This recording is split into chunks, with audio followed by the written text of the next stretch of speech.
Timothy was sure that the world hated him. The streets of the cozy mountain town were filled with people going about their business.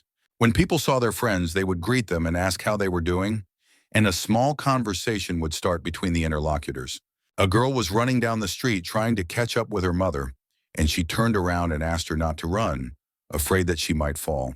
But all the conversations immediately disappeared when Timothy walked by. The women hugged their children to them, and the adults moved away to some distance. And now all the passers-by tried not to look at the guy in the tattered cloak carrying the sack. Timothy heard everyone around him talking about how he was the corpse collector. The guy did not react to the voices around him and the people staring at him. His path was straight to one of the shops. The shop owner was not alone and immediately asked why, this time, the corpse collector had come to visit him. The other customers were in a hurry to leave the shop because they didn't want to be in the same room with the guy. But Timothy wanted to sell something. He poured the collected jewelry out of the bag onto the table, but the store owner was unhappy, calling the finds garbage. The man threw a few bronze coins on the table with contempt and said that Timothy had had enough. He had to leave. But the guy was amazed at the price. He was offered only 20% of the usual price, and he wondered why. But the store owner was not going to answer the guy. He was outraged, saying that the corpse collector had no right to tell him anything. In this world, there is danger lurking at every turn, and people could face monsters at any moment. However, at the same time, there are also those who hunted these monsters. Such people were called adventurers. High-ranked adventurers mined expensive materials and fought monsters every day to level up. A slight difference in levels made a huge difference in power. Level was the basis of this world, and it was in this cruel world that Timothy's adventurer level was 1. After the boy received his reward at the store, he headed to the market and asked an old man he knew for bread, as he always did. The old man greeted him and handed Timothy a package, saying that he had prepared some bread for him that he could not sell. This was not the first time this story happened, but it was a sin for the guy to complain. He paid for the goods offered. His grandfather said that maybe the boy should find another vocation and quit his job as an adventurer. But Timothy replied that he could not do this because he had already gained a reputation as a notorious corpse collector. No one would agree to hire him, and he had long wanted to become an adventurer. But after his dream came true, he learned about his curse. 0 experience. He turned out to have a rather unusual skill, or rather a real curse that was impossible to fight. No matter how hard he tried to fight, he failed to gain experience. His level did not rise. It looked like Timothy couldn't get any stronger thanks to this skill, but he didn't give up. The boy believed with all his heart that he would one day be able to improve his level, but the system was relentless. After a while, the guy finally lost faith in his abilities and then started collecting materials from the corpses of monsters. He had nothing to do with killing the freaks.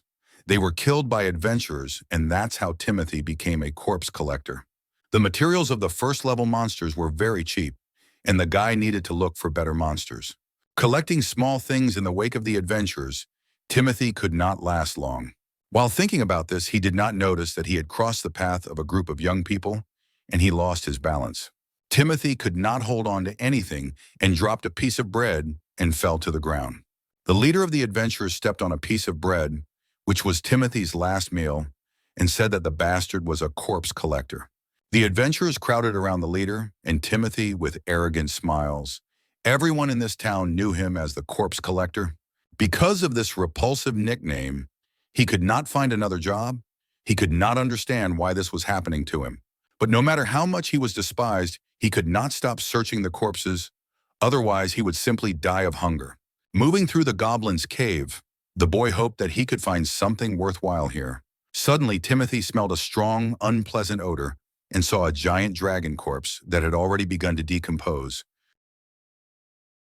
As he got closer, he realized that this monster was about 200 levels. But now was not the time to think about it. We had to gather materials, and Timothy would probably be able to make good money. The boy examined the body and realized that many expensive parts were gone, and he was left with a putrid sack. This is an organ that was in the appropriate category of monsters. Usually it is not touched because there is a very strong, unpleasant odor inside. But Timothy didn't care. He made his living digging through corpses, and when he cut open the bag, he realized that there was something inside. The guy made a bigger incision, and to his surprise, there was armor inside. As soon as the armor was freed from the tissues of the dragon's corpse, The cave was suddenly filled with red lightning. The guy realized that something bad was coming. He would not be able to cope with it, and a voice in his head ordered him to put on his armor. Timothy realized that this voice was coming from the armor, which meant that the object was dangerous and he needed to get away as quickly as possible. But as the boy was heading for the exit of the cave, he suddenly saw a bunch of goblins preparing to attack. Timothy could not understand where they came from. It turned out that the corpse collector was rather inattentive. While preparing for the fight, he realized that his opponents were of the same level as him, but he didn't have good equipment. The goblins, meanwhile, rushed to attack, some of them armed, and Timothy realized that he was about to be killed. The corpse collector could not believe that he would really die in such a place, having achieved nothing in life. The guy did not understand how, but he was pushed back to the armor, and the voice started to sound in his head again. The voice insisted on putting them on, and Timothy decided that, in any case, he was not going to live, so he had nothing to lose. He shouted that he was willing to put on the armor, which in his mind was better than being killed by goblins. The system confirmed the wearer's consent and registered and activated the quick dressing. Surprised, Timothy looked back in the direction of the armor, which began to emit lightning in his direction. A few seconds later, in front of the surprised goblins, the guy was dressed in the armor of the abyss and ready to fight. Timothy wondered, looking at his new armor, if the armor of the abyss was on his side. The armor replied that it would unconditionally follow the boy's orders, and the boy, preparing to repel the goblin's attack, believed it. Unlike his old sword, which had been knocked out of his hands, the blade he held now was much better. The guy realized that the goblins were of the same level as him, but with this blade, the corpse collector had a chance of survival. After slashing a couple of enemies, the guy suddenly felt a surge of energy in his armor. He didn't understand what was happening. Timothy felt that with each kill, his body became much lighter. He became stronger, as if it were not his body at all. Finally, believing that he could survive and win, the guy shouted that all his enemies would now come to an end. After the fight ended, a strange light from the corpses of the enemies began to penetrate Timothy's armor. The guy didn't realize what was happening until the system announced that his level had been raised. Surprised, Timothy looked at the ad in front of his eyes and could not believe what he was seeing. The system notified me that the owner's level was confirmed and at the moment increased to the 6th. Timothy didn't know how to feel about this news because he was already used to not being able to get experience points. He looked around at the remains of the monsters that surrounded him, wondering what this news could have meant to him up to this point. The system notified him that thanks to the armor of the abyss, he was able to use the level absorption skill. It turns out that Timothy was really able to raise his level without gaining experience. In fact, this strange armor allowed him to absorb the levels of his enemies. It turns out that he was not imagining things. He was actually getting stronger and faster all this time. At this point, Timothy has already gained 5 levels, in addition to his first, so now he can really get stronger. The guy was overwhelmed with joy. This incredible news was a blessing for him. His dream was coming true right now. The smell in the cave was just awful, but it didn't matter, because thanks to this dragon, Timothy was able to level up. Suddenly, the boy realized that if he overcame all the enemies in this cave, he could become even stronger. Putting his hands to his chest, Timothy thought that it was likely that his enemies would not be able to hurt him thanks to this armor. If you use all the advantages of this ammunition to its fullest potential and kill all the goblins, you can easily achieve your goal. The boy's thoughts were interrupted by a strange feeling of someone's presence, and he did not even realize that there was an enemy behind him. Looking around, he saw a giant goblin, but he knew that there shouldn't be any strong monsters in this cave. The boy's eyes could not deceive him. He was looking at the Goblin Lord himself, surrounded by his subordinate minions. Timothy did not understand how the highest goblin of the 35th level, the defender of this cave, could have come here. The boy realized that he urgently needed to run to the exit of the cave, but behind him, small goblins had already begun to eat the dragon's corpse. The guy realized that the goblins were attracted by the smell of meat, and the system alert recommended that he retreat immediately. Timothy understood this perfectly well, but he was unable to do so. All the exits were blocked, and the Goblin Lord struck his first blow. The guy had to accept the fight. He tried to hold back the heavy onslaught of the enemy with both hands, But the resistance was useless because the Goblin Lord was extremely strong, and he easily threw the boy deep into the cave. It was difficult for Timothy to get to his feet, but he had no choice. The enemy had a terrible and frightening force. Although he managed to raise his level, he was still too weak, and tears began to flow from his helplessness. Timothy decided to take the opportunity to escape. He was still unlucky, but he managed to escape. All the time he was running toward the exit of the cave, but it was carefully guarded by the army of the Goblin Lord. He thought he was still too weak and considered waiting in a safe place until they left. But one of the goblins was already flying at him with an attack, and it was then that the boy realized that he had only the first level. The guy grabbed his opponent by the head and pushed him into the ceiling, and the first level goblin had no chance against him. After destroying the enemy, Timothy realized that in this world, everything was decided by the level. Even this useless goblin must understand the difference between them, just as the boy understood the difference with the Goblin Lord. The system notified me that the level was absorbed, and the owner's current level rose to the 7th. If Timothy continues to absorb the levels, he will be able to defeat the boss. Now he is forced to kill to survive. A fierce fight broke out, and the first level goblins were destroyed one by one, unable to resist the boy's strength. A few minutes later, it was all over, and only the strongest won in this world. Heading deeper into the cave, the boy reasoned that only those with a high level of skill would be able to survive. The weak will always obey the strong, and the boy knew this from his own experience. Having destroyed the first level goblins, Timothy absorbed their powers and was promoted to the 15th level. Suddenly, after walking a bit, the guy saw illuminated side caves, and the system recommended that he explore them. Following the recommendations, in a few minutes, Timothy found mountains of treasure hidden in the dungeon. Stunned, the boy wandered among the mountains of gold and realized that the goblins had stolen all these treasures from people. The first-level goblins could not be handled by ordinary people, so maybe there is something useful for Timothy here. After walking a little further, the boy found a box and wondered what was inside. When he opened it, the system informed him that it was probably a recovery potion. When he took out one of the vials, he was convinced that it was true and decided to take it to battle. As soon as he thought about it, the system notified him that his armor had a special place to store potions. In a second, all the vials were concentrated on the guy's belt. Now they were stored there. This discovery turned out to be very useful for Timothy, and he thanked the higher power that brought him here. The guy really wanted to take at least some gold with him, but he realized that it would hinder him in the battle with the boss. The main goal is to return to the city alive, and if he does, Timothy will be able to get rich selling materials from the monsters. Having finally gathered his thoughts, he decided not to waste any more time and set off to meet new adventures and challenges. Suddenly, when he was almost out of the cave, he heard someone's voice and went to follow the sound.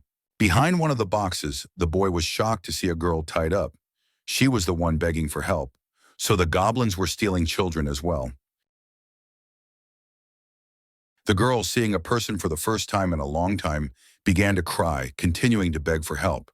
Timothy hurried to untie her, noting that she was very lucky to be noticed by him. After untying the gag on her mouth, the girl introduced herself as Lindsay and said she was from a nearby village, sincerely thanking him for saving her. The girl folded her arms over her chest and stammered and asked the name of her savior. When Timothy said his name, Lindsay was shocked, and he asked her if she knew the nickname Corpse Collector. The girl apologized barely audibly, saying that she had certainly heard all sorts of gossip about the boy. And although the rumors were not positive at all, the guy was completely different from all this gossip. Lindsay came closer to the guy and looked him in the eye and said that he was different because he saved her life. In her opinion, the guy did not look like a corpse collector at all, and these words struck him to the heart. Without letting Timothy recover, the girl shouted in admiration that the guy was a hero to her. Timothy has always dreamed of becoming an adventurer who saves people from danger, and he finally got the opportunity. The boy told the girl to get up and go with him. He promised to take her to the village. Lindsay did not immediately understand what he said. At that moment, even if it was just a little bit, the guy was happy. Someone needed him. A few minutes later, he turned to Lindsay and asked her to hide behind a rock for a while. Thanks to his amazing armor, Timothy could feel the goblins approaching. And a few seconds later, he was convinced that there were more than a few of them, and they had also seen their target. By eye, Timothy was able to estimate that there were about 20 opponents, all of whom were level 1 compared to his level 15. He said that his opponents had better get ready because very soon they would be at his level. A fight broke out between the boy and a group of first-level goblins, which was quite bloody. Timothy's level increased systematically in direct proportion to the destruction of his enemies. Thanks to the level absorption, the guy could attack faster and faster. He was getting stronger every second. 4 goblins rushed at the guy from behind while he was dealing with the others. They decided to take him by surprise. But for Timothy, his opponents were very slow, and before they reached the ground, he jumped into the air. And a second later, he came at them from above like an avalanche, destroying them one by one, and they had nothing to counter. Soon, only he and some enemies remained in the tunnel, and the system confirmed the level of the owner. It took a few seconds to count the number of enemies he had destroyed, and eventually the system reported that he had reached level 35. Lindsay came out of the side tunnel and asked if she could come out now, but Timothy told her to stay in the hiding place. The boy shed a lot of blood of the Goblin Lord's relatives, and finally he found his way here. The Goblin Lord was very angry and radiated powerful energy. The Goblin Lord raised his fist, releasing smoke from his mouth. Timothy prepared for a fight. They were at the same level. The boy shouted that he was no longer as weak as he had been the first time they met, and the Goblin Lord raised a giant cleaver over his head. But Timothy shouted at him not to think he was easy prey and gave his opponent a swift stab in the ribs with his sword. The Goblin Lord screamed in pain, and all his minions who came out from different sides of the tunnel hissed fiercely at Timothy. The guy quickly counted the enemies, and there were 10 of them. And while the ruler was alive, Timothy did not want to be distracted by trifles. The boy found Lindsay with his eyes and shouted for the girl to throw him the knives. The girl threw the knives along with her belt at Timothy, and they flew into the air. In flight, the knives came loose from their holsters and began to fly in a chaotic pattern right at Timothy and the goblins that surrounded him. Lindsay, seeing this, screamed her apology to the guy. She realized too late that she shouldn't have done that. But to her surprise, Timothy calmly replied that she shouldn't worry because everything was absolutely fine. He picked up a pair of knives in midair and stabbed all the goblins around him with lightning speed. He moved with lightning speed, picking up the next knives before they fell to the ground.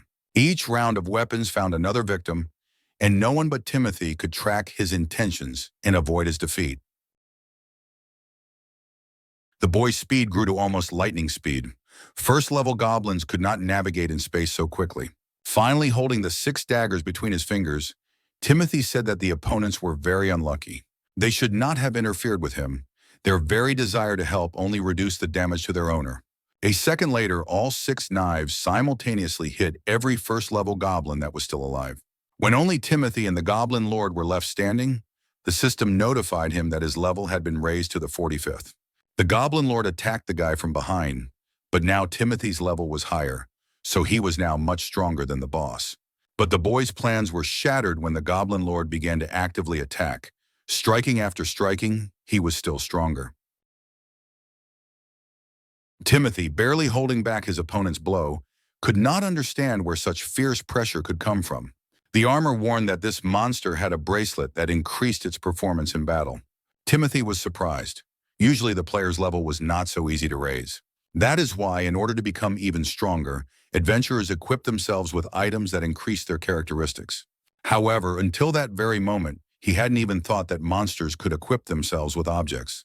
But there was nothing to do, in which case Timothy's goal was absolutely clear. He had to destroy the bracelet that made his boss's life easier, and he had to do it before he killed Timothy.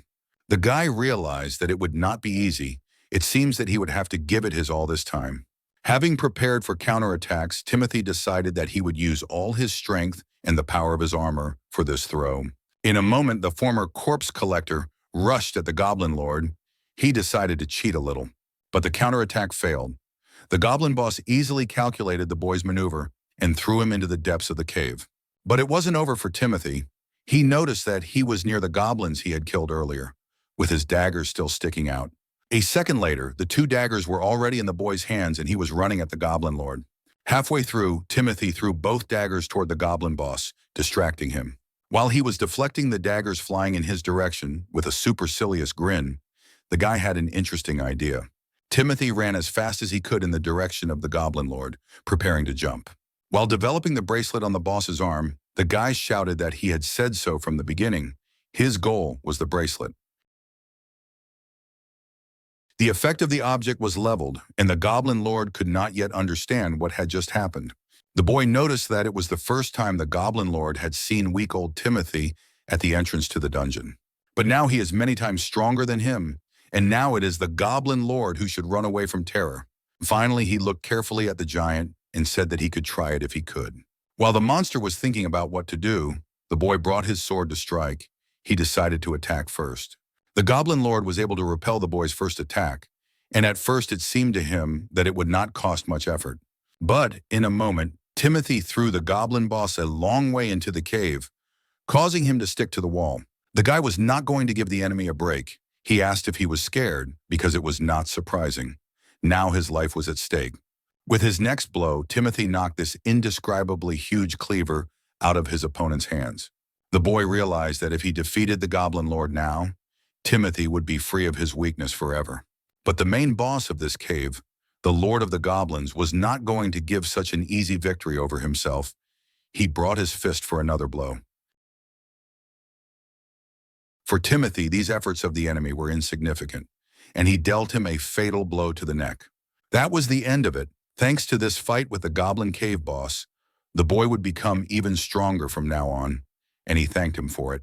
A few seconds later, the system notified the owner of the level increase, and Timothy's level was raised to the 80th.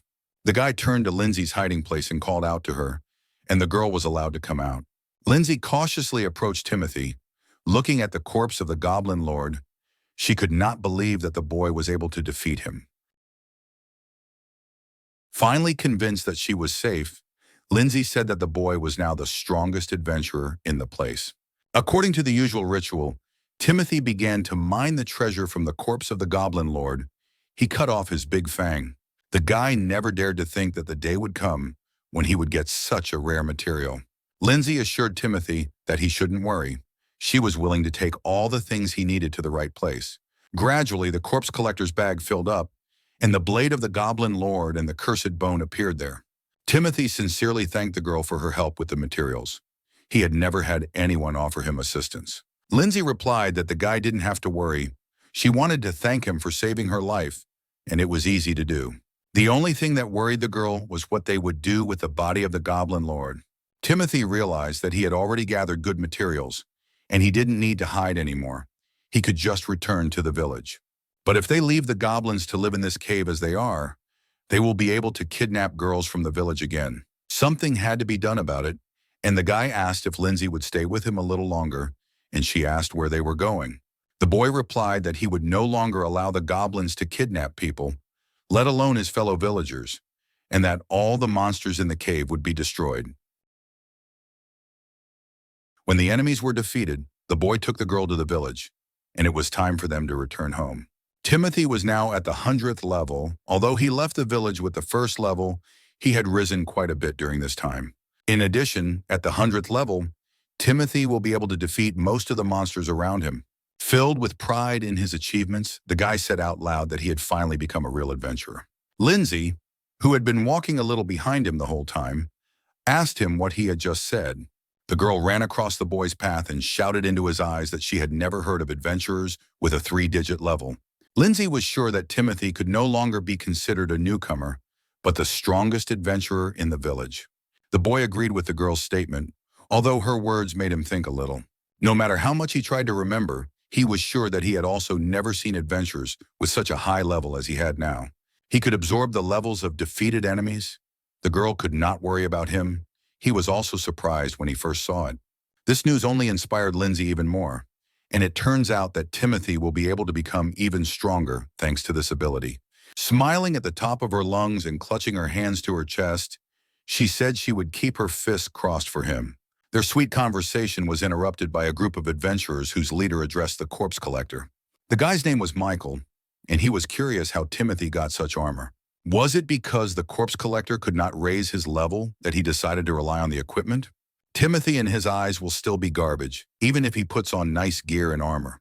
Michael said that the guy would remain a first-level weakling, No equipment would help him with such a difference in levels.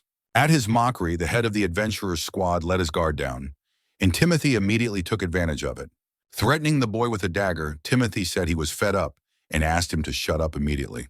This unexpected turn of events took Michael by surprise, and his first thought was to run away, which he successfully did.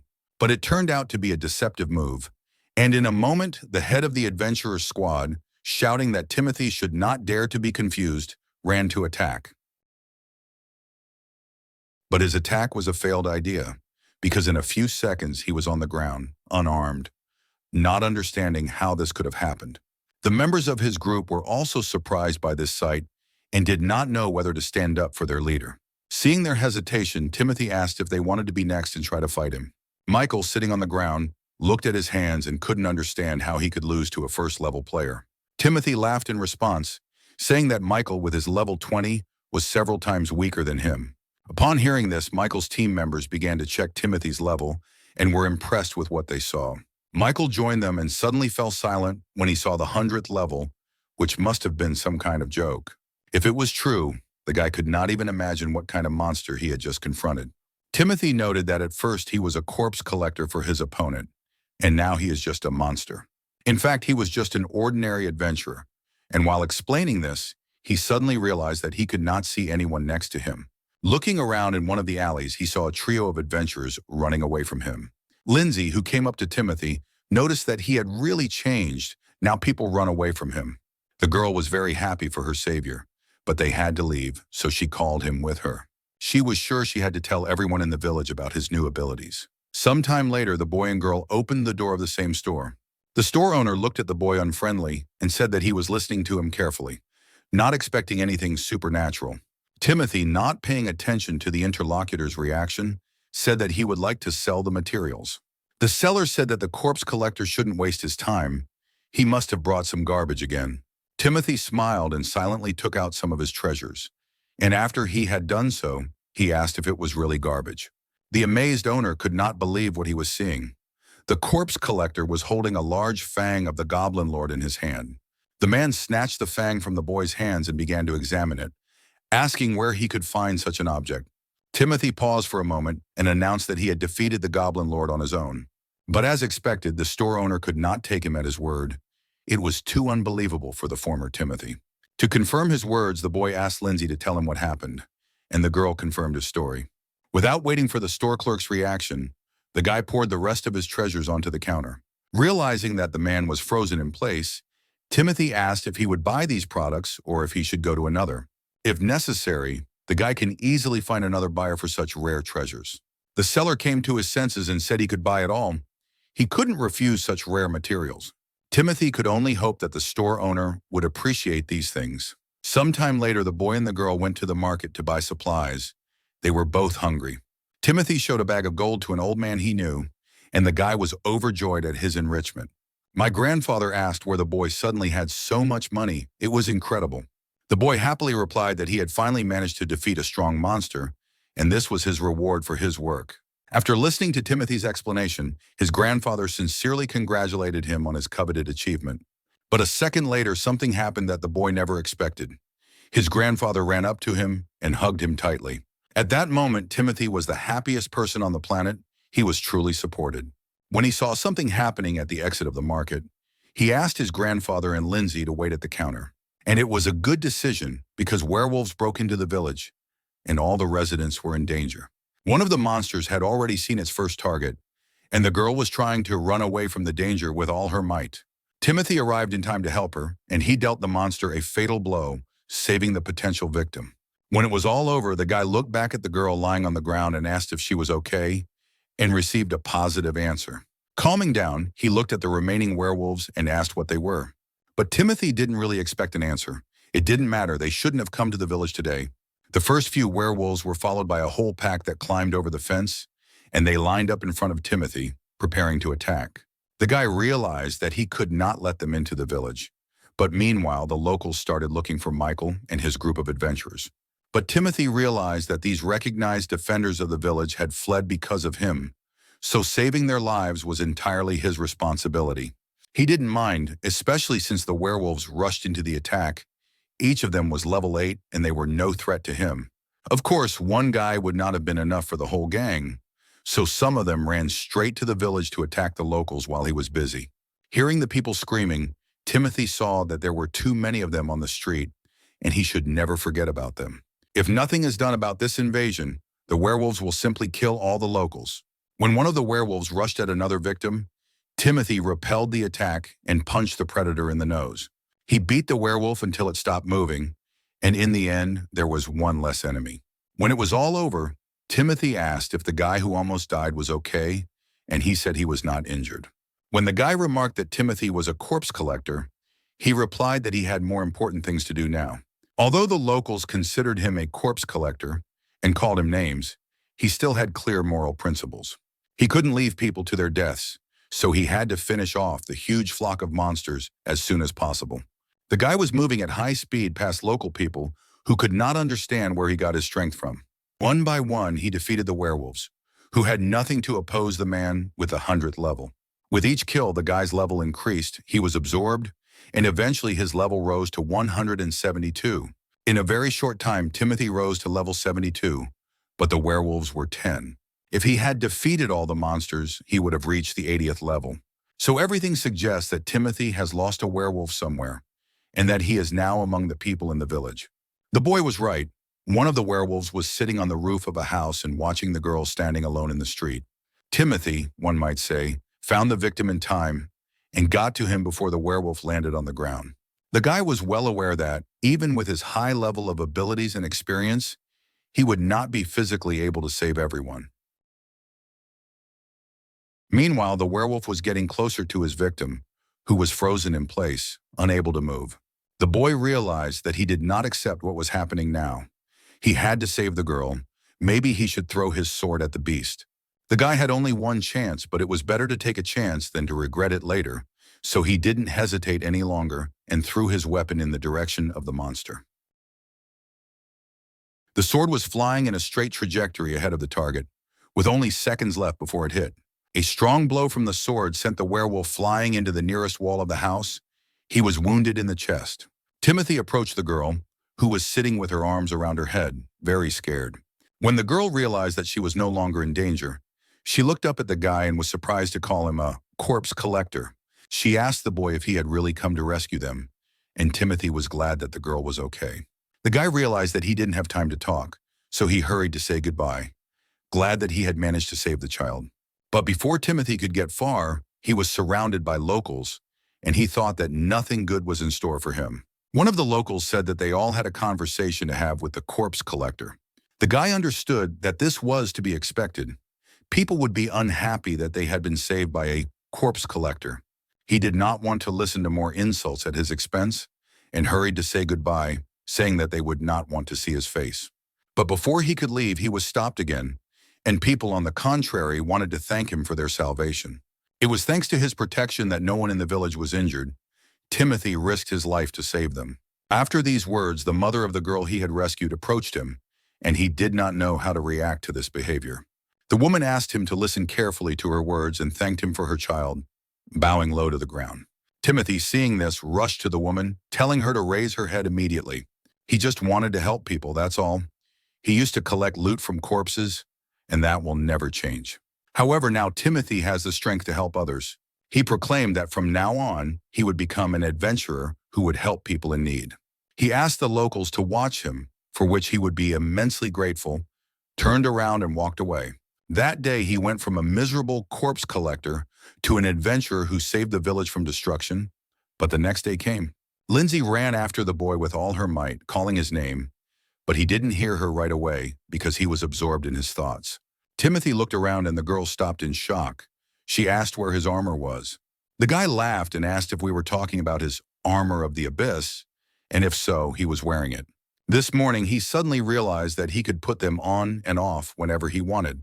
Thanks to this armor, the guy was finally able to become a real adventurer.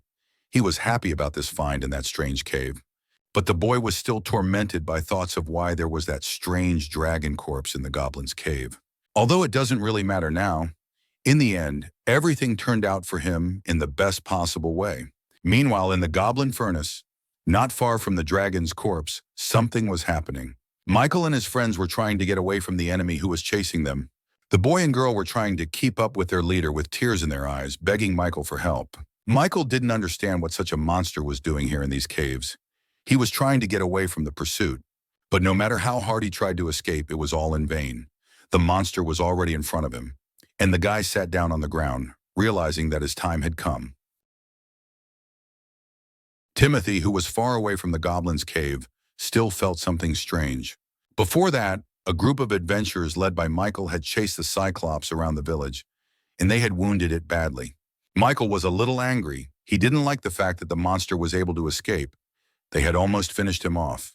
The boy told his friends to run faster, because the Cyclops had already reached the entrance to one of the caves. When the monster disappeared inside, the trio stopped at the entrance, looking like a Cyclops trying to hide in the tunnels. Michael realized that because they were not present when the village was attacked by werewolves, the group was fined a large sum of money. That is why, under no circumstances, could they lose their prey. The Cyclops had to be killed as soon as possible. While they were talking at the entrance, the Cyclops was attracted by the smell of a dead dragon and began to devour its meat. The trio of adventurers determinedly followed the monster. In the heat of the chase, they did not even want to conduct reconnaissance. As the two boys and the girl moved through the tunnels, they increasingly smelled the unpleasant stench of dead bodies, and someone must have died in this cave recently. When the adventurers got to the cave, they were amazed at what they saw. One monster was eating another. The Cyclops was greedily devouring the corpse of a giant dragon. And looking at this picture, the members of the squad were sure that something was wrong. And so Timothy stood in the forest, trying to immerse himself in his feelings once again. He realized that this was not just a strange feeling, but someone incredibly unusual was present right next to him. His feet led him to the goblin's cave. It seems that he had some kind of connection with this place. Like all the people who were here, Timothy followed the smell, which grew stronger with each step, and the dragon's corpse was ahead. But what he saw made him shudder. A huge Cyclops holding a dead man. In one sharp movement, the monster threw the adventurer's body away, and he fell to the ground, sending up splashes of blood around him. After the Cyclops had finished off the last member of Michael's team, his eye found Timothy's silhouette in the darkness of the cave. The guy looked at the monster. He had never met such demons, but he was confident in his abilities. He was not in danger. Timothy decided that he needed to attack first, to be ahead of the curve before the Cyclops had time to make his move. But, unexpectedly, the system stopped the guy, telling him that the difference in levels was too great, and Timothy was advised to avoid fighting. The guy was so shocked that he didn't notice the monster running up to him and striking him for the first time. Timothy even choked on the pressure. He lost his balance and flew into the depths of the cave. The system informed him that it was recommended to check the status of the enemy, and Timothy could not believe his eyes. This gigantic Cyclops of the abyss turned out to have the 200th level, which was very surprising. The guy still hasn't decided what to do. The system reported a powerful energy accumulation in the area of the enemy's head. Still lying on the ground, Timothy was advised to retreat immediately, but he did not have the strength to do so. The Cyclops began to approach the guy, about to make him another victim, and the system kept screaming for immediate retreat. Timothy tried to force himself to get up. He realized that if he didn't do something now, his end would come right there. The system reported that there were 8 seconds left before the attack. The countdown continued, and Timothy leaned on his sword. And the second the countdown ended, the Cyclops threw the boy away from him, emitting a powerful beam of energy from his eye. Timothy, unable to counteract the powerful opponent, screamed loudly from the blow and was injured. Having fallen to the ground deep in the furnace, the corpse collector felt like he was losing consciousness. But the Cyclops was not going to stop. The guy didn't realize how much time had passed, but something had definitely changed. The system reported that the enemy had left the cave. The enemy may have mistaken Timothy for a dead man, but he was wrong, although he was close to the truth. The armor said that the guy was seriously injured and recommended that he use a potion to heal his wounds. Timothy was delighted. He had completely forgotten that he had found such a potion in the goblin's lair. After drinking 1 bottle of the potion, the boy felt that now he could at least move more easily, and he should thank the goblins for their medicine. The boy looked at the exit of the cave. He had to urgently catch up with the Cyclops. He was definitely trying to get to the village. Timothy headed for the exit, when suddenly someone called out to him, calling him a corpse collector, a voice he was very familiar with. Looking around and peering into the darkness of the cave, he saw Michael near one of the walls. The boy was still alive. Overcoming the incredible pain, Michael said that he saw a healing potion in Timothy, and the boy had to give it to him. The leader of the adventurers still believed that it was too valuable for someone like Timothy. The guy hoped to heal his wounds and escape before the monster headed for the village, so he had a chance to survive. That is why he began to demand, shouting, that Timothy give him the healing potion immediately. But this enthusiasm quickly passed, because the guy choked on a bloody cough. He began to beg Timothy to do it, because the pain was extraordinary. The corpse collector asked the system that controlled his armor if healing potions could heal Michael's wounds. The system replied that it was impossible. The guy had too many fatal wounds and had 0 chances of survival. According to the calculations, it was concluded that the guy would have died in a few minutes from blood loss. This news was, of course, very upsetting for Timothy, but he was also curious whether the level absorption skill worked on people. The system answered in the affirmative, and the guy turned to Michael, saying that he could not help him anymore, who replied that it was already clear. Michael cursed. He wanted this pain to finally end, but maybe he was wishing too much. Timothy offered him one option. He could put the guy out of his misery immediately. Michael replied that he was not stupid at all and understood everything himself, so he asked Timothy to do it. With the last of his strength, he looked up at the corpse collector and told him to kill him immediately. Timothy admitted that, to be honest, he hated the guy all along. However, now, at this second, the guy realized that he would miss Michael, so he fulfilled the request and reached the 200th level. Meanwhile, the Cyclops had already reached the edge of the village, watching the inhabitants through the branches of the trees. The monster could feel the accumulation of energy to which he was so drawn. He could not contain his roar of joy and delight. The victims were found. But the monster did not take into account that it had left one of the witnesses alive, Timothy, who suddenly ran up behind the Cyclops and struck it in the nose. The Cyclops growled in pain. One of his arms was wounded, and blood was spraying in all directions. The boy shouted that the monster should forgive him, but the Cyclops would die by his hand, and Timothy rushed to attack again. The former corpse collector, who was now level 200, said that the Cyclops should finish off his enemies. It is precisely because the one-eyed monster did not do so that they are now both at the same level. The guy couldn't wait any longer. He wanted to deal with the monster as soon as possible so that it couldn't kill the residents. Finally, the guy added that he had to kill his friend with this hand, so now he is out of his mind with rage. The Cyclops didn't need to be asked twice.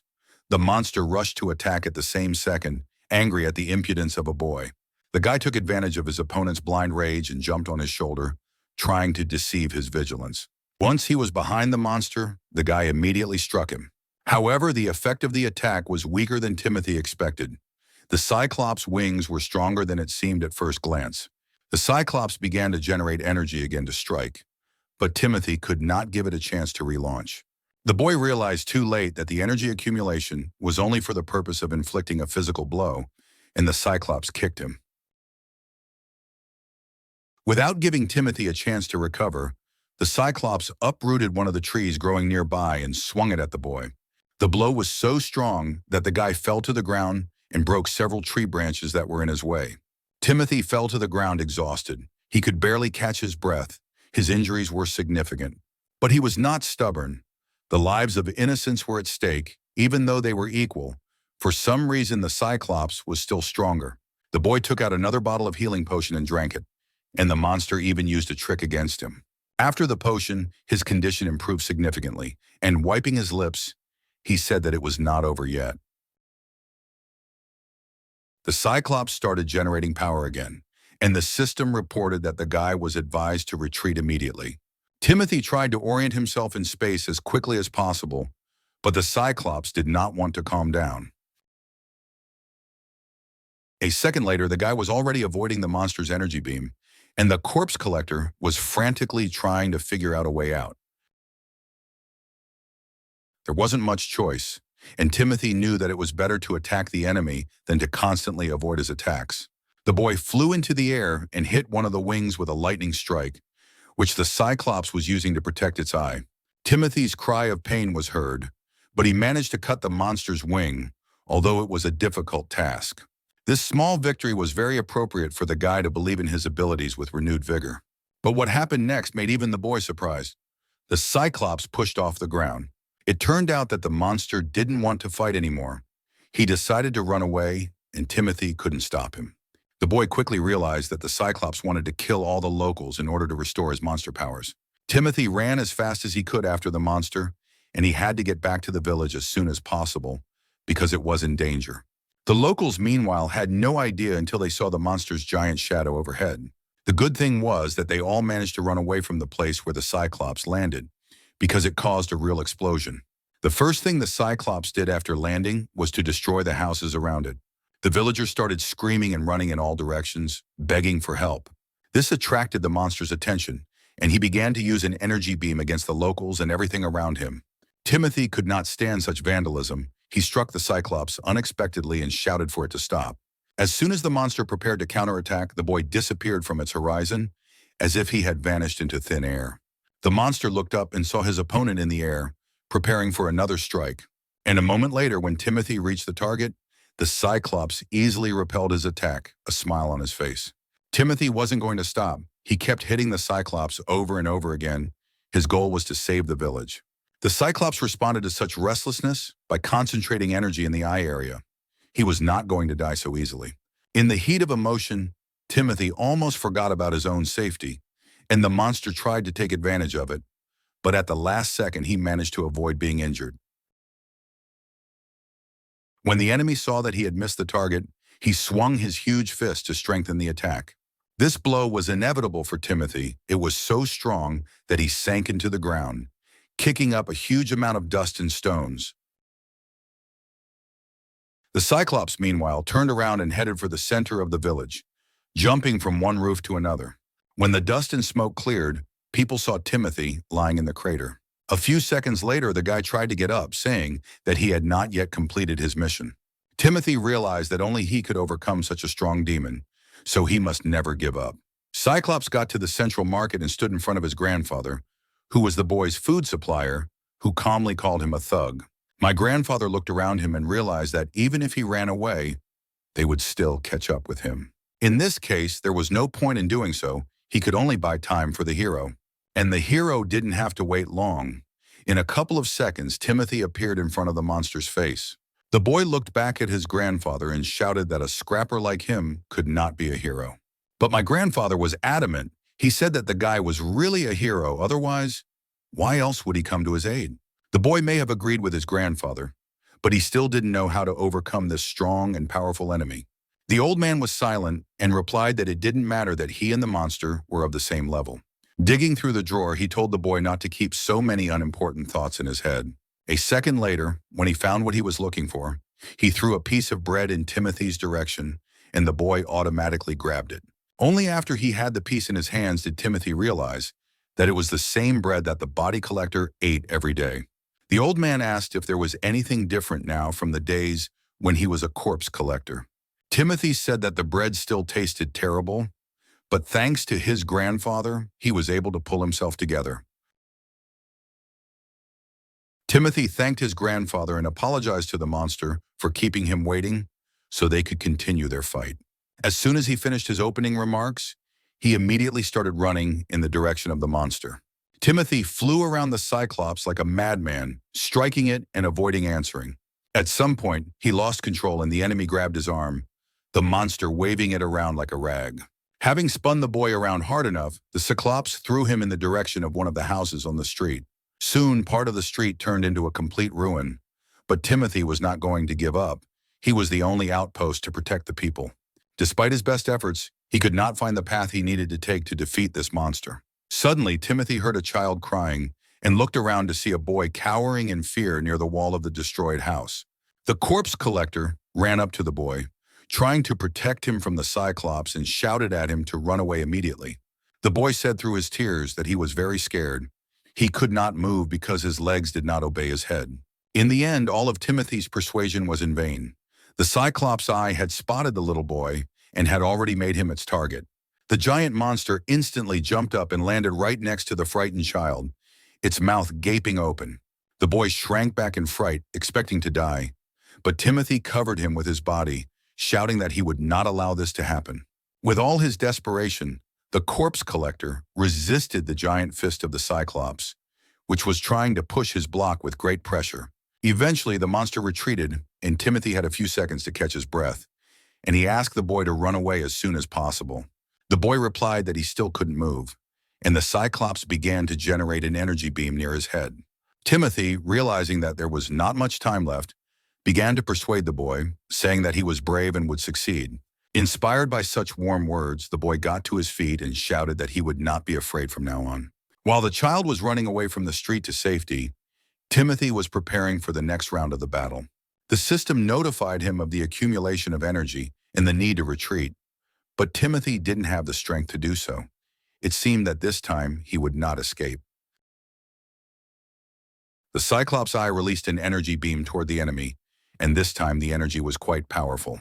Timothy's body rammed into the building opposite and smashed it to pieces. After flying through the building, the guy ended up on the neighboring street, still breathing, but almost exhausted.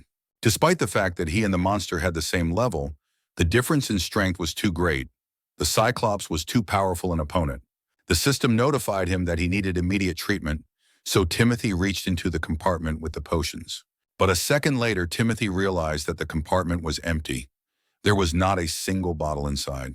It seems that the healing potions were lost during the monster's last attack, and there is no hope for salvation. The guy realized that he had to be healed urgently, but gradually his consciousness left him, so the village was destroyed. If he could recover, he could save all these people, and Timothy really wanted someone to help him. And his request was heard. The bottle of the potion was already being emptied, providing the desired healing. Timothy gradually opened his eyes and saw a stranger helping him. Seeing that the guy opened his eyes, the girl shouted joyfully that he had regained consciousness. Timothy stood up and asked who she was, and the stranger introduced herself as Melissa. Melissa said that she was born and raised in the village, so she also wants to protect it. She is an ordinary village girl. The Cyclops couldn't wait long. It was destroying everything around it, so Timothy had to get back to the fight as soon as possible. The girl shyly said that she saw the boy fight the monster to protect their village.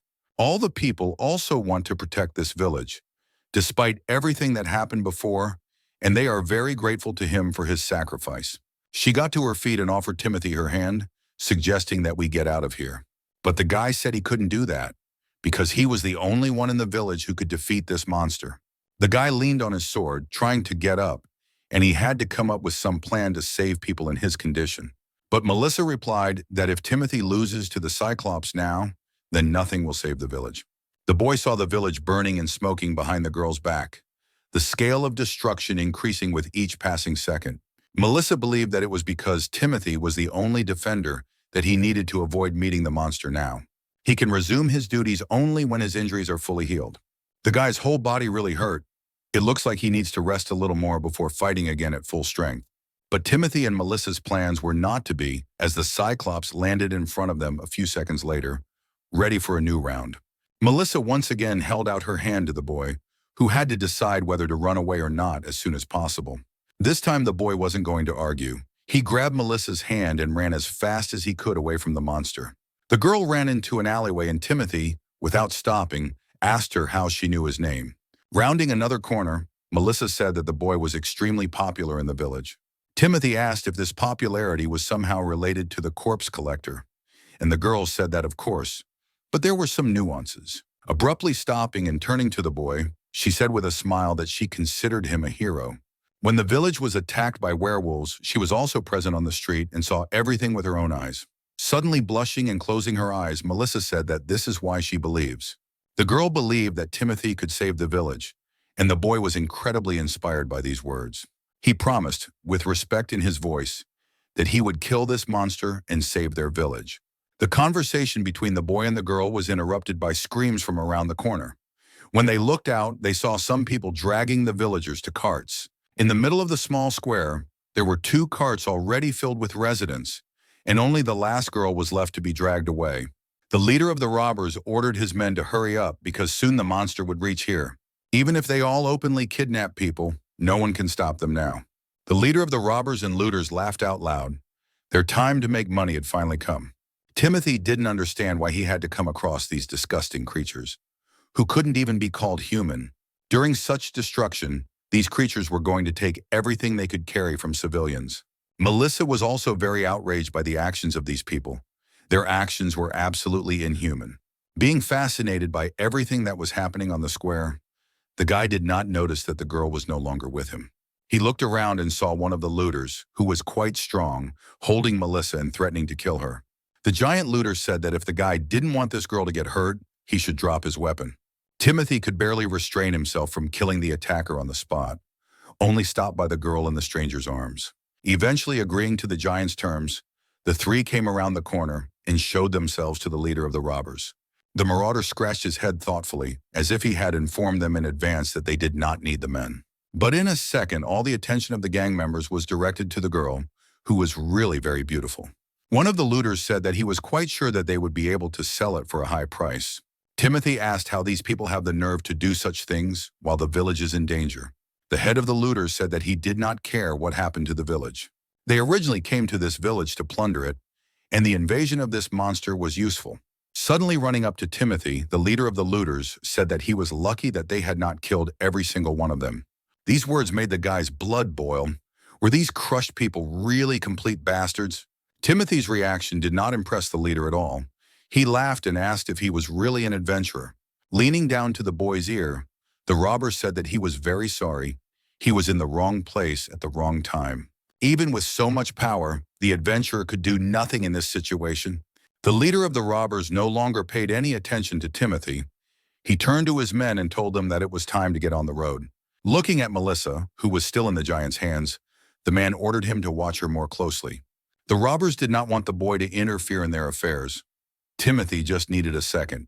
As soon as the right opportunity arose, he would have saved Melissa, and suddenly that moment came. It was Lindsay. The girl was running so fast at the burly man that she did not have time to stop in time when he jumped aside. She tripped over a stone and fell to the ground, still holding the knife in front of her. The burly bandit said that she could never beat him. He was in a different weight class. But Lindsay replied with a smile that she did not have such a goal. The plan was a little different. She shouted that she was just a decoy, and a second later, Timothy took his chance. The adventurer was moving so fast and had such strength that the robber had no chance. He just flew into the air. The robber dropped Melissa from his hands, and Timothy managed to pick her up in time. The girl flew straight into his arms. The boy told the girl to hide now because the robbers were already preparing to attack, and the fight was inevitable.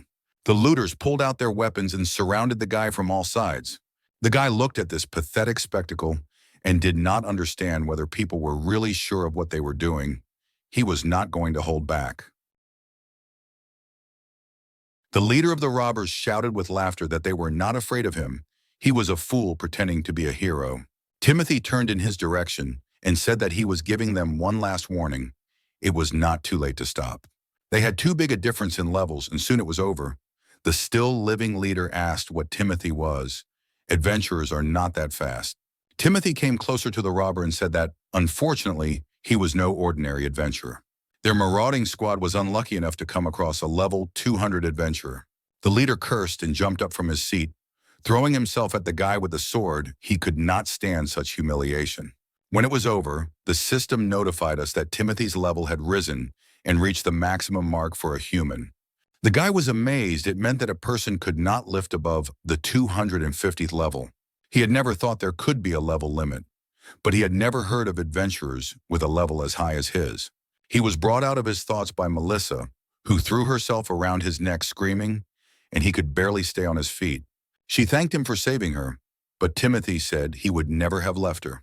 He could not have done that because it was this girl who saved him when she gave him a restoration potion to drink. If it weren't for her, that Cyclops monster would have killed him long ago. So Timothy's whole being screamed that he had to protect this girl. Melissa took the boy's face in her hands and said that after all that had been done, he had become a real hero to her. The guy was confused. He didn't think he deserved such words in his direction. He had never been praised. If he had left these robbers alive, they could have robbed other villages. These thoughts were constantly running through his head. He was well aware that there was no other choice. He had to take their lives, otherwise they would not stop. Melissa said that it was not his fault at all. He was not guilty of anything at all. He did not need to beat himself up. The guy had to take all these lives to save the villagers, who now had the opportunity to hug each other. That is why she believed that there was no need to reproach herself for this act. Timothy did the right thing. She put her hand to her chest and, looking wide-eyed into Timothy's face, said that he was her hero. These words became real honey for the guy who had been deprived of kind words all his life, and now he feels much better. Lindsay, who ran up to them, said that all the people who had been caught had already returned to their homes. The boy put his hand on the girl's head and said that she was a great girl, which made her laugh. Dancing on the spot, Lindsay said she was very happy to be able to help and be of service. While Timothy was fighting, she could only watch, but she could not help, although she really wanted to. Therefore, next time, she would really like to fight with him. She wanted to be close to her savior and be useful to him. Timothy replied that he did not agree with this and said that it was okay. The girl should live her childhood. Suddenly, a cyclops reappeared on the horizon, looking for an adventurer. Timothy turned to the girls and said that it would be better for the two of them to hide as soon as possible. The system informed him that when he reached the 250th level, he would finally be able to deal with this monster. Timothy looked in the direction of the Cyclops. Finally, now he had the opportunity to overcome this monster. A few minutes later, the Cyclops reached the square where the girls and the boy were standing. Timothy was even glad to see them again. This time it would be the last. The Cyclops would lose his life. But the presence of the girls still prevented the fight from starting, and the guy once again told them to hide immediately. While the girls were running away, Timothy apologized to the monster for his escape during their last meeting. But now he's not going to run away, and he suggested that they put an end to all their differences on this square. Watching the Cyclops destroy everything on its way to him, Timothy remembered that he hadn't even been able to wield a sword before. And then one day, he swung his sword for the first time to save his life. Then Timothy had to fight to defend his home. And at this very moment, he will have to use his sword to fulfill the hopes of his friends. The guy shouted that the creature had better get ready, and the confrontation began. And now the Cyclops will feel the blow of a man who has surpassed human capabilities on his own skin. Such an impassioned speech completely deprived the monster of patience, and he broke the houses and rushed straight at Timothy. But the guy, without even moving, responded to this rage with a clear sword blow. Timothy said that the monster's attacks were in vain, because he was not the same guy he was last time. Timothy's counterattack forced the Cyclops to fly a long distance and fall to the ground. The guy stayed where he was, looking at the huge pile of dust that had risen to the sky. A second later, the Cyclops reappeared through the dust, generating a stream of energy and aiming at Timothy. The system reported that an incredible energy accumulation had been detected, but Timothy replied that the armor should not worry. The guy raised his sword and said that there would be no problem with that, because in this world, level decided everything. And now the Cyclops of the Abyss, no matter how gigantic, has less power than Timothy with a level 250. The Cyclops made his move, and directing the flow of energy, hit Timothy's side. And the boy said that it didn't matter to him at all. The monster had no chance of winning if the difference in their levels was so great, and that's exactly what was happening. The Cyclops growled at the boy with rage. The monster could not understand how his opponent could become so strong during the time they had not seen each other. Timothy, looking at him, asked what was wrong, if the monster was scared. This was quite strange, given that the Cyclops felt strong when he killed the villagers. But karma exists, and now it was the monster's turn to be crushed, which the boy agreed to provide. The monster shouldn't be so surprised. The boy finally moved and ran at high speed towards the Cyclops.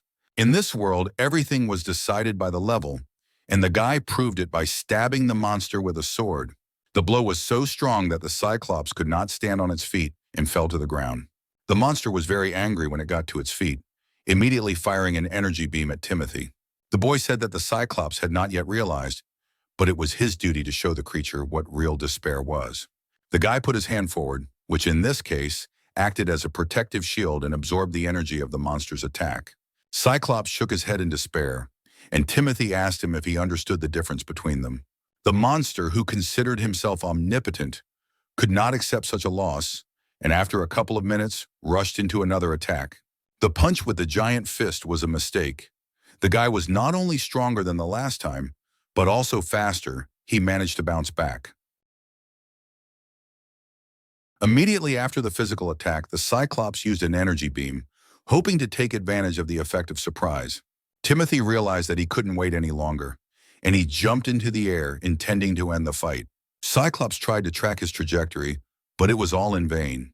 The guy was approaching him, so he had to defend himself. With a single lightning strike, Timothy cut off the hand that the Cyclops was using to cover his eye. This loss turned out to be very significant for the monster. It screamed in pain, holding the wounded arm with its surviving hand. Timothy wanted to finish the monster as soon as possible, because this story had dragged on for too long. The boy demanded that Cyclops kneel down in front of him, but the latter went completely crazy and began to emit energy beams in all directions. Saying that it was useless to resist, the boy ran up to the Cyclops and punched it in the body. The Cyclops fell to the ground. He saw his opponent running to him to finish what he had started. The guy said that the monster had harmed many people. Saying that it was time to pay his bills, the guy stabbed the giant creature in its only eye. The next day, a large construction project began in the village, and all the locals helped each other. Leaders immediately emerged among them, telling others what to do and where to use their strength. One of the guys who was carrying wood tripped over something and started falling. Suddenly, like a shadow, Timothy appeared from behind and picked up the boy with a heavy burden.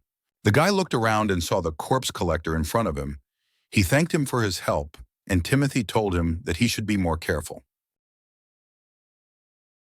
Sometime later, Timothy stood under a tree at a distance from the village and pondered what level transformation meant. The system explained that with the level transformation skill, by absorbing levels, the guy can transform them into new unique skills. Unique skills have a variety of useful effects, such as speed boost or fire resistance. This was a good bonus for adventurers as they received experience points and increased their level. They can be obtained with a very low probability, and Timothy has now gained this ability. At first, he could not receive experience points, and therefore unique skills were not available to him. This means that in exchange for levels, Timothy could now get very rare, unique skills, which made me think. The main question for the boy was now, what was the armor of the abyss really like? The system recommended that he first learn the skill of breaking the limit, which allowed him to get an unlimited number of levels. The price of this rare skill was 240 levels, and that was the price to pay for it. If he buys this skill now, Timothy will immediately lose almost all of his 250 levels. But if you look at it from another angle, this skill was simply necessary for Timothy. When he realized this, he no longer hesitated, but resolutely paid the necessary price for the new opportunities. The system told him that to buy a skill, he had to say a code phrase and the name of the desired skill, the phrase being purchase request, which he did. After the conditions were met, the system announced that it was performing a level transformation. The guy did not realize what was happening to him, but a second later, a powerful energy beam shot up into the sky. At the same time, an element on Timothy's armor was activated, and this skill was quite painful. As if from the heart, 240 levels began to fly out of the boy's talisman at the same time. A few minutes later, the system announced that the transformation was complete, and the break the limit skill was obtained. The guy suddenly had a new feeling, as if his consciousness had expanded. The system reported that the limit of the human level was exceeded. In other words, the guy is now a being that exceeds a human being. It was a long way. Meanwhile, a new traveler entered the village, and he was dissatisfied with the fact that he had traveled all this way. Despite all the adventures on the way, it turned out that the monster had already been destroyed, so the time was wasted. In addition, the man was interested in the adventurer who had defeated this demon in his current location. The system notified the owner that the maximum level had been exceeded, and 200 levels were waiting to be absorbed and were granted to the owner. The guy had completely forgotten that the last time he failed to absorb the Cyclops level. After a few seconds, Timothy watched the scale of his level change, and active absorption took place. Although he had spent almost all of his levels on transformation before, he can now be calm and fight monsters. Timothy decided that he had to learn as many unique skills as possible. All these unique skills were very valuable. If a guy could get a lot of them, then he is likely to become the strongest adventurer in the world. He realized that first he needed to think through his plan of action. Timothy's thoughts were interrupted by Melissa, who attacked the adventurer from behind, and the guy fell to the ground in surprise. The girl said that she was looking for him after yesterday's victory over the monster. Chaos broke out in the village, and she could not find him anywhere. Timothy apologized and explained that yesterday he was helping the villagers put out the fires. Lindsay, who also suddenly appeared on the lawn, said that Melissa was very worried about the boy. When the boy and girl looked back, Lindsay added, with a smile, that of course she was worried too. Timothy said that he was very happy that the girls were okay. He was really worried about them. Melissa smiled and said that it was all thanks to her boyfriend, and she was very grateful to him. Saying that it was just a thank you, Melissa approached Timothy and kissed him on the cheek. After that, both the boy and the girl felt out of sorts, and finally Melissa, looking down, said that she had fallen in love with Timothy. Before the guy could recover from the news, the girl was already running away, blushing. Only Lindsay and Timothy remained on the lawn, staring at each other in silence, unable to fully comprehend what had happened. An old man suddenly appeared behind the boy and said with a laugh that it seemed that spring had finally come to him. Unable to take the girl and the old man's taunts any longer, Timothy began to shout and chase them away, and they ran away laughing. Left alone, the guy could no longer hide his joy. Someone had fallen in love with him, something he had never even dreamed of before. Timothy didn't know what to do about it, but the system told him that he had to act like a man. A few days later, a large group of adventurers appeared near the village. It seems they had reached their destination. It looked like a wasteland. Were they too late? One of the members of the squad said that this was probably not the case and suggested that perhaps another monster had attacked the village. If it had been the work of a flaming dragon, there would have been nothing left of the village. The head of the squad replied that, in any case, they needed to ask the locals about the attack. No matter what happens before they appear, the adventurers must prevent this dragon from attacking. Listening to the commands of the squad leader, the adventurers went to the village in a determined mood.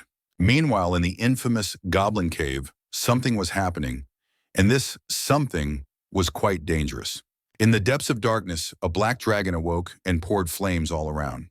Timothy decided to practice some of his new skills and have a little fun with some monsters. All of the daggers the guy fired at his targets hit their targets.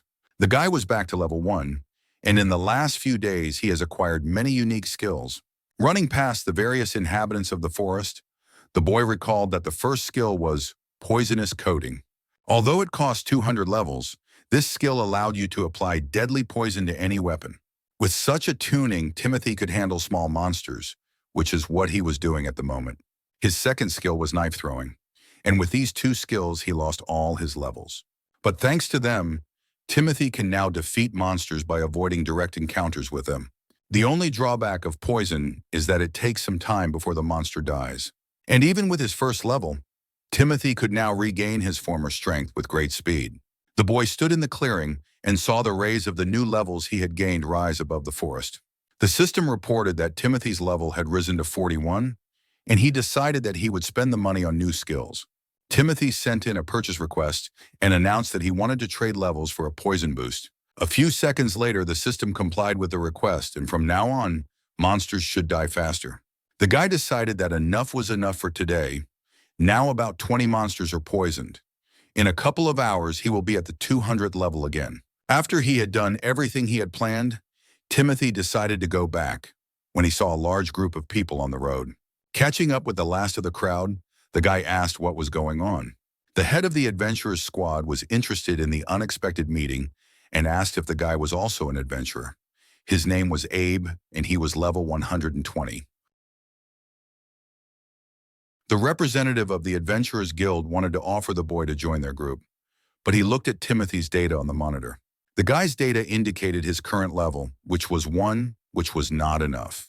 All the adventurers who had gathered around them were discussing that Timothy must have been a beginner. It was an expected reaction for the guy. Abe said that he probably wanted to become an adventurer, but Timothy replied that he had been one for a long time. This response stunned the representative of the Adventurers Guild, and he did not even know what to say. One of the squad members hugged Timothy's shoulders and laughing, Asked why, in that case, the guy still had the first level, it must be some kind of joke. Taking a closer look at Timothy's face, the man recoiled. He couldn't believe it. He had heard rumors about this eccentric. The boy was called the weakest adventurer in the history of the universe, the very collector of corpses. Timothy replied that this was true and asked what problems the man might have with it. Abe, realizing that the situation was escalating, said that they had received a guild assignment to hunt. Recently, eyewitnesses have seen many special demons on these lands. They are here for one reason. The Black Dragon, a powerful monster of the 150th level, is hiding here. Abe knew that it would be an impossible task to defeat this monster alone. That's why the guy has gathered a group of adventurers with unique skills. His squad will overcome this dragon, and the locals should not worry.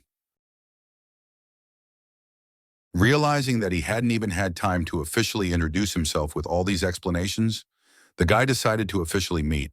Timothy, while shaking hands with his interlocutor, made calculations according to which he could handle the dragon himself. However, one thought did not let him rest. Was it really the same black dragon who had given him the armor? The boy's conversation was interrupted by a member of the squad who was running to Abe with some news. The head of the unit intercepted the boy and asked him what was wrong. The guy couldn't catch his breath, so he made long pauses. He said that their scouts had found a dragon. The scouts had no doubt at all that it was definitely the same black dragon. After listening to the scouts' report, Abe said that the squad should immediately go to the cave. For each member of the squad to hear, the leader announced once again that the scouts had found the target of their mission, and everyone had to get ready. These words encouraged everyone present, but Timothy realized that the level of the group was about 120th. And although some of the players had unique skills, they would have a hard time against a dragon that was level 150. The guy knew very well that he could not leave these people to their fate. He decided to join Abe's group and asked him to do so. The boy hoped that the monsters he had poisoned would die soon, so he could level up to the 200th level. With a level like his, there shouldn't have been any problems.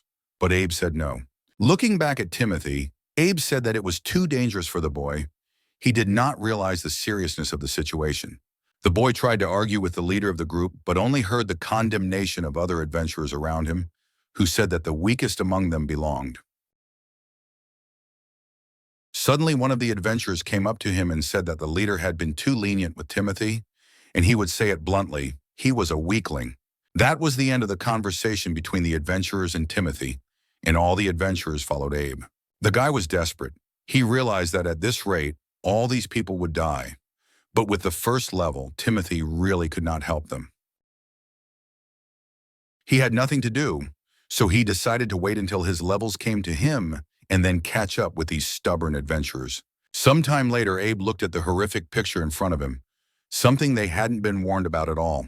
It was a black dragon of the 150th level, probably just a joke. It couldn't be a black dragon because it was a catastrophe-ranked monster, a dragon that dominated all black dragons, and it was level 300. The Destroyer of Worlds killed all the scouts and greeted the newcomers with flames, ready to attack. Abe, seeing this terrible picture, shouted to his men to retreat immediately. Because none of them could cope with such an enemy, help was needed. The guy tried to give an order to contact the guild, but the dragon knocked him down with its giant tail. At that moment, Timothy felt that the battle had begun, and he had to run to the cave immediately. He saw the dragon from afar and immediately recognized it as the same monster from the goblin cave. Timothy couldn't understand how it happened, if he was just pretending in the oven. But the boy immediately stopped himself from thinking about it. Now was not the time to think about it.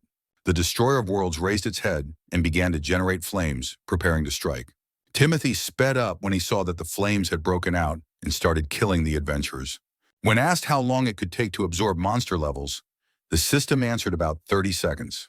The guy said that the process should be faster. Because the dragon did not wait, there were not many survivors left. Finally, the system notified the guy that the monsters were confirmed dead from the poison. He was almost there. The level was absorbed and raised to 201, and the guy immediately shouted that he wanted to make a purchase request. A few seconds later, the dragon released flames in Timothy's direction, but he used flame resistance against it. Abe, who was lying on the ground behind Timothy, was shocked, and he asked the squad leader who else was still alive. Abe couldn't string two words together, The only thing he said was his surprise at stopping the attack of the World Destroyer. The same impudent adventurer asked why they were barely standing, and the corpse collector was not even wounded. Timothy looked in his direction and replied that it was because he was much stronger than them. But even with this power, he couldn't save everyone. So he apologized.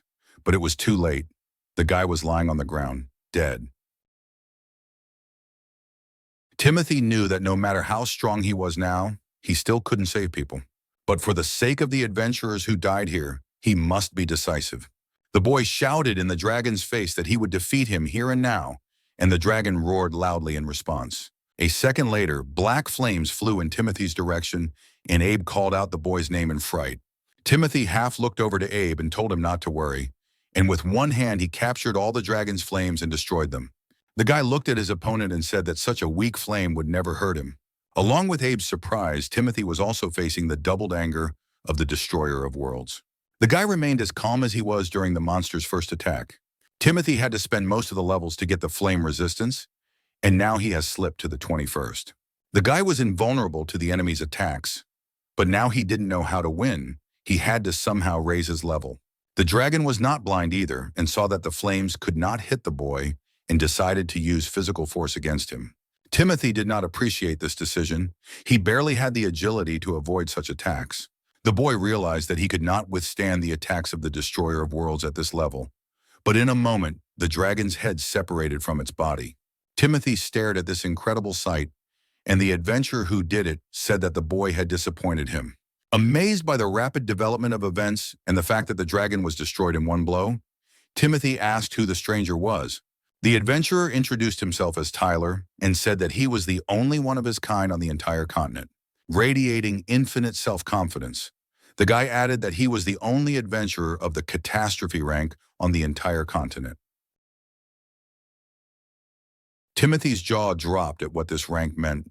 Catastrophe, he had never heard of it. Abe, who got up from the ground and approached the boy, said that it was also the first time he had seen the boy. But the guy knew that this was an adventurer with extraordinary strength, which is legendary. This guy stood above all people. According to rumors, no one will ever reach the same level. This warrior is the one who is head and shoulders above all adventurers. 4 eyes were looking at Tyler, scrutinizing a man with the rank of catastrophe and realizing what it meant. Tyler laughed out loud and turned to Abe, flattered that the guy was well educated on the subject. Timothy, looking at the stranger's data, said that he was undoubtedly above all people. Tyler was at the 300th level. The system notified him that the target had the skill of breaking the limit from birth, and he realized that Tyler's skill was the exact opposite of his own. Finally, beginning to radiate real feelings of hatred, Tyler replied that the adventurer in black armor had disrupted all his plans. Timothy looked at the other man in surprise and asked him what he meant. Tyler asked if Timothy hadn't heard what they were saying about him in the village. He is described as a hero in black armor who defeated a demon one-on-one. Because of all the praise for Tyler, he wondered if the rumors were true, but the guy just disappointed him. Suddenly, the Destroyer of Worlds opened his eyes and growled, and the adventurer didn't even flinch, even though he was sitting on his back. A second later, the boy plunged his sword into the dragon's head and ordered it to shut up. He noted that they were having an important conversation here, and therefore the dragon did not need to disrupt it. Tyler asked if the boys knew that the World Destroyer would continue to rebuild until its magical core was destroyed. The guy, looking ominously at his interlocutors, said that he had once killed a dragon in a cave with goblins. Timothy, although he knew in his heart that it was the same dragon, was surprised because his guesses turned out to be true. Tyler, meanwhile, said that he didn't destroy the core that time and just left the dragon to die in that cave. He watched as the monster eating a piece of dragon flesh evolved very quickly, became fiercer. The Destroyer of Worlds is too strong a dragon and would not leave even a single piece of the village. That's why Tyler needed a monster weaker than him, and that one-eyed man was perfect for the mission. The adventurer said that the guys were probably wondering why he did it. He needed to set a monster on the village and become a hero. The second step would be to kill that dead lizard again and become even stronger. As a result, Tyler would have gained unlimited power and would have become famous throughout the world. However, this low life in black armor ruined everything. The guy could no longer contain his emotions and just screamed. Timothy asked if all this was planned to achieve such petty goals. Tyler laughed and called him a fool, saying that an adventurer like him needed power, fame, money, and women. He sincerely believed that with such power, he could live as he wished. Timothy called Tyler stupid, a real idiot, and the guy was very angry. Many residents and good adventurers died for the sake of the opponent's stupid desires. Scorching Tyler with his eyes, Timothy asked if he had ever thought about it. Without waiting for an answer, the boy turned to his armor and asked it to lend him its strength. He was eager to bring one arrogant bastard down to earth, and it was the right time for that. Tyler laughed arrogantly and asked if the boy really wanted to teach him a lesson. With a shout that Timothy should not overestimate himself, because he is a nobody, the guy activated the power of his armor. Timothy looked at the enemy's actions with sadness, trying to come up with an alternative to the 300th level. The guy also realized that if they started a battle now, he wouldn't stand a chance with his 21st level. However, there was one detail that could help him, and that was the dragon's core. If the boy destroys it now, the armor will be able to absorb the level of a dragon, and the monster had the level of 300. Timothy asked the armor if it had a skill for ranged attacks that he could get right now. The system started searching, and it took a few seconds, but Tyler wasn't going to wait. He was already on the attack. Shouting that it was too late to beg for mercy, he ran right into the middle of the guys who were trying to jump away. The force was so strong that Abe and Timothy were thrown a long distance away, unable to keep their balance and avoid the shockwave. Eventually, Timothy fell to the ground and smoke was pouring out of him in all directions, and he couldn't get to his feet. He experienced Tyler's power on his own and realized what the disaster rank meant. Tyler wasn't going to stop. He said that Timothy must have gone crazy because it was his end. But Timothy himself realized that if this beating continued, he would be in trouble. Unexpectedly, the system informed him that the search was complete and recommended purchasing the small grenades skill. But Timothy didn't understand how it would help. Timothy believed that he could not destroy the kernel if he tried, but the system said that he did not need to. In fact, the armor recommended using poisoned knives to increase their level. The guy got to his feet and Tyler was disappointed to see that he could still stand. It all pissed him off, so he started shouting that his opponent couldn't even stand up properly, let alone fight him. Timothy decided to finally rely on the armor system and made a request for small grenades. Tyler watched the guy's actions, but didn't understand what he was doing. His opponent's actions caused him to hesitate. Having acquired a new skill, the guy replied that everything was about to change and threw the knives in the adventurer's direction. This attack did not surprise or frighten Tyler at all. He laughed at his opponent. He thought it was child's play. What was the point of knives if they didn't reach the target? But Timothy replied that the enemy was not the target. The former corpse collector shouted that this time he was not aiming at his opponent, but at the dragon. A second later, Timothy shouted the command to explode, and Tyler didn't have time to do anything about it. With this new skill that Timothy has just acquired, the Destroyer of Worlds is finally finished. Tyler twisted his head in all directions as the dragon levels began to emigrate to Timothy's armor. The system reported that the level had been absorbed and upgraded, and Timothy immediately ran to attack the enemy. The two men faced off in a powerful confrontation, neither willing to give in to the other. To top it all off, Tyler was very surprised that his opponent was only level 21. Timothy replied that at first it was true, but now the situation has changed a bit, and he is now at level 301.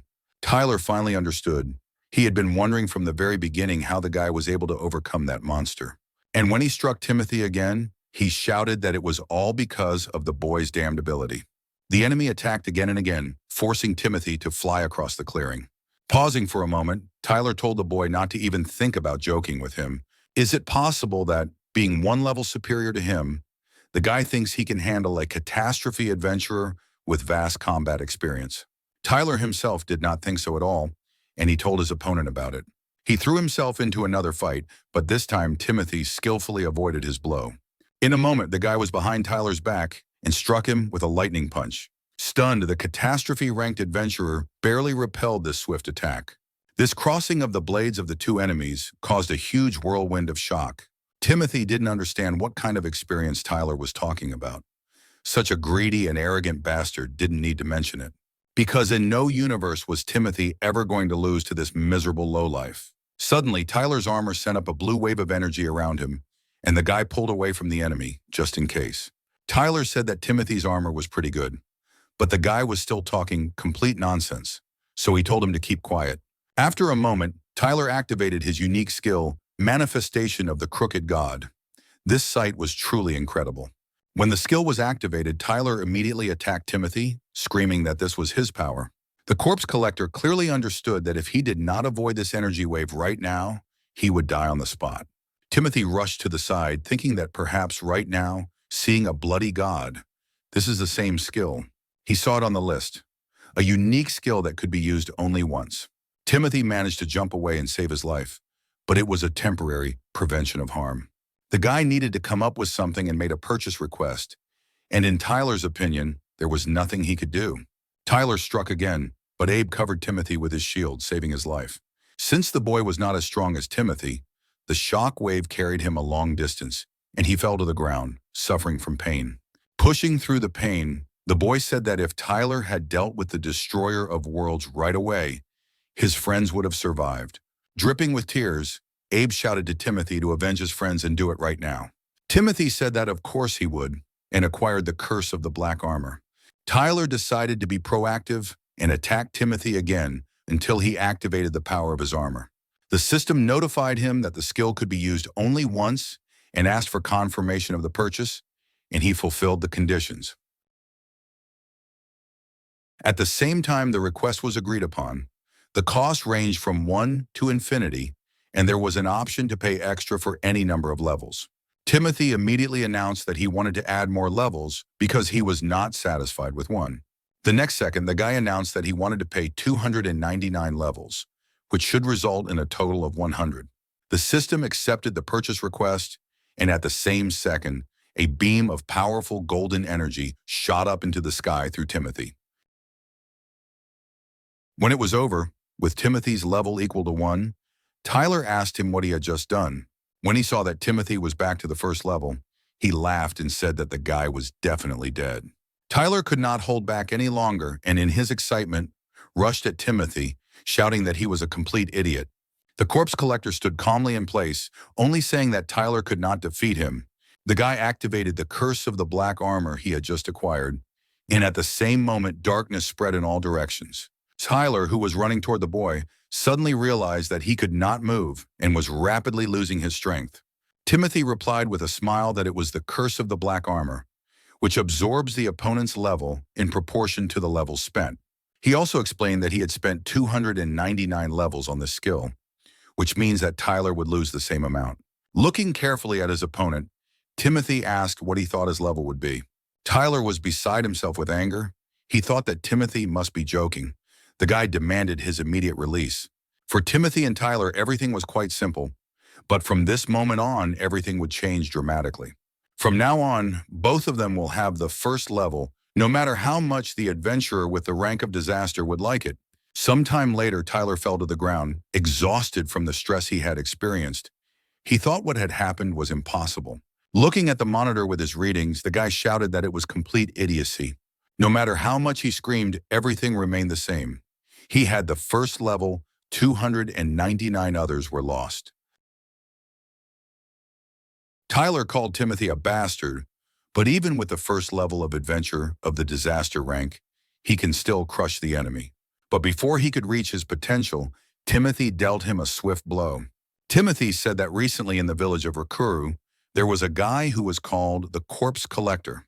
Because of his skill, he could not gain experience and improve his level. Unable to take the blows any longer, Tyler shouted at him to shut up and tried to counterattack, but it was useless. Timothy jumped back to a safe distance and continued to talk about how the guy had always had level 1. However, now he is invincible. After everything he has been through, Timothy knew best how to win. He cut off Tyler's arm. Tyler was still on his feet. He called Timothy a bastard, but said that nothing was over yet. But Timothy disagreed with this statement. He believed that it was over, and it was clear who had won. Tyler was only more outraged by these words, and he rushed to attack his enemy's back. Timothy calmly replied that it seemed that the guy had completely stopped soberly assessing the situation. Abruptly turning 180 degrees, Timothy knocked the sword out of Tyler's hand. And to seal the enemy's defeat, he dealt him a few more blows in addition. After such a swift counterattack, Tyler fell to the ground, unable to move and bleeding. A few minutes later, Abe came up to Timothy and thanked him for making the promised revenge come true. Timothy replied that he didn't need thanks. He would never forgive him, so he would have defeated Tyler without Abe's request. In addition, Tyler was still reluctant to accept his defeat. The guy was calling out to Timothy and shouting that he had cut off his right arm, thus driving himself into a dead end. The guy said he didn't want to do it, but soon other adventurers with the class would find out about the disaster. Gritting his teeth with the last of his strength, Tyler said that if his activity stopped, it would seem suspicious and they would start searching. The guy was struggling to get to his feet. He said that these annoying adventurers were always inquisitive. Of course, they will be very interested in who defeated him and will start hunting for Timothy, so the Black Knight is dead. Timothy calmly replied that if anyone else challenged him, he would definitely fight them. Tyler said that the boy should pray that he would not waste all his strength peacefully. Having stopped his threats, the guy suddenly noticed that he had lost a lot of blood. Activating one of his skills, Tyler said that they would soon meet the Black Knight again. Abe, seeing this, immediately shouted that Tyler had activated the teleporter. Timothy rushed to the enemy, while Abe shouted that Tyler had to be stopped. Tyler concluded by saying that he would make Timothy regret not killing him right away. Timothy looked at the column of red energy that rose to the sky and promised that next time he would be sure to finish it off. Abe didn't know what to do now. Tyler would definitely come back for them with reinforcements. But Timothy replied that everything would be fine, that they themselves needed to leave. Even if Tyler gets in his way again, Timothy will definitely overcome him. Abe was relieved to say that he was relying on Timothy in this matter. In addition, they lost a lot of good adventurers in this battle, and we had to inform them about the victims. But finally, Timothy had a request for Abe and wanted him to listen to it. The boys were standing in the middle of the market, ready to go, and Abe asked Timothy again if he was sure, but he didn't change his mind. Abe said that when Timothy asked him for a favor, he expected something incredible from such a strong adventurer. But instead, the guy asked Abe to take him to another city because Timothy was a man who could surprise. The guy said that he would actually like to continue to help the residents of this village and remain its defender. But for now, Timothy had attracted the attention of disaster-class adventurers, and something had to be done about it. Sooner or later, if the boy stays here, adventurers like Tyler will find him. But Timothy would like to protect the villagers from such a threat. After listening to the boy, Abe said that he understood Timothy well, which is why he decided to listen to his request to the end. To date, they have dealt with the destroyer of worlds, and it was a worthy cause for pride. Abe said that he had already informed the guild about the losses and about Timothy himself, showing the boy the magic communicator. If Timothy is going to leave the village, Abe asked to send a couple of adventurers to protect him. It will be safe here for a while. The guys continued to walk through the market talking, and they didn't notice that Lindsay was watching them. She was panicking. They approached the old man's store, but it was closed. Probably it was a day off. So Abe asked if the guy wanted to say goodbye to anyone. He would have asked them what they should do. He could have negotiated and changed the day of departure. But Timothy said it was okay. They could go. If the guy saw them, it would be a painful goodbye. And it wasn't just his grandfather. Timothy also didn't want to say goodbye to Lindsay and Melissa. The guy will never forgive himself if his loved ones suffer just because they got involved with someone like him. Abe, as he approached the exit of the village, looked back and said that if Timothy left the village now, he would not be able to return here soon. The guy asked again if Timothy would regret this decision, but he firmly replied that he would not and left the village. Suddenly, the boy heard someone calling him, an old man with a package standing behind him. With a smile, the old man asked why the boy had such a sad expression on his face if he was going to leave the village. The grandfather added that he had accidentally learned about Timothy's trip and handed him a package. It was for this reason that he decided to bake the boy some bread for the road and does not take no for an answer. Timothy apologized for his decision to leave the village on a whim, but his grandfather told him to smile, that if he decided to leave the village, he must have a good reason. Timothy was an adventurer, and his grandfather was always watching over him from the first day, from the beginning of his journey. At least in parting, the old man asked to be allowed to see Timothy off with a smile on his face. Timothy decided to make his grandfather happy, and with a smile said goodbye to him and left the village. Abe noted that his grandfather was a good man and asked how the farewell bread tasted, and the boy replied that it was incredibly delicious. Abe said that they could go now, but first they had to visit the city where the guild he worked for was located. This is the southern headquarters of the Adventurers Guild, which was called Durham. That's how Timothy left the village of Rakura behind, and new adventures awaited him. After walking a bit down the road, the boy saw a group of armed goblins attacking a cart. Abe realized that the goblins had attacked a caravan of traveling traders, but Timothy calmed him down by asking him to hold his things for a minute. The former corpse collector took out his weapon. It was time for him to raise his level before arriving in the city. He began to absorb the power of the goblins.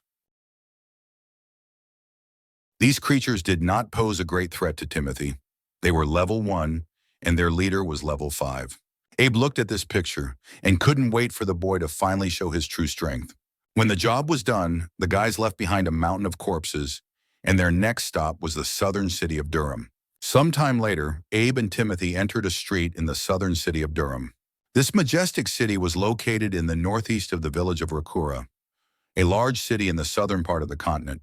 As he walked through the front gate, Timothy was struck by the large number of people around him. The atmosphere of this city was radically different from the village, but it was not surprising. After all, Durham was one of the largest cities on the continent. In the center of this city is the headquarters of the southern branch of the Central Council of the Adventurers Guild.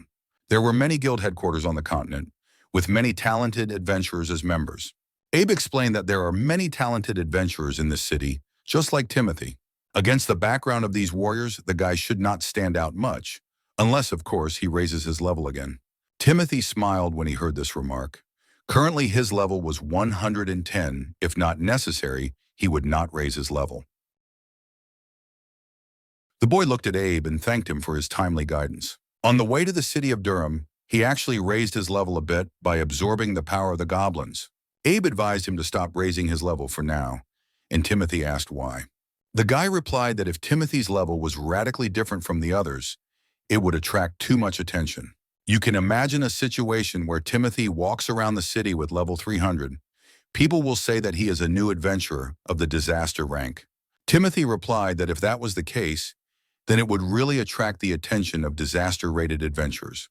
Abe noted that if everyone saw that the boy was the same adventurer who had defeated Tyler, many would want to compete with him. He had heard that there were a lot of eccentrics among adventurers with the rank of catastrophe, so it would be better not to attract the attention of strange personalities. Adventurers need to stick together, not compete, was Abe's opinion when he saw a rabbit nearby. They, the adventurers, are obliged to protect and preserve the peace of civilians. Timothy listened to the guy like he was mesmerized. In his opinion, Abe was a very talented adventurer. Many adventurers cared only about money and fame, and Tyler was the same way. Timothy wanted to become an adventurer who would be kind and just like Abe. The fact that the guy has such a high level now means nothing. He has to match this power and use it wisely. They continued to walk down the street, and Timothy decided to ask where exactly they were going. Abe apologized and explained that they had gotten carried away and he hadn't told Timothy. They need to report on the Destroyer of Worlds, so first, they will go to the guild headquarters. The guys reached their destination and approached the counter with an employee who greeted them and asked what order they wanted to report. Abe replied that he had transmitted the entire mission report on the communicator, and the girl said that if so, she would give him an award right away. The employee asked him with a smile to tell her the name of the mission he had completed. Abe, after a short pause, said that this was the incident in the village of Rakura, the Destroyer of Worlds. The smile immediately disappeared from the girl's face. She turned around and walked away, muttering that she would bring Abe his reward right away. A few minutes later, she put several bags of gold coins on the counter and said that this was the reward for this mission. Since all the members of Abe's group are dead, the entire reward for the mission goes to the only surviving adventurer. That person was Abe, who at that moment was looking at the girl, unable to say a word. Timothy was amazed, wondering why Abe had been so depressed all the way here. It was clear that the boy felt guilty for being the only survivor of that massacre, and this guilt tormented him. Abe eventually took the money from the counter, and the employee folded her arms across her chest and expressed her sincere condolences. On his way out, Timothy asked his silent friend what the girl had said to him. After pausing, Abe replied that members of his squad had died, and he, as a leader, had to take responsibility for their lives. The guys went outside and Abe stopped on the threshold. The guy sighed. The rumors had spread faster than he expected. He didn't want his problems to affect Timothy, but the crowd of adventurers who wanted him dead deprived him of that opportunity. People demanded that he meet with the families of those who died and give them the money he received for the mission. Abe decided to accept all the anger of others. He was in charge of the squad, and because of his mistake, all his comrades died. That is why, no matter what his desire was, and no matter how much he regretted what he had done, he was ready to accept all the accusations on his side because it did not change the fact of his guilt. The crowd demanded answers to their questions and accusations. In their eyes, he was an unworthy leader, and all this horror happened because of him. After hearing the accusations against him, Abe replied that he took full responsibility for what happened. He added that he was unable to save any member of his group from certain death. The guy with tears in his eyes continued to say that everyone who was with him died because of his mistakes. One guy in the crowd shouted that it didn't matter how much Abe was going to regret what he did. Suddenly, all his anger turned to tears, and he said that all those who died were the best adventurers. The guy looked up and shouted again, wondering how they could lose to a level 150th flame dragon. Timothy couldn't understand what was happening. Everyone around Abe was wrong. It was not like that at all. He knew that they were facing a world destroyer of the 300th level, and none of the adventurers were prepared to face such a destructive force. The guy couldn't stand this slander any longer. He shouted that everyone present was wrong and wanted to tell the truth, but Abe stopped him.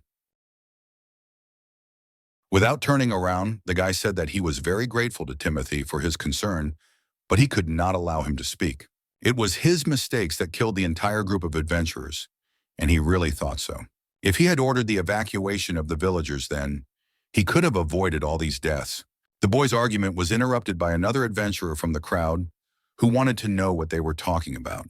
The adventurer shouted at Abe that he had decided to sacrifice his comrades for the sake of reward. As soon as the activist finished speaking, Timothy immediately ran up to him and shouted that Abe would never do that. But the burly man looking at the boy ordered him to shut up. He did not want to hear excuses from strangers. Timothy did not remain silent. He replied that he was not an alien. The guy, along with Abe, fought a world destroyer of the 300th level. This news made a big splash around. If it was true, their return was a miracle.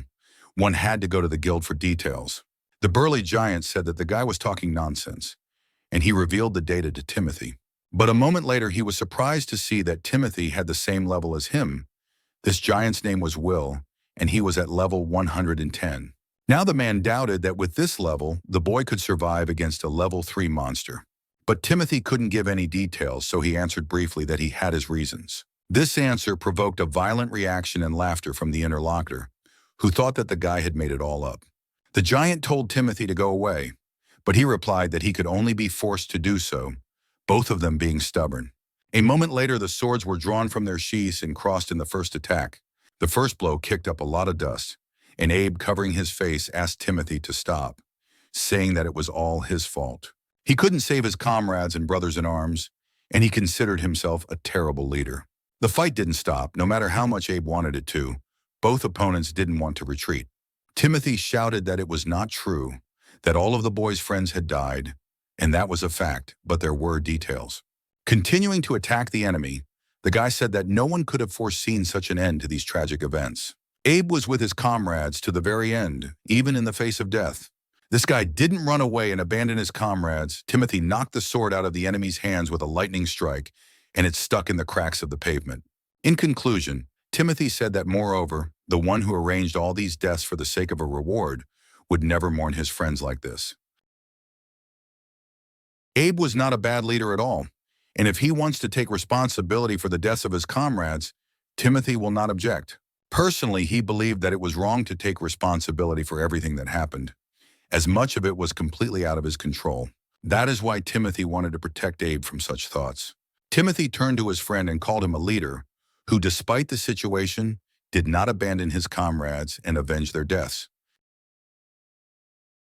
Abe, with tears in his eyes, looked at the guy and asked why he was helping him. Timothy extended his hand to the boy and told him that he was the ideal adventurer he aspired to, and that was the reason. But the burly giant did not want to be defeated, and pulling out a knife, attacked Timothy from behind. Abe, seeing this, tried to warn the boy. Timothy looked back, but the danger suddenly passed. Behind the boy, a dapper adventurer put his sword under Will's neck and stopped his dastardly throw. The unexpected appearance of the stranger made Timothy very tense. He felt a terrible aura around him, wondering who this person was. But Abe stopped the guy and told him he could put down his sword. He said it was his colleague. This man was called the Supreme Adventurer of the Sword of Salvation Guild. His name was Mr. Lyle, and he was level 200. The guy breathed a sigh of relief. It turned out to be Abe's friend. Lyle asked if it was the same Timothy. Lyle confirmed that Timothy had saved Abe in the battle against the Destroyer of Worlds, and not only did he save him, but they defeated him together. After a short pause, he added that this was not the end, and that the guys had also met that bastard Tyler on their way. Impressed, Timothy asked how the man knew him, and Abe said that he needed to tell him about everything that had happened in the village. He also added that because of this, he reported his adventures with Tyler to the central leadership and the guildmaster. It was because of Tyler that the Destroyer of Worlds was not killed in his time, which caused a lot of problems. But thanks to Timothy, they managed to kill the dragon, which would not have happened if Tyler had destroyed the core. He knew about it perfectly well. That's why, after these events, a bounty was placed on his head too, and Lyle said he had arrived in the city only recently. Lyle was on an expedition and could not come to the aid of their group, and Abe reported to him about everything that happened after the expedition was over. As soon as the head of the guild found out about the details, he immediately came to Durham. But now a bunch of idiots are accusing the squad leader of the deaths of his comrades without even looking into the situation or learning all the details. Lyle was very familiar with the pain of the families and friends of the adventurers who died. No words or money will bring back the lives lost, but everyone here is an adventurer. They have to keep the citizens calm. He clenched his fist and added that every time, adventurers risk their lives for the benefit of others. All the boys and girls who died knew what they were doing when they became adventurers. It was their destiny. And what everyone here is doing now is shifting responsibility to those who fought alongside their loved ones to the end. Having made all this passionate speech, Lyle wished to end the conversation about this trip on this note. Timothy, who had been listening to Lyle without saying a word, now decided to ask Abe if he was a good man. Abe told him not to have any doubts, but added that Lyle was a pretty tough chairman. After waiting for the crowd to disperse, Lyle turned sharply toward Abe and announced without preamble that he was kicking him out of the guild. The man explained that even though he had resolved the misunderstanding, the boy's incompetence could not be justified. He could not leave the leader who doomed the entire team to death in one of the strongest guilds in Durham, the Sword of Salvation. Timothy was amazed. Was the guy really a member of the strongest guild in this city? Was it really that first class? Lyle, meanwhile, apologized to Abe for not seeing any other choice, as he might have had some objections to this. But Abe said he didn't have any. He just wanted to ask Lyle for a favor in the end. Putting his hand on Timothy's shoulder, he asked if the candidate could be accepted into the Sword of Salvation Guild. If Timothy can find allies in the guild, he can achieve good results in the future, benefiting the city. Abe sincerely believed that even though he had been expelled, Timothy had every prospect of becoming a first-class adventurer. Just as Lyle was about to agree, Timothy interrupted the dialogue, saying he was against letting Abe be irrevocably kicked out of the guild. But the guy would never agree to join a guild that abandons its own comrades. Abe tried to reassure Timothy, saying that if he joined the guild, he would be able to enlist the support of various people. Moreover, Abe knew that Timothy himself wanted to actively help others, so he simply had to join the guild. After listening to his friend's arguments, the guy replied that, in that case, he would create a guild himself, with his own hands. Sometime later, the boys were walking alongside each other in the narrow streets of Durham, not carrying many things. Finally, the boys came to a dilapidated tower, and Timothy stopped, amazed. After looking at the questionable piece of architecture, the boy asked Abe if this was really the right place for them. Abe answered in the affirmative and added that this is where the story of Timothy's guild begins. This tower will be their direct base. Despite its appearance, it is possible. He decided to thank Timothy once again for inviting him to join his guild. He announced the creation of his own guild immediately after Abe's expulsion. And the very next moment, the boy became the first member of the new guild, right in front of Lyle. Timothy was well aware that he had a lot to learn from Abe, so he didn't want to hear him say thank you. The boy knew that in order to become a first-class adventurer like Abe, he would be happy to receive any advice on this matter. Timothy also realized that even though they had their own base, they would still have to rebuild it from scratch. They are still not officially considered a guild, and they didn't have much money. Abe said he had to give away most of the money to buy the building. Their reward for the destruction of the Destroyer of Worlds, although large, was mostly given to the families of those who died on this expedition. He thought his money would be enough for everything, but he miscalculated. He miscalculated just like Timothy when he opened the closet and kicked up a pile of dust over his head. With the money they had left over, they bought this building to open their own guild, but things were not going well. Armed this time with rags and buckets of water, the guys had to finally start the general cleaning. A few minutes passed and Abe was already trying to warn Timothy of the danger again. While washing the floor, the guy slipped on the water he was pouring and fell face first into a puddle. This situation made both friends laugh. They laughed out loud, unable to stop. At that moment, Timothy realized that when he received this armor, his whole life turned into a battlefield. But he also missed those peaceful days. Suddenly, the boy's joy was interrupted by the sound of the door swiftly opening, and a woman's voice apologized. When Timothy got to his feet, he was surprised to see Lindsay and Melissa in the room, looking at him with concern.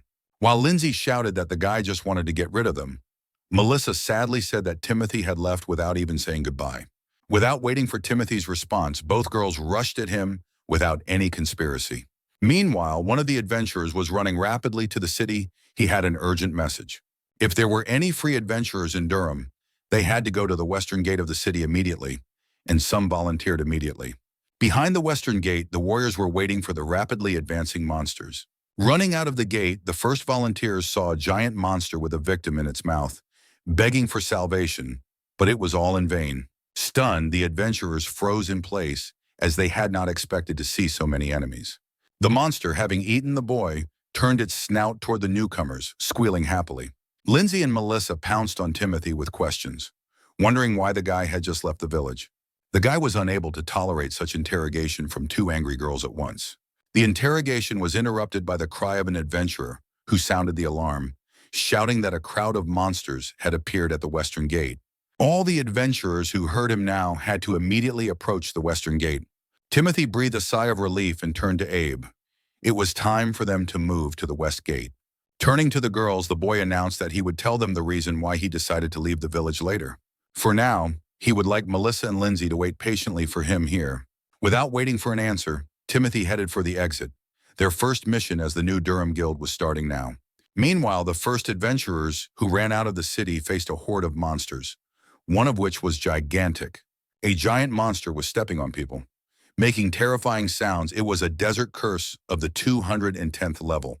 Will was the first to jump into the fray, the one who was level 110, the man who thought the monsters were impudent puppies. Simple cursed nomads of the 20th level were an unequal enemy for him, but there were many such skeletons, all of them with swords, pushing the adventurers back to the entrance to the city. Despite this, Will held on. He shouted that no matter what his opponents thought, they would never overwhelm him in numbers. Will rushed to the attack, and in a few minutes the skeletons were finished. The man wondered where old Lyle was. One of his comrades replied that he had sent for Lyle, but he was still not there, and Will said that if this continued, they would have to attack without him. The man was so engrossed in the conversation that he lost his vigilance and did not notice how the giant monster appeared behind him.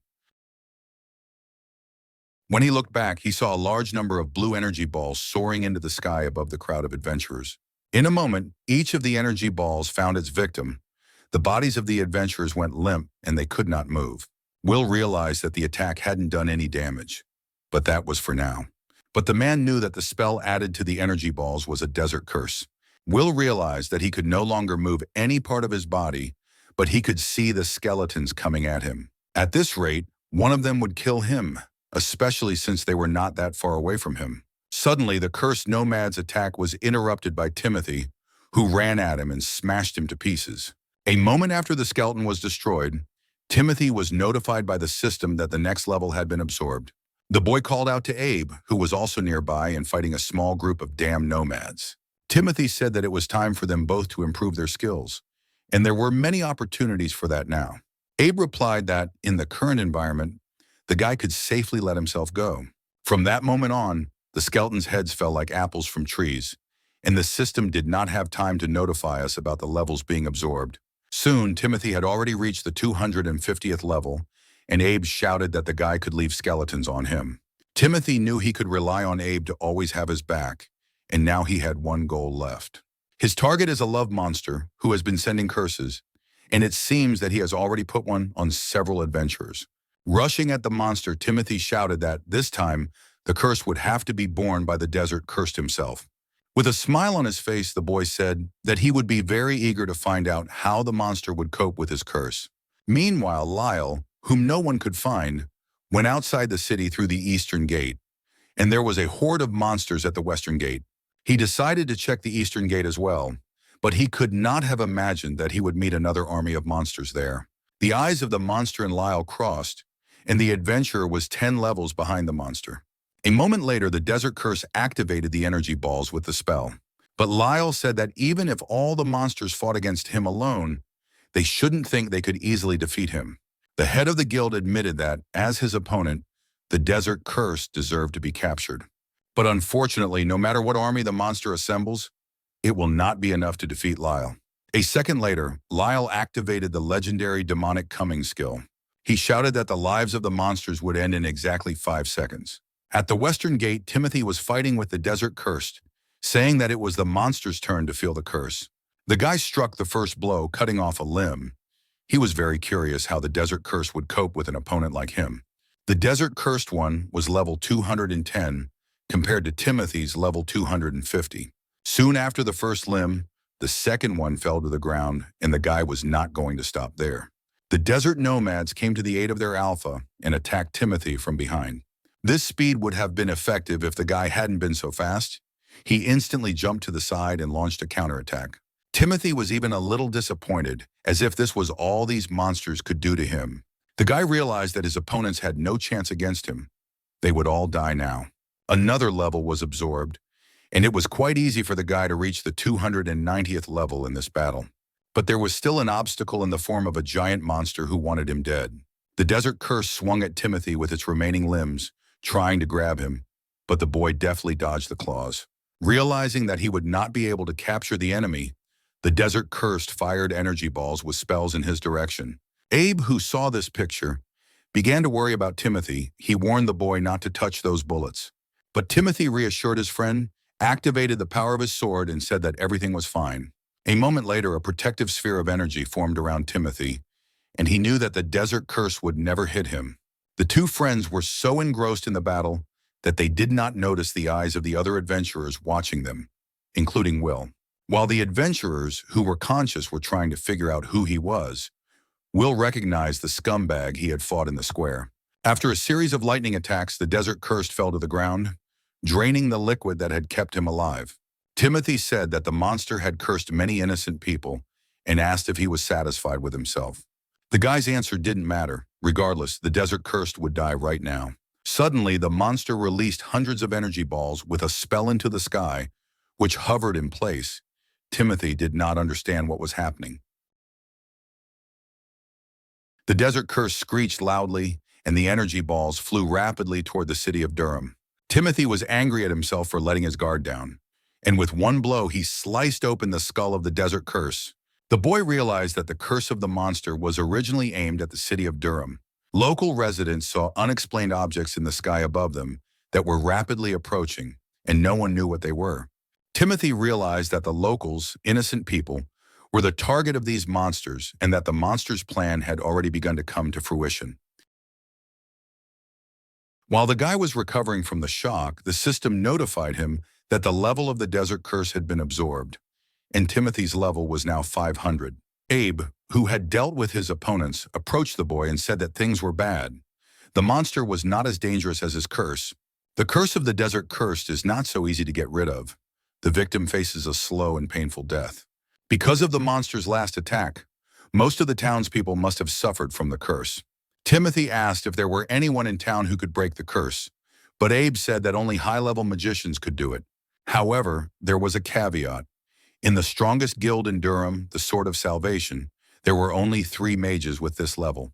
Timothy was surprised by this news, as if there were only 3 powerful wizards in the whole city. Abe assured me that he knew only 3 mages who could cope with the curse of such a monster. The guy's conversation was interrupted by newcomers who ran up to the cursed adventurers and asked how they were feeling. They were the same magicians, and they asked the victims to be patient for a while, and soon they would help them. One of the magicians called Miss Helen and said that the curse was quite serious, and that they still had a chance to save the adventurers. Helen, who was also hurrying to the damned, shouted that it was good. Everyone should focus on supporting their injured comrades. She would never let anyone die today. Helen was a high-level sorceress from the Sword of Salvation Guild. Abe repeated what he had said earlier. He knew of only 3 mages who could deal with the curse, and they were the ones. But the problem is that the number of victims of this incident was growing every second. And at this rate, the magicians will not have time to save everyone. Suddenly, Helen shuddered and grabbed her hand. She didn't understand what kind of curse it was. Even though she could dispel it, it would take longer than she had thought. It was not only her friends who suffered, but this was the most outrageous thing for the girl. Most of the victims were local residents, and Helen wanted to save everyone and considered it her duty. Suddenly, the sorceress recoiled from the powerful energy beam that pierced the adventurer she was healing. Timothy knew that if he stood out too much, he would not be able to avoid meeting with the disaster-ranked adventurers. But even though he understood this, there was a reason why he could not leave the adventurers in trouble. The guy's level was transformed. Timothy received the unique skill, Heavenly Good. He asked Abe if he did the right thing. Abe broke into a smile and answered why the guy was asking him about it. It was a really good cause. Timothy, having reactivated the skill, aimed his hands at another adventurer. Soon, each of the cursed was touched by the miraculous energy of the adventurer Timothy. The amazed Helen looked at this picture and could not believe that the boy had removed the curse from every injured adventurer. She looked back at the guy and asked who he was, but Timothy didn't have time to discuss such nonsense. He promised to talk to Helen about it later, for now there was a curse raging in Durham. Walking to the western gate, Timothy said they had to save the locals and asked if the girl was coming with them. Helen immediately agreed, and she hurried to join her new friends. The girl said that she was one of the strongest wizards in the guild, and it was her duty to help the victims. Meanwhile, in the city, the curse of the desert curse has already consumed all the inhabitants. Timothy activated his skill. They had very little time to save the locals from death. Sometime later, Timothy was looking at the monitor. Many people had suffered from his mistake, and he wanted to save everyone. He decided to use the special skill, Heavenly Blessing, and the system informed him that the request was completed and the skill was ready to use. At the eastern gate, Lyle finished the battle with his alpha monster and sheathed his sword. Looking up, the man saw that, while he was defending the eastern borders, Timothy was not wasting time. The guy ran at maximum speed through the streets of Durham, dispersing the benefits of his skill on the victims. Helen couldn't keep up with his speed, and she approached each of the people who were bewitched and asked if they were okay. One by one, the victims regained consciousness and tried to answer something. Helen still couldn't believe what she was seeing. The stranger had completely erased all possible effects of the curse. In her opinion, it was brilliant, but Abe didn't think so. The number of victims was too high. He was afraid that no matter how hard Timothy tried, he would not be able to save every victim. Eventually, Timothy realized that casualties were unavoidable, despite his best efforts. He managed only a small part of the curse and decided to ask the armor if there was any way to increase the radius of the Heavenly Good skill. The system accepted the query and started searching for answers while the boy continued to run. Finally, she said that she recommends using the Territory Expansion skill, which can enhance the effect of special skills. Timothy read that Wings of Seraphim is an improved Heavenly Good skill that casts holy magic on weapons to cleanse the area of a curse. The system was waiting for a request for a special skill, so Timothy decided not to delay and activated it. In a moment, everything around the boy was illuminated by a blue light. He was holding a winged sword in his hand, and the holy magic was activated. Timothy announced a request to use the skill to cleanse the entire city of the curse. A pillar of energy burst from the sword, which split into parts and found each victim, subsequently engulfing the entire city in its radiance.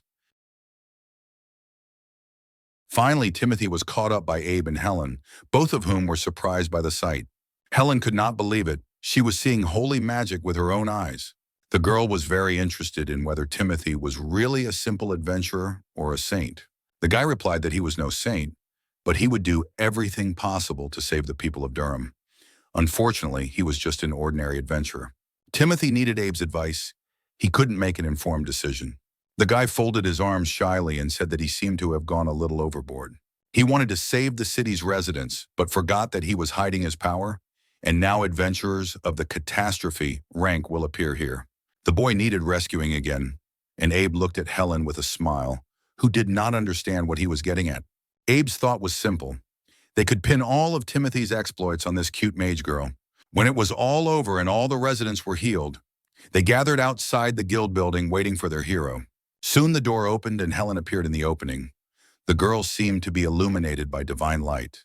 People began to chant that she was the lady who had saved Durham from a terrible curse, their divine heroine to whom everyone was indebted. A little while later, at the central headquarters of the Adventurers Guild, the girl made a report on everything that had happened. She said that she had done everything as agreed. They defended the city from monsters, and she saved the inhabitants from cursing with holy magic. Timothy was sincerely grateful to the girl for her help. In the end, he did not become a hero who single-handedly saved the people of Durham from the curse. Instead, Abe suggested to him in time the idea of attributing all the feats of the day to Helen, the strongest mage in the guild, and it didn't seem suspicious. Helen said that she still had to write a detailed report on what happened, and the guys assured her that they would help her with this. Timothy once again apologized to the girl for putting all these worries on her shoulders. But Helen said that everything was fine. The boy had saved all the residents from this unspeakable horror. She wanted him to respect this as a repayment for saving the victims, and from now on he could count on any help from her. The guys looked at each other and liked the idea. Abe said that the guild seemed to have gained more people because of the stories about the heroine who saved the city, but the girl told him to be quiet. She didn't like being called that. Abe thought it was natural. Helen is one of the best mages in the guild, so the title of Divine Heroine who saved the city fits her. The most important thing, in his opinion, was not to pretend and to believe this lie himself. The Divine Heroine gives residents the confidence that they will always be protected by someone like Helen. Timothy, in the opinion of both boys at once, was not suitable for this role at all.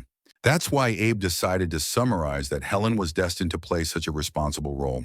The girl blushed. The word role seemed rather pretentious to her. She did not consider herself an actress. Timothy decided to ask Abe if he was sure that the plan would work, and he once again answered in the affirmative. The guy was sure that, thanks to Timothy's incredible abilities, they would make Helen a living legend in Durham. The girl magician simply could not stand all these Napoleonic plans of the boys.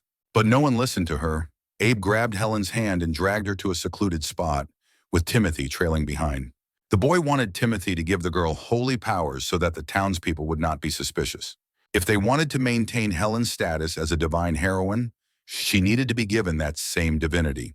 Fear settled in the girl's eyes, and she asked how Timothy was going to give her the power if he was going to shoot holy light at her. Timothy simply apologized to Helen for his actions, and he won't harm her body, so everything will be fine. But finally, Timothy said that if Helen didn't want it, he would understand, and they would go their separate ways. After some thought, the girl replied that she had said earlier that she could be counted on. Timothy has saved lives in front of her, so she trusts his decisions. The guy came closer to her and thanked her once again for her service. If Helen allowed him, he could no longer hold back. A second later, the girl was illuminated by a golden divine light that almost knocked her down. The guy activated the wings of seraphim and shared them with his accomplice. And now people are already cradling Helen in their arms, calling her a divine heroine who illuminates them with warmth and light. Abe turned to Timothy and asked if Timothy could not spin Helen in the air. The guy replied that it was too hard to control. He still hadn't learned to use this skill. By the way, unexpectedly, the guy had just realized an important thing. Abe seems to actually enjoy this whole absurd situation. The guy said that no one knows about it. Still, Timothy stood out too much today, and in the future, he should be more careful. The guy's dialogue was suddenly interrupted by Lyle, who had unnoticed them and asked if he would not interfere. Abe looked frightened at the head of his former clan, whom they had not expected to see now. Despite the boy's fright, Lyle asked Timothy to come with him for a few words. They had something to discuss. Timothy, holding the divine sword and unable to move, simply smiled shyly. Lyle said that the guy probably took him for an idiot, but he knew who the real hero was who saved Durham, and it was definitely not Helen. Timothy was amazed that Lyle seemed to know about everything. He had hoped for secrecy. Lyle watched as people threw Helen into the air and said that he was not going to condemn the boy's methods. He realized that the role of the hero needed a person who was familiar to most of the residents of Durham. However, the boys were seen by other adventurers fighting with them at the Western Gate. Not only the adventurers from the Sword of Salvation Guild took part in this great battle. Abe would never have thought that Lyle would care about such a circumstance, that the man would want to talk to them in person about such a trifle. But he denied it, saying that he didn't care how many adventurers had seen Timothy in action and wasn't going to scold the guy for it. Abe hung back a bit, in which case he didn't understand what exactly was the subject of the conversation. Lyle said that when the monsters attacked the Western Gate, the boys were unaware of what was happening at the Eastern Gate. It was a rhetorical question because the guys really didn't know what happened on the other side of Durham. They wanted more information. Lyle was not at all surprised that no one knew anything about the incident. What happened at the Eastern Gate was quickly hushed up because only the adventurers of the Sword of Salvation Guild were there. After some thought, Abe finally decided to ask a question. He was curious about what happened on the other side of Durham. Lyle looked sternly at the boys and said that a whole horde of cursed monsters had gathered at the Western Gate. But the same thing was happening at the Eastern Gate. The same army of monsters was there. According to the man, the whole attack was carefully planned. This news caused outrage and surprise in Timothy. At the same time, he asked if there were any victims at the Eastern Gate. Lyle replied that no, the guy shouldn't worry. He was there and destroyed all the monsters in time. None of them managed to hurt anyone. He understood that this was to be expected from the supreme adventurer of one of the most famous guilds on the continent. Lyle checked another gate. Without his help, they would not have been able to deal with such an army. But he emphasized that there were more serious problems than the battle. The head of the Sword of Salvation Guild believed that the attack was organized from two sides simultaneously. The monsters were incapable of planning enough to organize such an attack on their own. A human-organized attack is highly likely. This information made the guys instantly shut up. They had never thought about the mechanics of monsters' thoughts, and it was a surprise. Abe thought about it for a while and replied that it was true that a lot of things about the attack didn't add up to the obvious facts. He had been living in Durham for a long time, but he had never seen such monsters. He also found the monsters' behavior strange and asked other adventurers if they had seen anything like this before, but no one had ever experienced it. Timothy asked if this was really unusual, and Abe replied that at least such monsters don't live in these parts. It's hard not to run into such a giant monster, given its abilities and hostility. It's a wonder it showed up next to Durham. After the guy's explanations, Lyle decided to summarize. He added that these monsters, in other words, were summoned by someone. If a person had a special skill or magic, he or she could easily summon such monsters into the army. Timothy was amazed, it turns out, that someone really wanted to destroy the city of Durham. If someone is really up to such an insidious thing, all adventurers need to strengthen the defense of the city. This is exactly what Lyle wanted to talk about.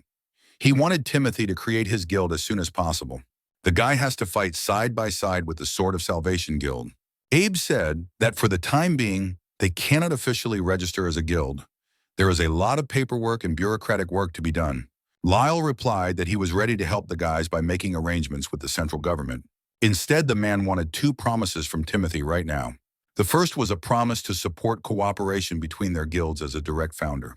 The second promise was that Lyle would personally evaluate Timothy's skills in a training match to make sure he was competent.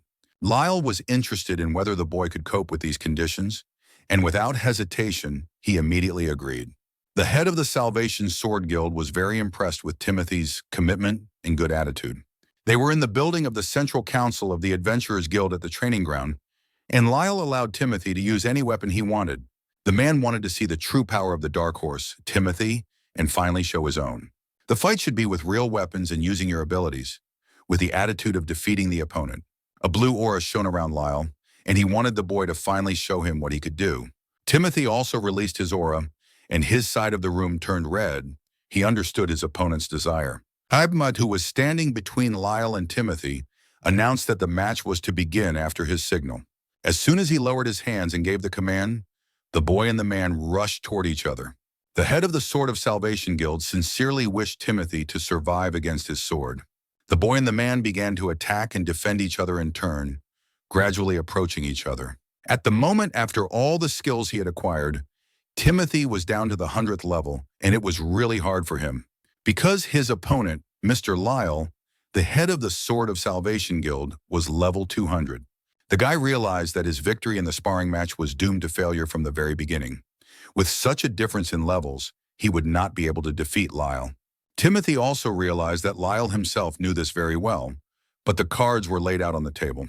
In this case, the former corpse collector decided that his task in this fight was not to defeat his opponent, but to show his best. If Lyle wanted to see Timothy's true abilities, the boy would definitely demonstrate them now. The boy managed to break through Lyle's counterattack and, as he approached, crossed his swords with the man. In a moment, his sword was knocked out of his hands and Timothy gritted his teeth. He had never been disarmed so quickly. But Timothy had a trick up his sleeve. He called on the Sword of Seraphim and attacked Lyle again, and he barely managed to avoid being wounded. For the third time, the guy rushed toward the enemy, moving in an indirect trajectory. But he knocked another sword out of Timothy's hands with a lightning-fast swing of his weapon. Lyle really liked the boy's persistence. He didn't waste a single second and, taking out a dagger, tried to wound the head of the guild for the fourth time. Unable to get to the enemy the first time, the guy continued to deliver swift blows in the hope that he would succeed. When Lyle flew away to a safe distance, preserving the integrity of his body, Timothy threw one of the daggers in his direction. Lyle had no trouble repelling this naive, in his opinion, attack by the boy. But while the head of the Sword of Salvation Guild was busy with such trifles, Timothy managed to pick up Seraphim's sword and fly over his head. The boy reasoned that even if the difference in their levels was too great, he hoped that the man would enjoy their fight to the fullest. The guy pointed his sword at the enemy and made his move. Lyle disappeared in a powerful energy beam that scattered stones in all directions. Abe was delighted. Despite the obvious difference in levels between the two, Timothy's fighting skills as an adventurer had definitely improved. He was looking at the guy who landed on the ground in front of the fire, which he had lit himself. Meanwhile, Timothy himself was looking at the marks of his punch and realizing that this was the maximum he was capable of at the moment, wondering what Lyle thought. A few seconds passed and Mr. Lyle finally appeared in the smoke, bloody and shaken by what had just happened to him. He glared at Timothy and said that if it weren't for their level difference, he would have died from such a direct blow. In his opinion, their entire fight and Timothy's persistence was not bad, and there was no doubt about the guy's fighting skills. Lyle announced that they would now move on to the next part of their match. This time, Timothy would have to defend himself. The guy couldn't understand why his opponent's mood suddenly changed so much, and Lyle had a killer attitude. Abe also noticed the sudden change and realized that Lyle wanted to use a legendary skill against Timothy. At that moment, a shockwave rose around Lyle from the activation of the legendary demonic coming skill. The man was laughing, shouting that it was a fight to the death, and if Timothy didn't stop him, the guy's life would end in exactly 15 seconds. Timothy could also see that Lyle had decided to use the legendary skill, but the boy hadn't yet realized how powerful it would make him. Abe was very worried about his friend. He shouted to Timothy to be careful. The guy informed me that this skill of Lila's doubles the level of the owner within 15 seconds. Timothy was amazed. Did Abe mean to say that Mr. Lyle's level was now 400? But unfortunately for the guy, Abe was right. It will be very difficult for him now. Lyle, meanwhile, was becoming more and more filled with indescribable anger and power. He thundered throughout the room that his blood was boiling in his veins. He hadn't fought an adventurer of his own strength for a long time, and initially this fight was to test Timothy's abilities. But still, now Lyle was offering to have a lot of fun in those 15 seconds. He was delighted with this boy, who met all the expectations of the head of the Salvation Sword Guild, and even more. A demon has been sleeping inside Lyle all this time, waiting for a worthy opponent, and now no one can stop him. While Lyle was making his speech, the guy let his guard down, and he didn't deliver his first kick to the body. Timothy, suffering from indescribable pain, flew rapidly across the room, unable to resist. In front of Abe's amazed eyes, the guy pushed himself through the wall and flew out of the fight hall. The crowd cheering their heroine was still in the square in front of the building, and Helen, looking at Timothy's fall, did not understand what was happening. Meanwhile, Lyle wasn't going to let the guy go so easily. He had 10 seconds left and wondered if he could withstand such a strong attack. The countdown continued, and at the 9th second, Timothy began to descend to the ground, his strength almost gone, as was his consciousness. The guy felt his mind leaving him. He was falling and thinking about how it could happen that he lost. Suddenly, Timothy heard a scream from downstairs. He was called by name. It turned out to be Melissa and Lindsay. The girls' faces were very worried. These two suddenly showed up at his guild and pounced on him with a ton of questions, and suddenly Timothy realized that he had a guild. He saw Helen in the crowd and said goodbye to her after he met Mr. Lyle. The guy also mentioned that it was to protect this city and the people he loves that he decided to found his own guild. While Timothy was thinking about this, Lyle almost caught up with him in the fall, still holding the sword. With the last of his strength, the former corpse collector tried to resist. He swung his sword several times in the direction of the enemy, detaining him. Lyle rejoiced. His demon had fought for real, only with strong opponents. He hadn't shown his true face to another person for a long time. But unfortunately for both the boy and Lyle himself, the whole story will soon end. The man used a demonic black flash. This attack knocked the sword of Seraphim out of Timothy's hands, and he was almost in despair. In the end, he admitted out loud that he was still far from Lyle's skill, and that he had lost this battle. But despite this, Timothy promised that he would survive, and the system informed him that the explosion of the sacred weapon would protect him from the opponent's attack. Within a second of this announcement, Timothy shouted to the holy sword of the Seraphim's wings to explode. The weapon immediately followed its owner's order and exploded between him and Lyle, forming a shield against the latter's attack. Despite this, Timothy was hit by the shock wave and began to fly more rapidly toward the ground. But at least Lyle was a little slower now. The guy fell from a height at high speed and hit the pavement, which flew in different directions. With the last of his strength, the boy begged the armor to restore Seraphim's sword and find a skill that would help him get another weapon in his hands. The system emphasized that Timothy needed to retreat immediately, but the guy knew this already without prompting. He couldn't run away.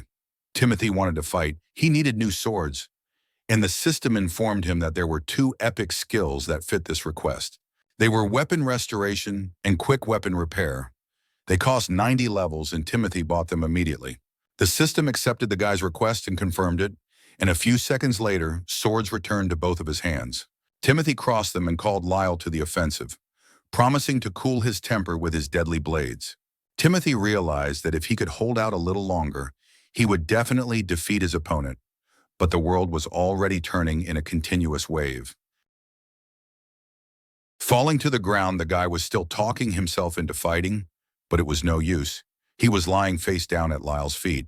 Lyle calmly walked up to Timothy and looked at him, and after a few seconds, the man said that the boy needed to rest properly.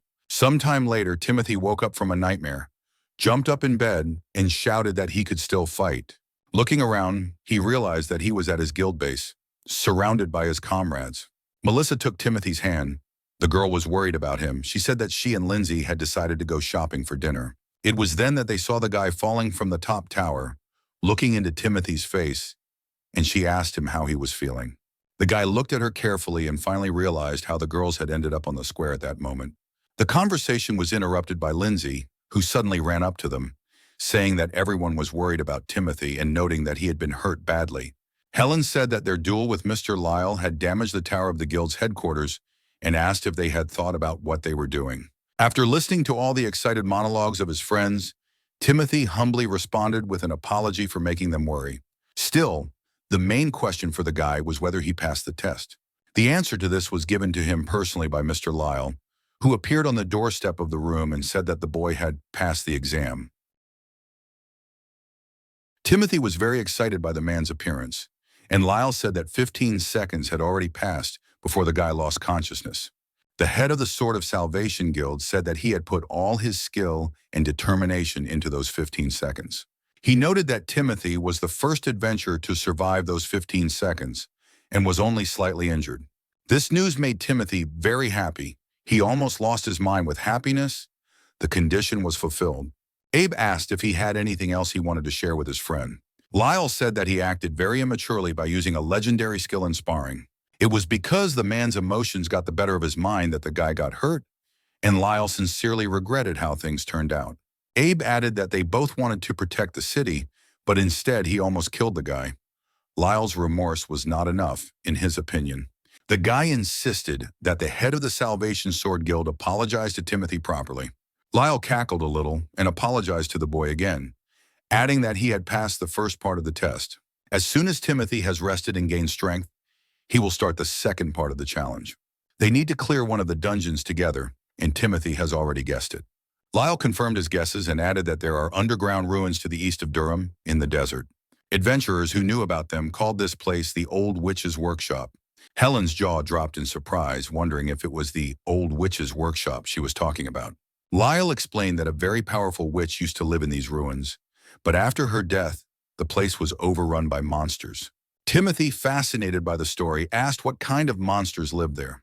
But Lyle, looking at the boy, said that the rating and type of monsters was unknown to anyone. Helen said that over the past few years, unusual magical anomalies have been born through this workshop. It was because of these anomalies that the monsters became stronger and more aggressive, and many merchants traveling to Durham were attacked. Lyle added that no one has ever found out the source of these anomalies. They only realize one thing: the anomalies come from a monster that has taken up residence in these ruins. The guild wizards came to the conclusion that the level of this monster was around 300. Timothy thought about it. The 300th level was much higher than the Desert Cursed. Lyle said that the ruins themselves are not dangerous. No adventurer has ever reached the depths. However, the man believed that the boy would be able to cope with this task because he had already passed the first part of the test.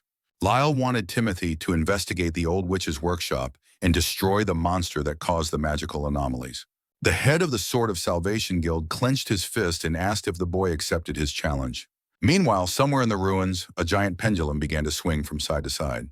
This mechanism illuminated a figure sitting in the center of a giant library. Suddenly, the figure moved. It was an old witch, and she began to wake up. The monster opened her eyes. When she looked up, she felt that some snot-nosed kids had tried to break into her room again. The witch's anger grew along with the lightning she emitted around her, and the magical creature wanted to kill the uninvited guests. After recovering, Timothy immediately set out for the desert east of Durham, wanting to fulfill his mission as quickly as possible. After moving through the desert for some time, the group of adventurers finally came to the entrance to the Old Witch's Workshop. When the friends looked inside, they saw the remains of the adventurers scattered on the floor, which had long since turned into skeletons. Timothy was the first to go down into the dungeon. He asked if Lindsay was really sure she wanted to go with them. The girl smiled sweetly at him and winked. She was 100% confident in her decision, even though she was a 10th level novice adventurer. The girl wanted to help Timothy on his adventures and received a license for a beginner adventure from the central office. Lindsay knew why the boy decided to leave their village and decided to let him know. When Timothy was unconscious, Abe told them everything, and the girl believes the boy was an incredibly kind person. In order not to harm the villagers, he decided to simply leave the village. Now, Lindsay's biggest dream was to become as strong as Timothy. That's why she wanted to travel with their band of adventurers. Timothy noticed that the Old Witch's Workshop was a very dangerous place to start a journey, and the girl was only level 10. But Lindsay, waving her arms hysterically, shouted that Timothy himself was also a 10th level and was leaving. The guy tried to explain it to her, but she beat him to it, saying that she had found out about his epic skill in the department. Unlike the boyfriend, Lindsay will not gain levels unless she gets into difficult battles. And it was for the sake of power and raising her rating that she was willing to take such crazy risks, while Timothy thought it was something unreasonable. To finally tip the scales in her favor, Lindsay said she knew he would always protect her in case of danger. Timothy scratched the back of his head. He was too tired to argue, so he let the girl go with them. These ardent persuasions were finally interrupted by Abe, who asked if they were finally ready to go inside. Timothy decided that there was no point in lingering any longer and ordered everyone to go down to the workshop. Sometime later, the group of adventurers got to the first floor of the Old Witch's Workshop. Helen felt a lot of magical energy in this dungeon. It was definitely an unusual ruin. Abe agreed, which is why, before the source of magical energy appeared, they needed to pump Timothy to the maximum. If Timothy encounters an opponent with a level 300, he won't be able to defeat him easily with his level 10. Abe reasoned that it would have been much easier to raise the guy's level on the way here rather than inside. But because of the battle with the Desert Curse, all the local monsters simply hid in their lairs. Unexpectedly, the conversation was interrupted by the first monster, an iron warrior of level 50. Timothy looked at the strange creature. It turns out that the local monsters were like this. This specimen would be good for his leveling. Abe decided that they should weaken the warrior, and Timothy would deliver the final blow. While the guy was thinking about his tactics, the Iron Warrior rushed to attack, and his friends barely managed to jump to a safe distance. Timothy remained at a distance, not joining the fight. He trusted his friend's plan. Abe told Timothy not to worry. They are one of the best adventurers in Durham and will not be trifled with. Helen began to attack the Iron Warrior at the same time as Abe, but was on the other side of him. Saying that they would never allow the monster to harm Timothy, the girl attacked him, tearing off one of his limbs. Abe, at the same second, informed Timothy that his moment of glory had arrived. The guy did not waste time waiting to be invited a second time. He immediately ran to the attack. Suddenly, when he was almost at his target, Timothy saw that the Iron Warrior had transformed and that the monster would crush him. Lindsay, who was watching the battle, realized that Timothy was in trouble. Not worried about her safety, the girl decided that she would certainly protect him with her epic lightning strike skill, the Thunderbolt. Lindsay rushed past Timothy like lightning, knocking him down, running straight for the Iron Warrior. When the boy saw that it was Lindsay, he began to worry about her, but the girl was very brave and still lacked strength. The girl's counterattack did not last long. The monster was stronger than she was, which was expected, and Lindsay flew back. Timothy was able to catch her and prevent a painful fall, and he sincerely thanked Lindsay for saving his life. At the last moment, this Iron Warrior decided to transform, and the guy did not expect anything less than a mechanical witch doll. The Iron Warrior seemed to be waiting for these words from Timothy because he immediately attacked him. Timothy dodged to avoid death. He laughed at the warrior because with such a giant head, he thought he could hit him, but his own attacks did not do any damage to the enemy at all because of the difference in their levels. The guy did not know how to defeat the monster. Helen shouted that if it was just a mechanical doll, there must be a core under its body. Timothy asked how, in that case, they should proceed to get to him. Abe replied that it was simple. They had to destroy the body of the Iron Warrior by force. Not expecting support, the guy shouted at the magic robot to attack him. The Iron Warrior turned in his direction, but was immediately shot in the other arm, which was blown apart. Meanwhile, Abe wasted no time in jumping up to him, tearing at the iron plating with his hands. He didn't need cover because he wasn't as weak as he seemed, and in a moment the guy exposed his core. Turning to his friends, Abe said that while the Iron Warrior was disoriented, they should attack him. Timothy immediately ran at the enemy, clutching his sword. This time, he had to do everything to win. A few seconds later, he hit the core of the Iron Warrior, and it shattered into pieces. A second later, the Iron Warrior fell to the ground and turned into a pile of scrap metal. Timothy finally got what he wanted so badly. 50 levels of the defeated monster were in his possession. If the boy defeats a couple more mechanical dolls in the same way, he will quickly be able to regain his previous level. Helen said that the most important thing was to remember that these are just magical golems. Their weak point is their magical core. Abe added that it is thanks to this core that they can function. On their own, they are mindless puppets that obey the will of the master. This master breathed life into them with the help of magic. This enemy is very simple. The friends were so busy talking again that they didn't notice that 2 more Iron Warriors had approached them, as Lindsay had informed them. The enemies were also level 50, and now with Timothy's level 60, he could handle them alone. The guy desperately ran towards the enemies, pulling his sword out of its sheath once again. On his way to the Iron Warriors, Timothy swung his fist and hit the first of them, who fell on the second. At the first blow of the boy's hand, the magical robot's core immediately opened. Timothy pulled out one of his daggers and quickly devoured the enemy's level.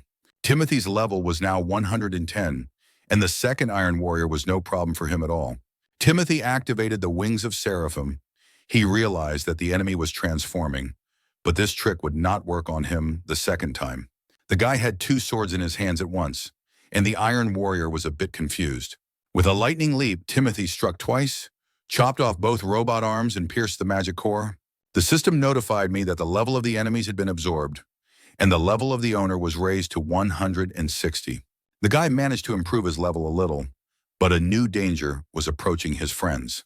Helen jumped in front of Timothy and created a protective dome. She shouted for her friends to be careful. It was too early to relax because a whole army of Iron Warriors was moving in on them, who noticed the offenders and wanted to kill them. The friends urgently needed to find a way out of the situation because there were too many enemies.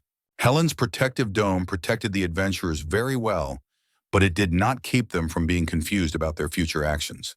The girl realized that although the level of the magical robots was quite low, due to the anomaly in this place, they were stronger than they should be. Meanwhile, the robots sent a request for reinforcements to immediately eliminate the threat. An army of iron puppets lined up in several rows, determined not to let their uninvited guests leave alive. Abe, seeing that things were bad, shouted to his friends to run to the tunnels. None of the adventurers argued with him, and Timothy was the last one to run out of the room. For a while they ran without looking back, but the boy noticed that he didn't see Lindsay anywhere, and looked back. The girl stopped in the middle of the road in awe. The boy also saw the Iron Warriors approaching the girl and covered her with himself, ordering her to run immediately. Lindsay did not need much persuasion. Constantly looking back at Timothy, the girl quickly ran after her friends. Meanwhile, the guy once again activated the Seraphim's Wings skill and prepared for battle. The Iron Warrior, who was walking first, started shooting, and the guy first deflected his bullets with his swords. When the magical puppet lost her patience, she began to pour iron on everything, and Timothy accelerated his fencing skills to defend himself. The car, powered by a giant battery, did not retreat, and Timothy realized that it was time to do something drastic. When the shooting stopped, the guy shouted for the cans to come to him, as they would not be able to overwhelm him with their numbers anyway. Suddenly, the boy saw one of the Iron Warriors activate a large cannon from his body, and it began to accumulate energy for a shot. In a moment, the energy of the shot, which illuminated the entire tunnel, was already reaching out to Timothy. It was an unexpected twist, and the guy had to quickly flee from the flames of hell. Timothy managed to hide around the corner, while the first of the Iron Warriors broke the granite slabs with his shot, and the others activated their guns. The next collective shot destroyed the wall behind which Timothy was hiding, so he had to run away again while everything was exploding behind him. Meanwhile, Abe, Helen, and Lindsay ran to another entrance to a room and stopped at the threshold. Timothy, who ran up to them a few minutes later, asked what they were doing here, and they needed to run as fast as possible. Robot shooters, who were also canners, were no longer an option, and we had to hurry. Abe replied that they would have loved to do so, but they simply had nowhere to run. This room was a dead end. When he went inside, the guy could not contain his cry of despair. He did not understand why they were so unlucky. The Iron Warriors were already behind them, and Helen managed to create a protective dome in time to prevent the bullets from hitting anyone from the squad. The friends gradually retreated from the entrance and finally found themselves in the center of the hall, while the enemies began to enter and surround them from different sides. When the shooting started, Helen needed all her strength to hold back the gunfire that was pouring down on them. The girl held on with all her strength, but the pressure was too strong, and the cans did not allow her to catch her breath. Helen began to feel that she was being pushed back, and something had to be done urgently. The girl shouted to her friends that she was no longer able to protect them and deter their enemies. Timothy immediately reacted and said that, in that case, she should let him go ahead. Abe objected and said that even if the guy had a high level, there were too many enemies and they were strengthened by a magical anomaly. He would not be able to defeat them. Timothy knew that his friend was right, but he just didn't know what they needed to do to survive. Suddenly, the gunshots stopped, and the friends found themselves in some kind of energy beam. They looked up at the mountain and saw the runes of some kind of spell, which were gradually activating. Helen was the only person who knew what was happening. It was teleportation. A few seconds later, the floor began to cave in under their feet, and they fell into the abyss. The friends found themselves in a dark abyss, and as they fell, Timothy reasoned that the floor could not have collapsed by itself. This situation was set up by someone. In addition to falling, the guy heard the shouts of the Iron Warriors, that it was necessary to pursue the offenders, and he had to defend himself in the air. The first Iron Warrior who encountered Timothy flew off against the wall, and the tin can was defeated. Timothy looked up to see 3 more robot puppets pointing all their lasers directly at his squad. The guy realized that no one in his group would be able to dodge the enemy's attack in time, but at the same moment he heard Abe's voice. Abe wanted Timothy to give him his hand immediately, but he was at a good distance, and no matter how hard he reached out, he couldn't reach the guy. After a moment, Abe looked back at Helen, who was even lower, and asked her to use wind magic and push him toward Timothy. Helen said that if Abe really wanted to, she would use wind magic, but he had asked for it and shouldn't blame her later. Abe, like a feather, flew at high speed in the direction of Timothy, who was already prepared to catch him. A moment later, there was a successful collision of the sides, and Abe, without stopping his flight, spun Timothy around and threw him forward at the Steel Warriors. A few seconds later, the first of the Steel Warriors was cut in half by Seraphim's sword, while the other two remained far below. The cut metal can exploded in midair, creating a blast wave and fire that moved toward the other two robots. When the fire dissipated, Timothy saw that the two were still alive and even shooting in his direction. The guy tried his best to fight off the avalanche of bullets and struck back, and the tin cans were wounded. There was a powerful explosion that illuminated the entire tunnel through which the adventurers were traveling. As the guy flew past the fire, he was pierced by the absorbed levels of the three enemies he killed. His current level was now 360, and if he continued to increase his level, he would be able to defeat the one who had cursed Durham. Realizing that everyone was now looking at Timothy and not paying attention to anything else, Lindsay shouted that they were still falling. Helen looked at the girl and told her not to worry, they would get out of here now. A few seconds later, all the members of Timothy's squad found themselves back in the hall they had never seen before, and the magic could have saved their lives. As soon as Helen, Lindsay, and Abe got to the floor, a powerful explosion sounded behind them, throwing them back into the air. When they looked back, they saw the silhouette of Timothy in the smoke, who apologized to his friends for being too high. The guy so far did not know how to control his strength to the fullest. Abe replied that nothing terrible had happened. At least for now, he didn't have to worry about Timothy anymore. Meanwhile, Lindsay was looking around, wondering what kind of place this was. The room was dark, and she couldn't see anything. Helen activated her skill and lit all the candles in the round hall so that the friends could finally see the environment in peace. As soon as the adventurers' feet hit the floor, the powerful witch woke up and she sensed the intruders on her territory. The woman's first inclination was to kill them, but she did not know how best to do so. Whichever way she chose, the witch could not allow the perpetrators to survive, and the woman gradually came out in front of the adventurers. Timothy could see some kind of mechanism under her clothes. Was this witch a mechanical doll too? He looked back at his friends and warned them to be careful as they were facing a difficult doll. The witch activated the self-destruct protocol and turned on the catastrophe mode. A moment later, the witch straightened her shoulders and threw off the cloak that hid her essence. Abe said that there was no doubt that it was the reason for the magical anomalies.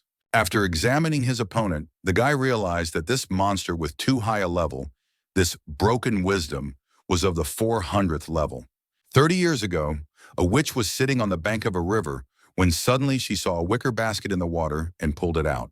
What she saw inside made the woman wonder if she, an old hermit witch, would be able to raise this child. After some thought, she realized that no, the woman had devoted her entire life to the search for truth and had already lived in the world for 80 years. During her lifetime, she managed to become a powerful witch who knew everything possible about magic, but did not learn to live like an ordinary person.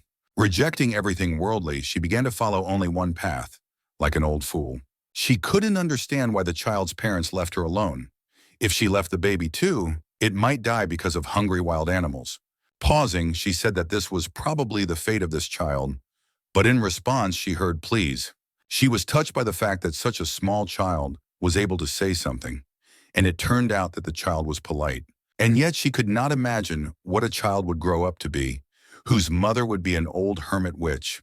The baby's will to live was great, and the woman decided to look after her, introducing herself to the child as Nellie. Taking the child in her arms, she named him Merim, the name of a spell that makes a person absolutely happy. Meanwhile, a fight broke out in the dungeon hall. The witch shouted that the adventurers should die and rushed forward, but Timothy was able to jump away. The boy saw that the robot witch's hands were glowing in different colors, which meant that she would use different energy against them. To prevent the woman's first strike, Timothy decided to rush into the attack first. But he didn't even have time to approach the enemy because she sent pillars of flame at him up to the ceiling. The flames were followed by a swift stream of wind, and Timothy tried to dodge the blow. But the witch was relentless, attacking wave after wave, hoping that one of the blows would hit its target. In addition, the monstrous creature activated the power in its other hand. So now 3 elements were opposing the adventurers. Jumping into the air, the witch launched about 100 daggers at her friends at the same time. Helen stepped forward and formed a protective dome over the adventurers, hoping that this would delay the attack. While his friends were trying to cope with the previous one, a toothy monster formed from his hand and also rushed to the ground. This giant toothy snake destroyed the protective dome that Helen was building, and the friends had to duck to the ground. The witch was just waiting for this, and at the same moment, rushed at the adventurers with a giant sword. Timothy turned to Abe and told him that they needed to cut off the witch's hands so that she would not be able to do magic. But in a second, the guys were forced to defend themselves from the attack of a giant monster. The witch shouted that they would die, but then asked why they should be killed. And Timothy did not understand why these questions were asked, because she was the one who attacked first. The girls, who were kneeling in fear a little further away from the boys, also could not understand what was wrong with this woman. Not only did she have an abnormally high level, but the witch could also use various types of magic, something Helen had never seen before. Abe had a thought about this and was quick to share it with his friends. 10 years ago, a powerful witch lived in this workshop, and she knew how to use various types of magic. Abe knew the woman was long dead, but what if she had found a way to live in these ruins forever? Timothy shouted that if this theory was correct, it might turn out that they were not looking at a doll at all. It could have been the soul of an old witch imprisoned in a new mechanical body. In the process of thinking, the boys managed to deal a significant blow to the witch, and she flew away for some distance. Landing opposite Timothy and Abe at the other end of the hall, the mechanical monstrosity prepared for a new fight. Timothy asked his friend if the old witch had always been so inhospitable, and he replied that the old men from the city of Durham said that although the woman was a hermit, she never harmed anyone. Now the witch looked like a completely insane creature, ready to kill any living thing that came before her. They were looking at the witch's snags, who could not find a place for herself, and shouted to the whole hall that the uninvited guests must die. Abe said that it seems that the soul of the old witch in question is trying to fight the body of the mechanical doll. In any case, it was now absolutely impossible to know who the enemy was. Suddenly, dozens of giant mirrors began to form under the ceiling of the room they were in. The witch made an energy shot upwards, and the beam began to ricochet off each mirror. The mechanical doll was very dangerous. 18 years ago, in an old witch's workshop, a little girl was trying to assemble her first robot. The witch was unhappy that the child was fiddling with these dolls again. Apparently, the girl was attracted to strange things. Miriam replied that she did not have the same strength as the master, but she wanted to achieve her mastery. The witch replied that she certainly understood that the girl could not match her, but if she continued to study hard, she would gain the same power. The girl believed that she had no talent for magic, which is why she decided to become an inventor. Miriam dreamed that one day her dolls would definitely be able to defeat the witch master. The witch said that the girl could do as she pleased, because it was only her life and she was able to live it as she wished. 8 years later, the girl was standing by the bed where his master witch said goodbye to her life. The woman asked me not to scream in vain. Very soon her life will come to an end. That's all. Miriam shouted that she could not die so soon. She had not yet created a creation that could match the master in power. She added that she was just a little bit away from creating her most important masterpiece. She begged me not to leave her halfway, large, abundant tears rolling down her eyes, but the girl did not pay any attention to it. The witch asked her not to cry and assured her that Miriam would finish her work, because she had devoted her entire life to studying dolls. Even though she died, the girl's life was just beginning, and she hoped that she would have a wonderful future because she was a good girl. The witch turned her belly up and started attacking the boys again.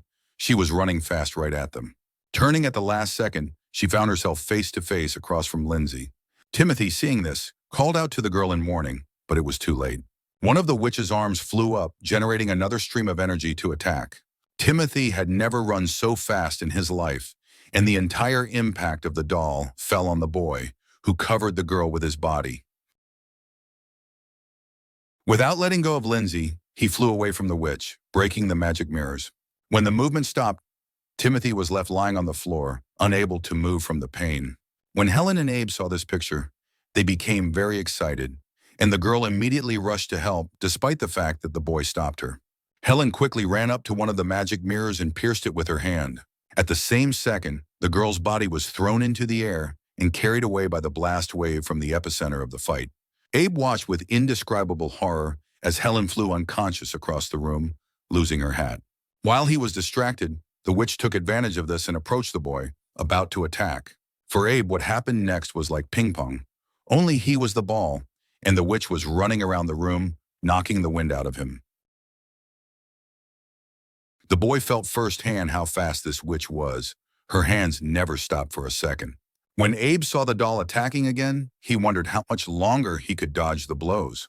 The TV immediately hit the guy with a powerful energy beam that knocked him down. Abe flew across the room and crashed into a bookshelf, causing a powerful explosion. Timothy looked at this picture from a distance, thinking that if things continue like this, they will all be killed here at this rate. Something had to be done urgently, and Timothy had no choice but to activate his skills again. As soon as the boy did, the witch immediately felt the change and, looking back, flew in his direction, attacking him. During the fierce fight, Timothy realized that he had managed to wound her, and this motivated him greatly. But it turned out to be completely in vain, because the attack did not seem to have any effect on the witch. Instead, the witch got even angrier and attacked the boy with renewed vigor, which made Timothy fall to the ground. Falling to the ground, the boy tried to understand what this old doll was up to. He saw the witch standing in front of him in the center of a solid pillar of fire. Timothy realized that it seemed that nothing could stop this witch. No matter what was happening to her body, it would not stop her from fighting. Timothy decided that he shouldn't prolong the fight because he simply couldn't withstand the pressure. This powerful witch was, after all, an ordinary mechanical doll, and therefore must be powered by a magic core. The only problem was to get to this magical core and stay alive. Screaming about death, the witch attacked the boy, and he began to dodge the swift attacks at top speed. Timothy realized that if he continued like this, he would be able to get close to her. But the second he saw the Iron Warriors, a squad of 4 robot puppets landed on the floor and immediately found their target in the boy's face. Timothy was excited. These cans had never been so useful, and he would be able to improve his level. The boy killed all 4 Iron Warriors one by one, and the witch did not interfere in this fight. The system announced that the levels were absorbed, and the current level of the owner reached 560. The guy told the armor that he needed a legendary skill that would limit the enemy's movement. The request was received, and the search was started, and sometime later the system reported that it recommended purchasing the Royal Command skill. The skill bound a target with a lower level than the owner with countless black spears and cost 150 levels. The guy requested the legendary skill King's Order and prepared for the test. It was great that the monster was at level 400, and Timothy was at level 410. The guy shouted that the witch should kneel before the Royal Majesty and activated the Royal Command skill. At the same moment, the witch, who was running towards the boy with all her limbs, was pinned down by a large number of spears, unable to move. 10 years ago, Miriam, proud of herself, rolled something bulky into the bookstore, and she succeeded. Although she tried to transplant the soul of the Witchmaster into the doll, she failed. The man told her about a forbidden technique that would help her bring the master back to life. If you put the soul of a Witchmaster into a doll, the woman will live as long as Miriam is alive. Although she would never be able to be with her mentor again, she considered it a small price to pay for her life. The doll will have to turn on automatically, and the master's soul will remain inside forever as soon as the girl leaves the room. Looking back to say goodbye, Miriam lingered, although she was consumed by evil. The girl hoped that the witch in the doll's body would live a happy life for both of them. Now, this half-crazed witch doll was pinned down by the spears that were formed with Timothy's skill, and she was resisting. The floundering continued for several minutes, and finally the doll broke free of its captivity and started running in the boy's direction again. Timothy was amazed that his plan didn't work, but he decided to keep going. Timothy pointed his hand toward the doll and activated his Royal Command skill once more. Dozens of spears again caught the witch, piercing her limbs through. The crazy creature wanted Timothy to die. She had to kill the intruder, but she didn't remember why. The boy took up his sword. He did not understand why the witch was still asking this question. She said that killing people was her goal and then denied it herself. The crazy, powerful witch doll escaped from the spear's captivity again, tearing off part of her limbs. She rushed toward Timothy, but he activated the Royal Command skill for the 3rd time and stopped her with his spear. The witch screamed in pain. Timothy, seizing the moment, began to strike the creature blow after blow, while she repeated that her desire was to protect her child. Unable to withstand such torture, the witch finally fell to her knees, unable to resist any longer. A moment later, Timothy was standing in front of the wreckage of the former doll of the powerful witch. The guy couldn't even realize at first whether he had defeated her until he saw the blue light that came out of the wreckage. It was the soul of a powerful witch, and it was trying to get to some door that appeared behind a bookcase that had moved aside. Timothy was surprised to see a secret door, and he immediately had a desire to explore what was behind it. Suddenly, his thoughts were interrupted by the system's voice announcing the level's absorption, a powerful energy beam bursting from the doll's remains. Timothy was overjoyed. It was the first time he had defeated such a high-level opponent, and it was supposed to raise his level to the heavens. The system did indeed announce a few seconds later that the current level of the owner had already reached 810. At the very moment the announcement ended, Timothy was surrounded by darkness, which was so heavy that he fell to the floor. It was incredibly painful for the guy, but it was probably because the armor had absorbed such a high level. The dark energy was increasing, and the system issued a warning. It informed that due to the absorption of a huge number of levels, the owner will suffer enormous physical and mental damage, and this process has already begun. To save the owner's life, it was recommended to acquire the vault skill. The system waited for confirmation of this action, but Timothy did not hear it. The system eventually made a second request, but did not wait for a response. And this time, Timothy turned into a complete pain. Realizing that the boy could not give orders, the armor took over temporary authority and acquired and activated the vault skill on its own. When the vault was activated, the system notified that 400 levels of the owner had been transferred to it, and the darkness was gradually replaced by light. Soon the light dissipated, and Timothy began to sink to the floor. The guy would have been conscious. He woke up and groaned in pain, but only when he fell to the ground did Timothy's whole body tremble. A few minutes later, the guy raised his head and asked the armor of the abyss if they had really saved his life. The system responded that it simply confirmed the owner's intention and acquired a new armor function: storage. Timothy admitted that it was a complete surprise for him because, to be honest, he doesn't remember much because of the enormous pain. The guy asked what kind of capabilities this storage facility had. The system replied that the storage skill allows you to add or remove your levels at the owner's discretion. Previously, the ruler had the 810th level, but the system took over and took away 400 levels. Finally, Timothy understood everything, which is why his level did not increase, all thanks to the storage skill. Timothy realized that this was quite convenient. As soon as he got to the city, he could lower his level to avoid attracting too much attention. And yet Timothy must not absorb too high levels, otherwise he will simply lose his mind. The system said that this was the first time he had absorbed such a high level. It would not happen again, and Timothy replied that he would deal with the storage. He heard his friends running toward him, and Abe, Lindsay, and Helen were very worried.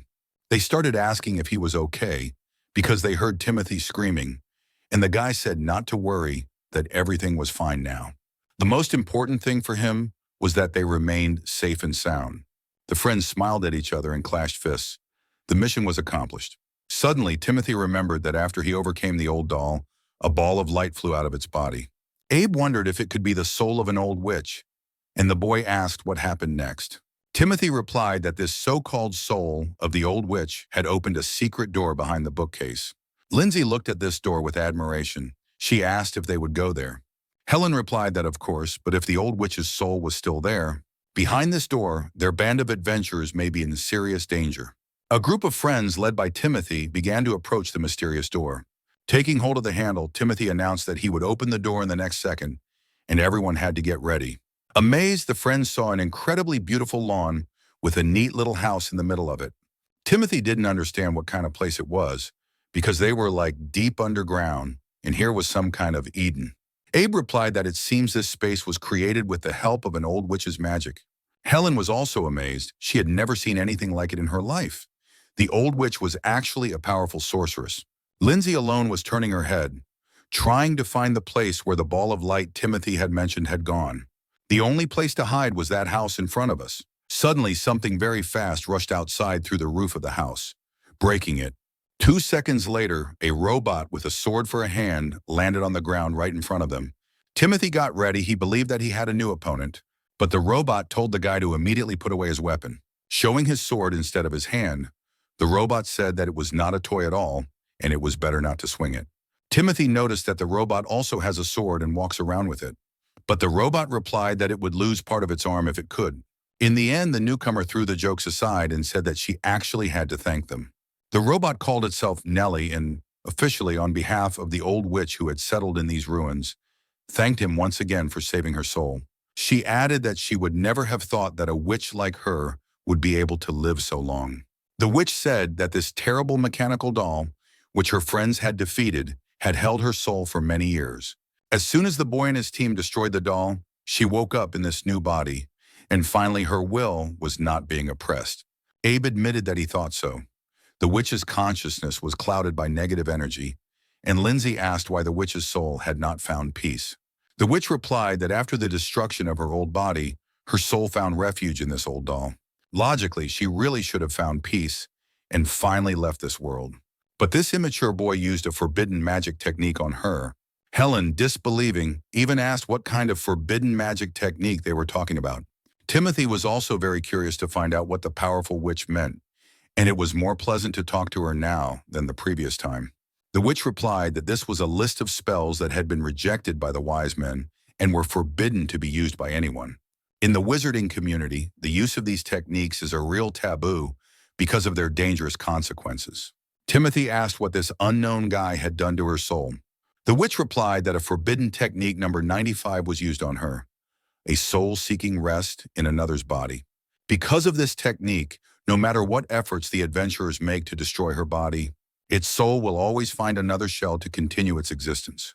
Helen, having heard the witch's story, said that if she wanted to die, they could always cast a spell on her, but she said that was impossible.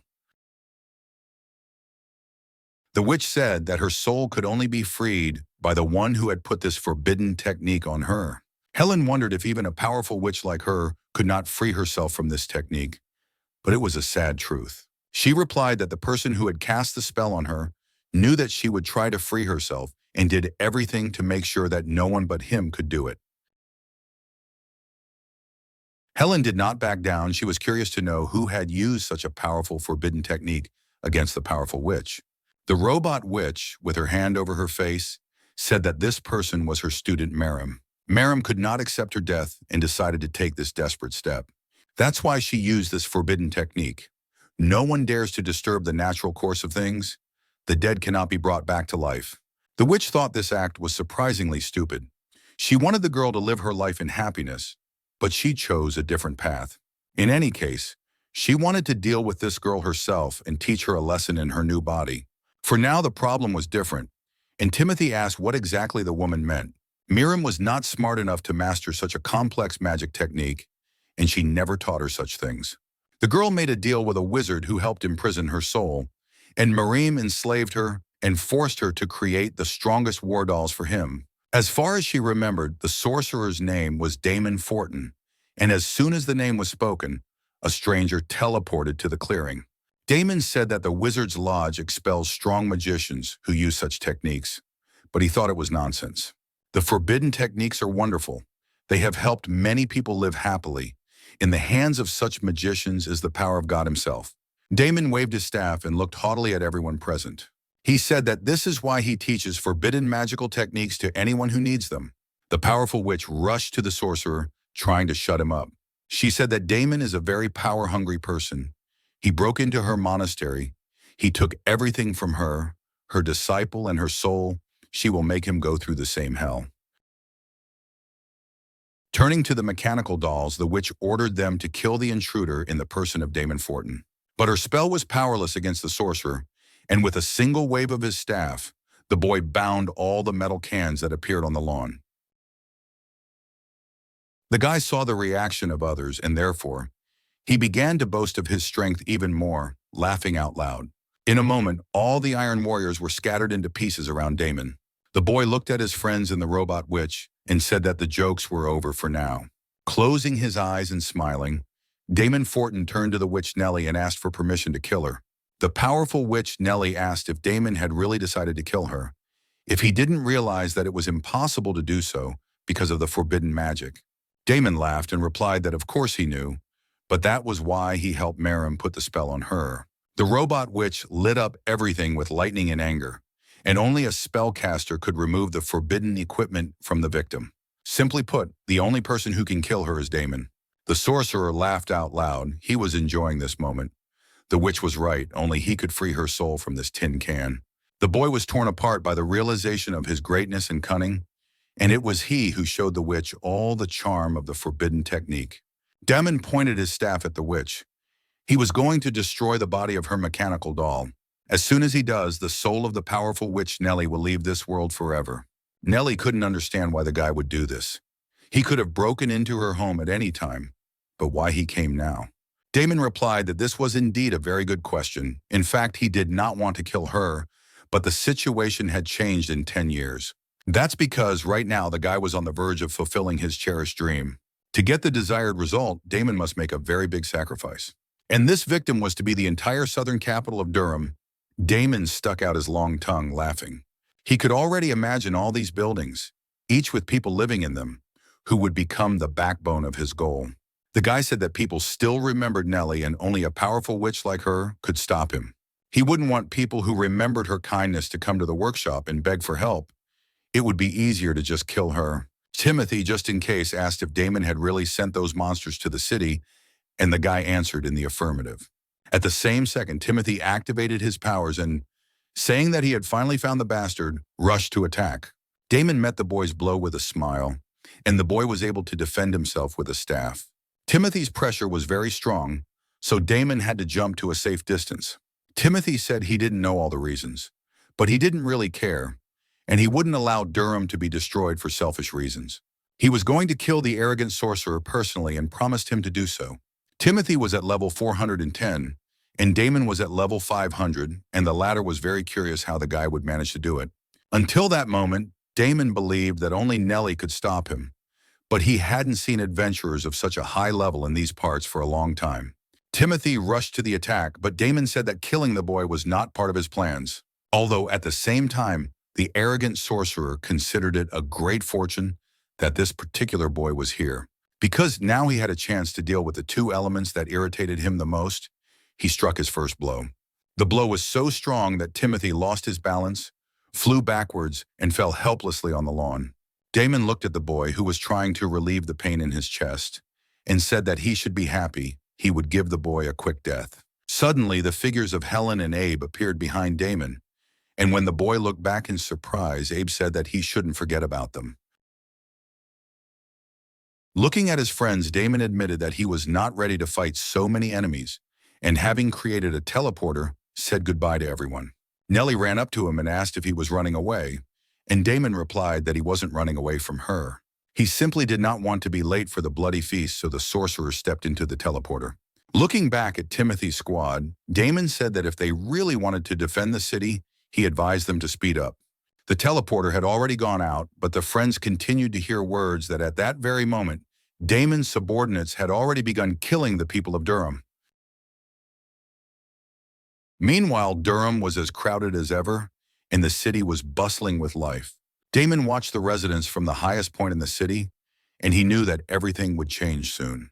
This idyllic world will end today, and the process has just begun. The bloody feast had begun, and Damon had helpers for this, the first of whom had just teleported to the city. The appearance of the first subordinate caused the sorcerer to laugh sinisterly. He liked to dare to do what others were not capable of. The city was flooded with teleporters of Damon's people, and the sorcerer wished death to all the inhabitants, wishing them to become food for the new god of this world.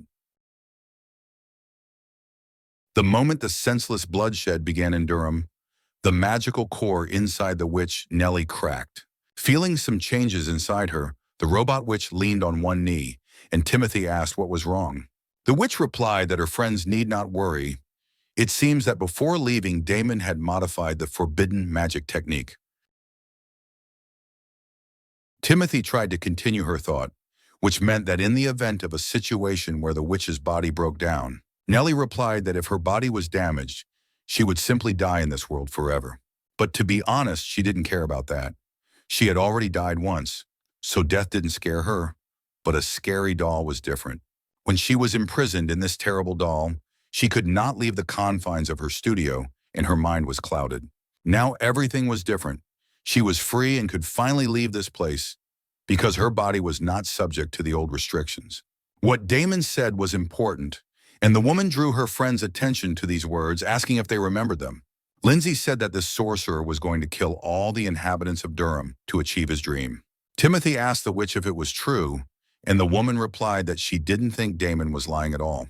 Abe said that they had better get back to Durham as soon as possible and stop Damon from harming the townspeople. Helen replied that they would not be able to reach the city on time on their own. Timothy agreed that even if they tried, by the time they reached Durham, it would be in ruins. The witch Nellie said that the boys and girls had probably forgotten who they had met today. Even Damon was afraid of her as the only equal opponent, and she asked him to leave the way to her, the powerful old witch. Meanwhile, a bloody harvest began in Durham, with Damon's henchmen executing people right on the streets. Another victim was a local man who begged for help, but Damon's subordinates were not impressed.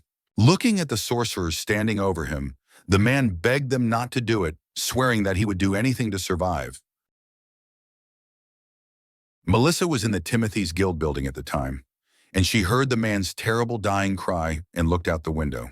She left her work and went out into the yard and was surprised to see that the sky over Durham was purple. One of Damon's henchmen, who was on the other side of the street, saw a new victim. The sorcerer said that she should cry and beg, tremble with fear in anticipation of the inevitable. The girl's suffering was to become food for their new god, and the sorcerer sent a deadly energy beam towards Melissa. At the last second, Timothy managed to rush in front of the girl and eliminate the attacker. He struck the enemy with a blow of such power that he was thrown against a building standing opposite. Looking at Melissa, the man told her not to worry, that all the people of Durham were safe now. Helen, who appeared the next moment, said that those who use forbidden techniques are real weaklings. These are people who have not been able to master the magical arts in their entire miserable lives. Melissa looked at her friends around her and sincerely thanked them for saving her, saying that they had arrived just in time. Nellie, the robot witch, said that Damon had managed to change the nature of this body of hers. The witch was standing in a teleporter that didn't work, and now she couldn't get back to her workshop while her friends risked their lives to save others. Timothy thanked the powerful robot witch for teleporting them in time. The witch Nellie told the boy to stop calling her that, because it was a relic of the past. In response to her friend's mute questions, the witch said that she didn't even mind if they called her their friend. Several of Damon's henchmen have already received their punishment for killing innocents. Lyle said that doing such things was a great sin and that he would punish everyone for it. The head of the Salvation Sword Guild told the rescued man to run to the headquarters, where all the survivors were hiding, and promised to protect them. The man obediently did what Lyle said, and he also reasoned that the enemies he met were approximately from the 80th to the 100th level. Until now, Lyle had never met anyone in Durham who looked like them. Suddenly, the man heard the clapping of hands behind him, and a stranger's voice said that he was a good warrior and the head of the Sword of Salvation Guild. Lyle turned around and looked at the stranger, asking if he was to blame for the chaos that was happening in the city. Damon laughed. He said that human anger, in his opinion, was very beautiful. At that moment, Lyle, in his eyes, looked irresistible. When asked, the guy answered in the affirmative, admitting that he had organized a bloody celebration that spread throughout the city. The head of the Sword of Salvation Guild looked at the interlocutor carefully and asked what kind of bloody celebration he was talking about. Damon replied that only humans can experience this sweet cocktail of sensations. It is always possible for people to cry out of suffering, anger, or incredible rage, and these feelings make the blood boil in their veins. These angry feelings of people will be useful to the new god whom the boy wanted to awaken. This is exactly what Damon meant when he called everything happening in Durham a bloody celebration. After listening to the narcissistic boy, Lyle asked if it was he who had sent the desert curse on Durham. Damon pretended to remember but eventually admitted that he had summoned a couple of bugs to test the strength of her guild, and the results did not impress him. The impudent sorcerer smiled ominously and admitted that he had to thank them. Because they defended the city that day, he can make all the locals pray to the new god. It is only through the protection of the Sword of Salvation Guild that the new god of this world will be able to enjoy human suffering to the fullest. Lyle thoughtfully summarized that it was Damon's fault and told the boy that he would not allow his dirty plan to come to fruition. The head of the Sword of Salvation Guild activated the legendary skill, Demonic Coming. Damon said that even after using the legendary skill, The enemy's level only reaches 400. The arrogant, irrepressible bastard laughed in Lyle's face, saying that he was no match for him. Damon was level 500. Lyle didn't care what the enemy said. He repeated that he would make them lay down their arms, no matter what level they had, in 15 seconds. Timothy watched this scene from a distance and informed the system that he wanted to activate the vault and add another 190 levels to its status. The system informed us that the guy was currently at level 600, but Lyle had already run to attack Damon. Timothy silently attacked Damon from the other side, but the latter noticed the guy in time. Abe was destroying his part of the enemies, and he suddenly realized that they were feeding on anger. Damon's henchmen forced innocent people to suffer and beg for mercy. All this bloodshed and massive sacrifices were only for the sake of feeding them to God. According to Abe, such actions and such behavior in general were very disgusting. The warrior fighting next to Abe said that if it pissed him off so much, he shouldn't be standing as a pillar. If someone pisses you off, to solve this problem, you just need to punch them in the face. Who would doubt that Abe Will gave this advice? In the end, both adventurers found themselves back to back, surrounded by enemies. When the fight started, Abe agreed with Will, who asked where the kid in black armor was. Abe replied that right now the boy, like everyone else, is fighting the evil that has come to Durham on his own. Timothy, just as Abe said, he fought against Damon, who was not expecting him to show up at all. When he attacked the sorcerer for the second time, he called for help from Lyle, who was still on the other side of the enemy. Lyle activated the demonic black flash skill, almost getting Damon with his sword. Realizing that things were about to get ugly, the sorcerer used the forbidden technique number 74. Sacrifice for the common good. A second later, Damon was surrounded by his henchmen, both living and dead, and the sorcerer said that they would protect him by risking their lives. He looked at some of them and said that he would certainly be very sad if the enemy killed everyone. But he doesn't need followers who can't handle lousy adventurers. The sorcerer was most interested in how Timothy had raised his level so quickly, which in his opinion was abnormal. Still, he probably should have killed the guy in the workshop when he had the chance. Lyle, realizing that Damon was distracted by talking to the boy, decided to attack him, but all of the man's attempts were in vain. After a series of attacks, the guild leader realized that Damon's forbidden technique was undoubtedly strong. However, it seems that the technique consumes a lot of the sorcerer's energy, and that is why he cannot use it all the time. Timothy, hearing the words of the head of the Sword of Salvation Guild, rushed to attack Damon. He believed that, if this was true, they both had to get rid of the sorcerer before he could activate his forbidden technique. At the last moment, Damon managed to jump to a safe distance from the boy before Timothy touched the spot where he was standing. Timothy shouted that they should hit together, and then the guy would definitely not be able to dodge, and Lyle called it a good idea. The sorcerer looked around and saw two enemies flying at him simultaneously. Lyle and Timothy simultaneously activated the demonic black flash skill. Dark energy enveloped the two adventurers, and the sorcerer realized that he had been caught off guard. At the last second, the guy managed to activate the protective shield, relying entirely on its strength. In this battle, the persistence of the adventurers and the self-confidence of the sorcerer crossed paths, and in the end, persistence won out and the protective shield crumbled. A second later, the head of the Sword of Salvation Guild and Timothy surrounded Damon on both sides. The sorcerer was no longer able to resist. His clothes were completely bloody. Damon said that the taste of blood was still beautiful, and Lyle and Timothy put a sword to Damon's head and said that he had lost. The adventurers added that as long as they both stand guard, the boy is not destined to destroy Durham under any circumstances. Damon's reaction was incomprehensible. The sorcerer covered his face with his hand and laughed sarcastically. Looking at his opponents, he finally admitted that he had indeed underestimated them. He was especially reproachful for underestimating Timothy's strength and power and not taking advantage of his advantage earlier.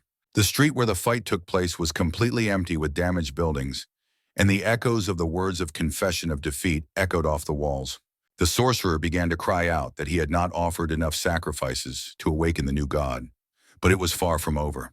A second later, servants appeared between him and the adventurers. Damon said that the new god does not care who is sacrificed for him. With the last of his strength, the sorcerer bent back and activated the forbidden technique number 76. This technique was called the death cry of the crowd, and the guy used it against his men. Finally, Damon said that they should taste this divine taste of their own blood. The sorcerer's henchmen were in incredible pain, burning as if on fire. Eventually, the guy magically pulled a dagger out of each of them and stabbed them. Lyle and Timothy didn't know how to react to this. The guy was bleeding all over himself, and it was the blood of his own people. Damon said that his followers should not worry. Their sacrifice would not be in vain. Although this is not enough, the sorcerer is unlikely to be able to get new victims. Timothy could not stand it. He rushed at the sorcerer, saying that he would not allow him to do whatever he wanted.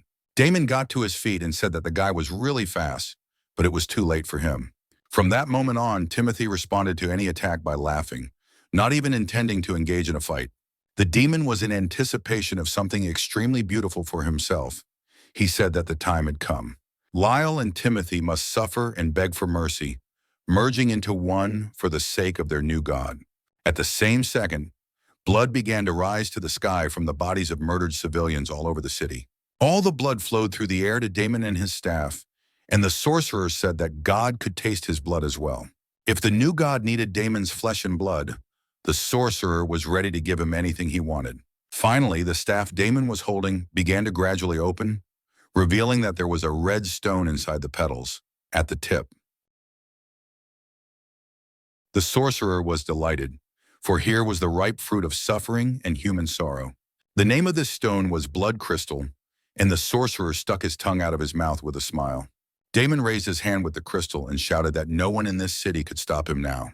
With this blood crystal, the sorcerer could now perform his ritual and fundamentally change their worldview.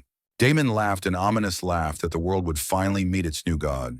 Timothy was very angry at this behavior and words, and he asked how the hell Damon was going to bring someone into this world. The sorcerer replied that the forbidden techniques were imperfect and that he would not be able to fully resurrect God. But Damon wanted to let the new god take his body as a shell. The sorcerer said that very soon, the boy and everyone present would finally see the new god. But Timothy would have to wait a little longer, as Damon teleported off in an unknown direction a second later. Lyle, who was standing next to Timothy, said that the sorcerer was not going to perform the resurrection ceremony here, but he could guess where he went. Timothy asked hopefully if this was true, and Lyle replied that there was a place west of Durham with an abnormal amount of dark magical energy. This anomalous place was called the Mausoleum of the Palm Tree, and adventurers usually did not go there. Lyle said that he wanted to stop this dark sorcerer, but he let him escape. Right now, they need to assemble a squad of experienced and strong fighters to stop Damon. Unfortunately, there are no one in the Sword of Salvation Guild who can resist the sorcerer. Lyle knew that Damon's level was 500. The maximum level a person can reach is 250. The head of the Sword of Salvation Guild looked at Timothy and said that these rules did not apply to the boy at all. Timothy was the only one capable of defeating the sorcerer, and he didn't know anyone who had the same level of skill as the boy. Lyle looked at Timothy carefully and asked if he was willing to accept the new assignment from him personally. He promised that if Timothy succeeded in this mission, he would allow the boys' guild to exist in Durham. Lyle personally promised to negotiate with the central administration to provide financial support for the boys' guild. Timothy could also rely on Lyle personally, as he was the head of the Sword of Salvation Guild and swore to keep his promise. The man said that he would fight side by side with Timothy against the forces of evil and would do everything in his power. But Lyle still emphasized that it was the boy who had to defeat Damon. After listening to the man's proposal, Timothy understood what was required of him, and he agreed to the terms. Lyle folded his arms across his chest and asked what name Timothy had come up with for his guild. Timothy was stumped by the question. He hadn't thought about it until then, and Lyle said it was important to come up with a name for your creation. Timothy was thinking. Nothing came to mind, and the man, realizing that there was a delay, wanted to give him some advice. Lyle said that the name of a guild usually reflects the essence of its creator. According to the man, the boy became a support for everyone he met during his adventures. Many people were so influenced by Timothy's personality that they decided to follow his example, considering him their hero. He was also ready to sacrifice his life to save others, and his friends responded in kind. So in Lyle's opinion, the name Black Star of Hope was appropriate. The city of Durham has gradually begun to recover from the horror experienced by local residents. Outside the city, the girl was waiting for her boss with a flashlight in her hand. In front of her stood a new creature she had been working on for a long time, the most perfect being. The creature said that a group of adventurers was on its way, and the girl, having listened to the report, thanked him for the information. The girl thought that, in this case, it was time to prepare for the newcomers. She should not let them go further than this hall. Sometime later, Damon joined the girl. Today was finally going to happen, what he had been waiting for a long time. A new god would arrive on Earth. The sorcerer has carefully prepared for this moment. He has created a blood crystal, prepared a forbidden technique that will call a new god into their world. But there was one caveat to this ideal plan. The sorcerer needed some time to perform the ritual. The girl replied that Damon didn't have to worry about it. She promised to personally kill anyone who dared to enter. The sorcerer replied that this was fine. He had not made a mistake in the girl when he made the same deal with her. After discussing all the details, Damon said that it was time to begin their ritual. The new god would radically change this world, which was rotten. Meanwhile, several groups of adventurers, carefully assembled by Lyle, were traveling through the desert on wagons west of Durham. Among the many wagons was one in which all the members of the Black Star of Hope Guild gathered. Lindsay suddenly said that she wondered where the boy had gotten the money for such a fancy cart and horses. Timothy replied that their application for a guild was approved, and now the central government will support the guild financially. Abe added that their guild is now called the Black Star of Hope, and Lindsay said that it sounds good. Timothy decided to apologize for not being able to think of anything better at that moment, and Helen said that they didn't expect anything more. The girl added that from now on, Timothy can be safely called a guildmaster. The guy looked around at his friends with a smile and, after a short pause, said yes. Abe said that Helen couldn't call the guy that. She was a member of the Sword of Salvation Guild, and she shouted that she could leave. The argument between the members of the squad was interrupted by the carriage driver, who called out to everyone to look forward, and the friends opened their mouths in shock. Ahead of them, they could clearly see the place where Damon was supposed to be now, the Palm Tree Mausoleum. The witch Nellie said that the mausoleum would probably be protected by a barrier, but she could teleport them there without much difficulty. Nellie was sure that they had been carefully prepared for their arrival, but her friends had no choice, and suddenly Lindsay shouted that someone was up ahead. The friends looked ahead of them and saw Damon's henchmen lined up in front of the carts. Timothy tensed. The appearance of the sorcerer's subordinates was no accident. The faceless henchmen simultaneously raised their hands and sent a spell at the newly arrived adventurers. One of the carts, hit by the energy stream, flew into the air and fell sideways, the wheels coming off. Timothy shouted that there were adventurers from the Sword of Salvation Guild in that cart. The guy shouted that they needed to urgently help their comrades in arms. But Abe strongly stopped Timothy. He told him not to rush into the fight before the allotted time. A second later, when the members of the Salvation Sword Guild flew out of the overturned cart, the guy said that they would do just fine on their own. Other units arrived at the entrance to the Palm Tree Mausoleum, and the adventurers began to approach the stairs. Lyle, along with his men, watched Timothy and his squad approach him. The man looked sternly at the boy and asked if everyone was ready for what awaited them. Timothy answered in the affirmative and said that, in that case, he was announcing the start of an operation to capture the criminal Damon. After the announcement of the start, all the adventurers ran to the mausoleum, friends in a hurry, realizing that there was very little time left. When Timothy reached the first hall through the dark corridors, he stopped, not even realizing that this building could be like this. The Palm Tree Mausoleum was very spacious and well lit inside, with stained glass windows inserted into the window openings. Lyle told the boy not to let his guard down. The enemy could attack them at any moment. A second after he said that, one of Damon's henchmen, armed with daggers, ran out of the side passage at the boy, and he managed to dodge. The first cloaked sorcerer's soldier was followed by others, who quickly surrounded the adventurers. Lyle shouted that everyone should listen to him. The first squad of the Sword of Salvation will stay in this hall and fight the enemies. The second will follow. When he approached Timothy, the man said that this information also applied to him. Lyle added that this was an order. They had to catch Damon, and there was no time for arguments. Other related goals and problems can be handled by people from his guild. A second later, the comrades were already running further, deeper into the mausoleum, ready to attack again at any moment. Abe said that they needed to hurry up if Damon was telling the truth. Right now, he was calling an evil god into their world. The adventurers have no time to deal with the sorcerer's henchmen, so Abe believed that when the time came, Timothy would have to deal with Damon while they covered for him. Without objecting to Timothy, the guy asked him if he really thought Abe couldn't handle a bunch of sorcerers.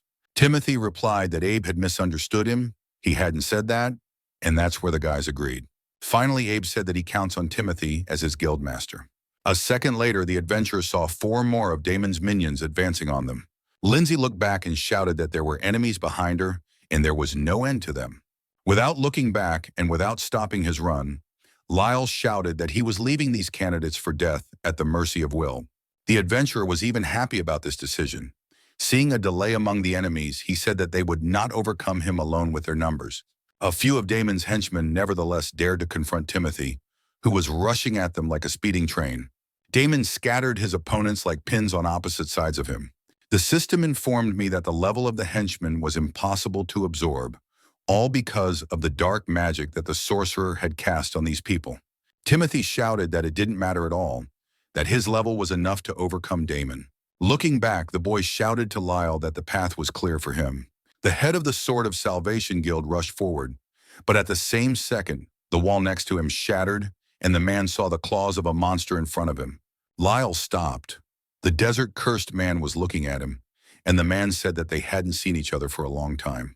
After examining the size of the monster, the head of the Sword of Salvation Guild said that he had previously met smaller monster counterparts. A moment later, in several places nearby, a couple more monsters broke the wall and came out into the light. It turns out there were many of them. Looking back, Timothy saw that Lyle was surrounded by freaks, and he was about to return to help. Lyle, looking around, shouted that there was no time for that. He promised to detain the freaks. The guy had more important things to do. With the fate of the world now resting on the shoulders of Timothy's guild, the friends hurried to the main hall. In the next room, Helen felt as if the air was saturated with dark magic, and she could hardly breathe with every passing second. The witch Nellie replied that it was not surprising at all, and the group saw a door opposite them that probably led directly to Damon. Timothy rushed to the opposite side of the hall, shouting to his friends that they had to hurry. Suddenly, a giant blue monster that resembled a dog jumped out in front of the friends, blocking the passage. A girl quietly appeared next to the monster, and she told him that the wolf cub's name was Barish, and that she was Merim. Merim said that a new god would be born very soon, and she stroked her wolf cub's face. After a short pause, the girl said that no one had invited adventurers to the celebration, and at the same second, Barish opened his fiery mouth. Timothy realized that this was the same Merim that the powerful witch Nellie had told everyone about. Timothy shouted that he didn't care who she was. He was ready to kill anyone who tried to stop him. Merim looked defiantly at Timothy and said that he could try. The Iron Wolf Barish was level 450. The girl had heard before that the boy's level was abnormally high for an average person, and Timothy's level was currently 600. Merim said that she was just an ordinary engineer, and in a fair fight she would never beat Timothy. She had prepared something special for this occasion, just in time for his appearance in this room. The girl stretched her hand forward and activated the protective field of her beast. Helen asked if it could be some kind of magical technique, but Abe was sure that no, the guy didn't feel anything special. Timothy had a strong feeling that his body had become much heavier after these manipulations. The girl left her wolf cub in the middle of the hall and went to a safe distance behind one of the columns, telling the monster that she was leaving the rest to him. She considered Barish her ideal creation and encouraged the wolf to show the uninvited guests how strong he was as an android doll. The wolf rushed at Timothy, but the boy was ready for it and was not going to back down. He realized that his opponent, whose level was 150% lower than his, he would never be able to overcome it, so after repelling the wolf's attack, the boy decided to counterattack. The guy struck Barish with a series of quick but very painful blows with both swords at once. Despite this, the wolf didn't seem to be hurt at all, and although it must have been badly wounded, the robot attacked Timothy again. Barish was flying around the hall like a madman, and Timothy couldn't catch him. Eventually, after running up to a sufficient distance for his purposes, Barish opened his mouth and fired an energy beam in the boy's direction. In the end, no matter how hard the guy held his ground, a powerful explosion rang out in the hall. Lindsay shouted his name in fear. She was very worried about Timothy's fate, whether a rabid wolf had hurt him, When the flames dissipated, his friend saw Timothy on the floor with a broken weapon in front of him, and he said he managed to block the blow in time. The main thing for the guy was why it happened. He knew that he had hit the wolf and wounded it. Given their level difference, Timothy was definitely going to beat him. But right now the guy was looking at Barish, who didn't look like a wounded monster, and wondering why he was still alive. Merrim asked from afar if it wasn't strange why the boy was unable to defeat an opponent with a lower level. The girl with a smile said that the answer was hidden in Barisha himself. She did not call him her creation for nothing. Barish's skill reduces the levels of all his opponents within the radius of the energy field, and now Timothy's level is the same as the wolf's. The same applies to the skeleton of Barish. It is made of strong steel that absorbs magical damage. The guy would likely run out of breath rather than overcome this deadly machine. And while the adventurer will spend time here, Damon will have time to finish his ritual. Timothy, hearing these daring words of the cunning girl, rushed at Barish with renewed vigor and powerful rage. The boy tried to get to the android wolf, but it deftly dodged his blows. Timothy knew that Barish's level was 450, and he could use all his skills to defeat him. But in that case, the guy would lose all his precious time, and that's exactly what Damon was counting on. While the guy was thinking about his strategy, Barish got closer and opened his mouth again, trying to attack. Timothy ran up to him. The guy was holding the wolf back with his swords. He didn't know what he should do. Unexpectedly, help came to Timothy from a place he did not expect. The witch Nellie kicked the wolf in the face. The robot witch rapidly delivered blow after blow, leaving Timothy out of work. Looking back at the boy, Nellie said that she would deal with Barish and Merrim herself. This caused great indignation among Merrim, who heard their conversation perfectly. The witch said that the boy had more important things to do than babysit this unbearable child. Timothy looked at the witch's body. He did not understand what was happening to her. The witch replied that it was all about the body she was in. This body worked in the same way as the body of the wolf Timothy fought against. The witch even felt an unusual surge of strength and energy when she was in this energy field. Suddenly, the rest of his friends appeared behind him, led by Abe. The boy looked at the guildmaster seriously and said briefly that it was time for Timothy to leave. Timothy held his gaze on each of his friends and told them not to die while he was gone. Abe immediately laughed. He was pleased that the guildmaster was concerned about him. The guy watched Timothy run to the door of the main hall, and at that moment, probably in his eyes, the boy actually became the main one. Merrim also saw Timothy running toward the exit of the room and ordered Barish to immediately run after the boy. The wolf immediately turned around and left the fight with the witch and tried to catch up with Timothy halfway. The guy accelerated as much as he could at his level and managed to break away from the chase a little bit. Nellie was not satisfied with this state of affairs, and she once again stood in Barish's way, demanding that he fight her on equal terms in the tin can. The other adventurers were also on the alert, in case the friends had to replace the witch. Merrim was also focused on the scene and did not see what was happening around her, which Abe took advantage of. The guy appeared in front of her with lightning speed, drawing his sword. The guy attacked Merrim, but the girl managed to jump away at the last second. Abe said that Merrim created the perfect conditions to detain Timothy and prevent him from interfering with Damon, but the girl must forgive them because their task is to keep Merrim here. Timothy ran to the main hall, relying entirely on his friends, although he was very worried about them. Barish fought fiercely with the witch Nellie, and they managed to exchange several powerful attacks. Suddenly, the wolf calmed down, and Merrim reappeared next to him, saying that she couldn't understand who had created such an ugly doll.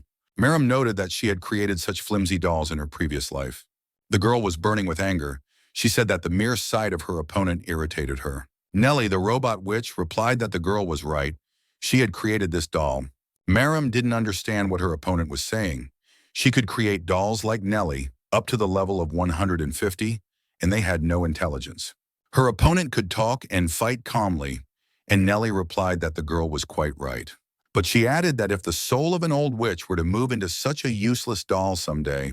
After these words, Merrim was speechless, and Nellie said that it was because her soul was imprisoned in this world thanks to the forbidden arts.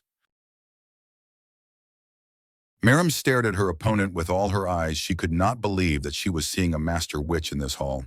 Nellie said that her level had increased the doll's powers many times over, and now it was 450. Finally, the witch said that Merrim had imprisoned her soul and that the girl would now have to pay for it.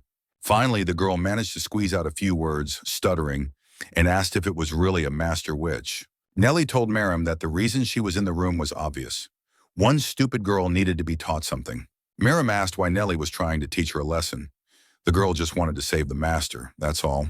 She was not a witch, so she had to make a deal with someone who could save the witch Nellie from death. The witch replied that the girl had done all this for her and that she understood her wishes. But when Merrim was doing all this, she did not take into account the witch's wishes and did not ask her to do so. Death is the natural end of every living being's life. Sorcerers accept the laws of creation, but Merrim deprived Nellie of this privilege. Now the favorite disciple and daughter of the witch has become a follower of a new god. Nellie asked if Merrim remembered what she had said to her before she died. She said she wanted the girl to live a happy life and not dwell on the past. Merrim lowered her head. She remembered those words very well, but it was painful for her to recall those events. The girl admitted that she was unable to fulfill the will of the witch master. The witch said that, as the girl's master, she was obliged to return Merrim to the true path. And the witch was not going to give up this time, even if she had to die. Nellie quickly rushed to attack Barish, and the hall was illuminated by a bright light from which Merrim had to cover her face. The attack was so strong that the wolf flew away for a long distance and disappeared in a powerful explosion. Despite this, within seconds, Barish reappeared in Nellie's view, spitting saliva in all directions and attacking. Realizing that conventional physical attacks did not have the same effect on the enemy, Nellie decided to use magic. She generated fire. The first blow made Barish jump to the side, but the witch was not going to stop there. The witch attacked the monster again and again, but the wolf was nimble enough to avoid each successive blow. At some point, Barish's paws were in front of the witch's face, and she saw the mechanisms there. Nellie decided to waste no time and quickly rushed at the wolf and stabbed it in the paw with her sword, which gave way easily and cracked. Barish growled very loudly in pain, which stunned everyone present. For the first time, the wolf was wounded. Nellie jumped up to the group of adventurers and landed in front of them with ease. Barish turned toward the witch and opened his mouth, generating hellish flames. The witch managed to generate a protective shield, behind which the whole team of friends hid. The fire scorched half the hall, but Nellie's protective shield continued to stand in place. Abe thought it was incredible. The robot witch, in his opinion, was an unrivaled warrior.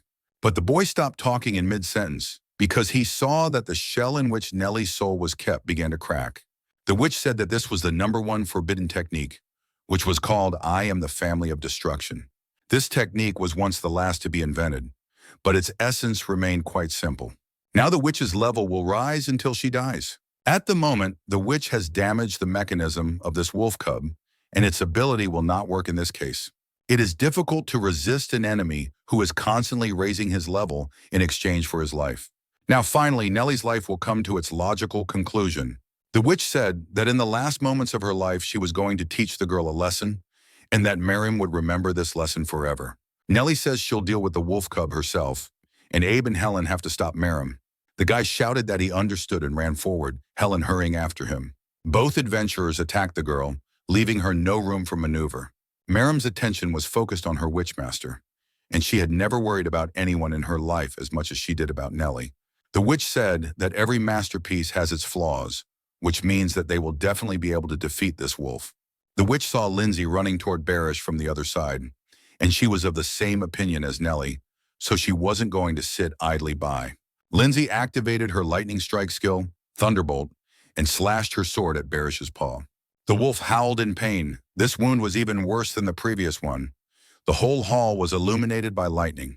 The impact was so strong that Lindsay herself was unable to stand on her feet, and the girl was thrown back by the blast wave. She fell to the ground, but still could not take her eyes off her opponent. The witch praised Lindsay for her work, and now it was time for Nellie to deliver her final blow. Barish was preparing for the enemy's attack, but he could barely catch his breath, and his mouth was dripping with saliva. Abe and Helen blocked Merrim, and the boy ordered the girl to stand still and watch. The powerful witch also added that the girl should watch how she would destroy this wolf, and Timothy would save the whole world. Merrim was seriously scared, but she didn't know what she could say to stop this madness. After this blow, the witch will finally be able to become truly free, which is what she had wanted for many years. Nellie's last words were the catalyst for Merrim to finally move, and she screamed, begging the witch to stop. Merim shouted that if the witch master died now, she would have no reason to live at all. The witch told the girl not to talk nonsense. She had saved her as a baby. The witch gave the rescued child a beautiful name so that he could live a happy life. Now, as a master witch, she is obliged to save Miriam from the evil that has taken up residence in her soul. The witch was going to finally deal with the wolf cub Barish with her fist alone. Nellie rushed into the attack and generated a powerful energy blast, and Barish disappeared in its epicenter. The shock waves spread rapidly in concentric circles throughout the hall. Soon the remains of the columns and the hall's decoration began to fly around the room. Finally, Nellie looked back at Merim and said that she sincerely asked the girl to give this world another chance. Merim's eyes flashed back to her childhood with the Witchmaster, a woman who made the girl's life truly happy. The powerful explosion drowned out all the girl's screams, but the tears that appeared in her eyes did not. When Timothy ran up to the door to the main hall, he felt his level recover again, as if he had left the energy field. Gritting his teeth, Timothy vowed that for the sake of all his friends, he would stop Damon and his wicked plan. The guy abruptly opened the door and shouted Damon's name, ready for a fight. In the main hall, Damon was sitting on the edge of a giant torch, and he said that it was a shame the guy was late. Smiling a predatory smile, the sorcerer said that the preparations for the birth of the new god were already complete. Finally, the new god of this world will be here. Damon was very proud of his work and did not hide it. The sorcerer jumped down from the torch to the ground. He was very curious to know something. Although his friend's attempt was unsuccessful, did Timothy still want to challenge him? A second later, he raised his right hand up and called on his god, asking him to let sinful people know suffering. A giant cocoon began to form over Damon's head, and the sorcerer shouted for Timothy to tremble before the greatness of the new god. When the cocoon with the newborn was finally generated, the sorcerer lowered his hand and laughed. A couple of seconds later, giant arms burst out from different sides of the cocoon, and Timothy was terrified by the size of the monster. Damon shouted for the boy to look carefully. Before him was the true god of their sinful world, the god of pain and suffering, the abyss of evil. The sorcerer said that what he had been preparing for years had finally come to pass. A new god had been born in the world. He was shouting that he was the most important loyal subject and was ready to obey any wish of the deity. The boy was glorifying God. The cocoon collapsed even more, and parts of the new god's body began to fall to the ground, and the sorcerer fell silent. Timothy was also disgusted by this sight, and he did not understand why God had become so shapeless. Damon shouted that he was doing everything right and did not understand why the result was so bad. The only reason could be that he did not have enough blood. The guy mentioned that the formation of the crystal was a problematic job. Was it because of the lack of blood to heal the crystal that his ritual failed? Before Timothy could even blink, a powerful explosion occurred right in front of him. When the fire and smoke dissipated, he saw giant hands that began to move. Gradually, the amorphous mass lying on the ground began to rise and acquire clear outlines. The god of pain and suffering, the abyss of evil, was born. I looked at the screen and couldn't believe it because I saw that this giant creature was at the 1,500 level. The god of pain and suffering said that due to an imperfect forbidden technique, his body became like this. It was shapeless, rotten, full of flaws and ugly, but it was not catastrophic. Even with this body, the abyss of evil could plunge this world into the abyss of despair. Unexpectedly, Damon responded to this remark, shouting that everything was correct. The ritual did not go according to plan, but he had a solution. He invited the god of pain and suffering to take advantage of him and use him as a shell. If God merges with him into one, then together they will be able to overcome all these miserable people. But Damon was not destined to enjoy his triumph, as one of the giant hands suddenly pushed him into a concrete wall. The god of pain and suffering replied that he could handle everything without the help of a miserable worm. He did not need Damon. The sorcerer could barely catch his breath, but he was still alive, and he slowly got to his feet. Suddenly, as if he had lost his mind, Damon shouted at God, insisting that he did not dare to say such things to him. He insisted that he was the most loyal subject of the abyss of evil and did not understand what his role in the destruction of the world was. God replied that he had been honored to revive him in this world and should be proud of it, and he called the sorcerer a miserable creature. These words made Damon very angry. He activated several forbidden techniques at once, and the energy that burst out of him was very powerful. Damon shouted that in that case, he himself would show the god of pain and suffering his imperfection before people. The guy rushed to attack, but God said that no mortal is worthy to touch the face of God and activated the purification. In an instant, Damon found himself in one of the giant hands of the abyss of evil, and the sorcerer did not even realize how it happened. The abyss of evil said that he was, after all, the god of pain and suffering, and as his faithful follower, he would grant the sorcerer his mercy. Damon shouted that he disagreed. His plan was to sow pain with the deity. He believed he did not deserve such a punishment. God replied that all mortals are equal before him, and that is why he gives him something extremely beautiful. After he said that, Damon began to scream very loudly, as if thousands of spears were stabbed into his body at the same time. When God did everything he had promised, he let Damon's body fall to the ground, and the boy became significantly changed. Bloody crystals began to sprout through the sorcerer's body, and Damon screamed that he was in excruciating pain. He begged God to stop this torture, but he did not respond, and in the end, the sorcerer simply shouted that he should be killed. The god of the pain of 100 sufferings replied that he did not give his followers death, but only suffering. One of the crystals sprouted through Damon's eye, and he screamed in pain even louder. It was impossible to watch the sorcerer's torment. Timothy, who was standing next to the boy, reasoned that Damon Fortin, an adherent of forbidden techniques, was not suffering in vain. Considering all the atrocities that this sorcerer had committed, he got what he deserved 100-fold. But the guy still decided to show him his mercy. He pulled out his sword and stabbed Damon in the back. The sorcerer fell to the floor and didn't move anymore, and the system notified him that the leveling ban was lifted. Damon Fortin was the creator of a banned technique, and therefore, after his death, this technique disappeared. The guy ordered the system to raise his level to the maximum value, and he needed everything he had to kill God. According to the abyss of evil, these actions were in vain, and no human being can defeat the deity. Suddenly, several of the hands of the god of pain and suffering fell off and fell to the floor. Timothy felt disgusted. In his opinion, such a miserable trash did not deserve to be called God.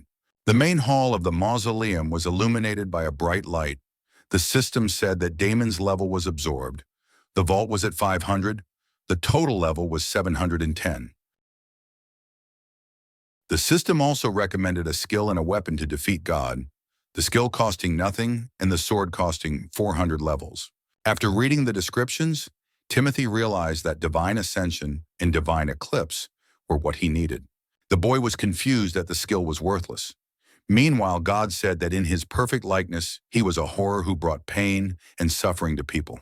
Timothy threw himself into the abyss of evil. He decided to deal with what was bothering him later, while he had things to do. But the god of pain and suffering was not asleep either and decided to counterattack the guy, who barely managed to dodge the giant hand.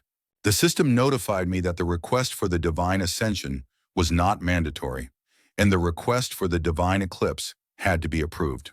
The guy coordinated all the nuances with the system and received a sword that could kill God himself.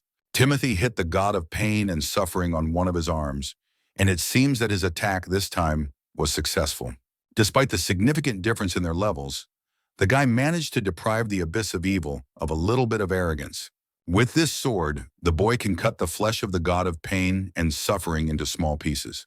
If the abyss of evil likes pain and suffering so much, the boy was willing to give it to him in its original state. The abyss of evil replied that this was a waste of time. A person would never attain the power that would be sufficient to kill a deity.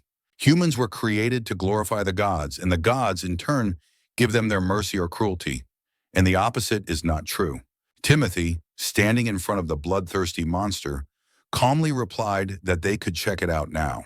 The abyss of evil said that the wretched stinker who dared to seduce the body of God should be severely punished. The god of pain and suffering added that the boy was not his follower, but only an ordinary sinner, and people like him must be destroyed by the god of pain and suffering in this world. This time, Timothy had a hard time, barely managing to dodge the deity's attacks. He understood well that although God's body was rotten to the point where it would be easy to overcome him, his power was too great.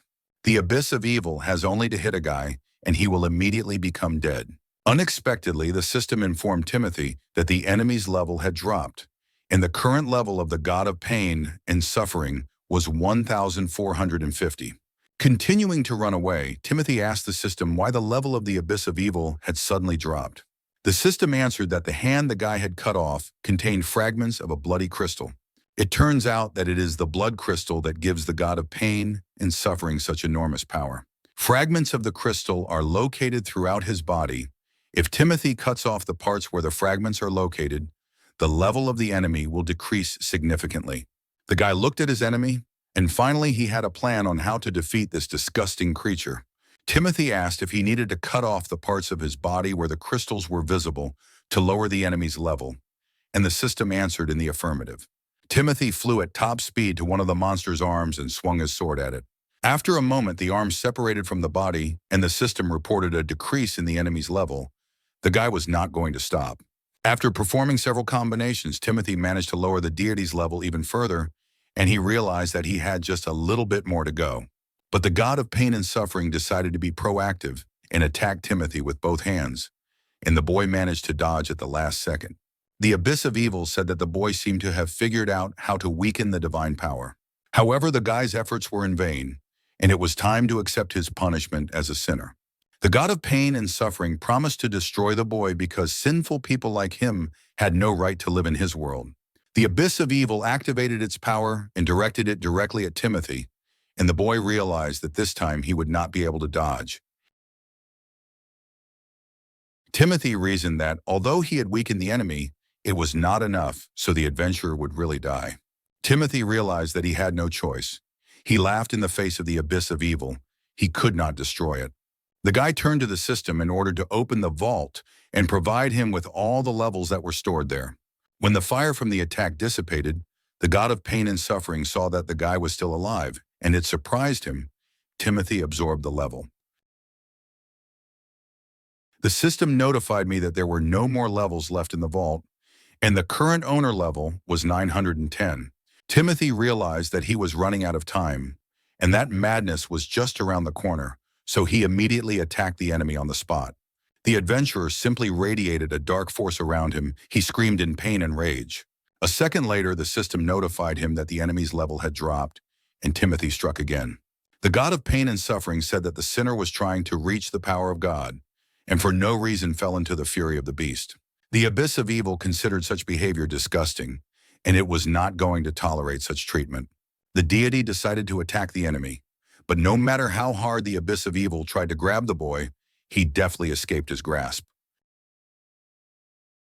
On the way, Timothy still managed to strike after strike, reducing the enemy's level. The system notified me that the enemy's level had decreased, and the level of the abyss of evil was now 1,200. In a moment, the level of the god of pain and suffering dropped again and was already 1,040.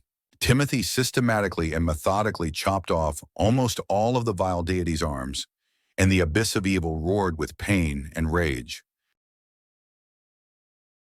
Not wanting to give the creature a chance to survive, Timothy quickly ran up to the enemy and stabbed him in the body with his sword.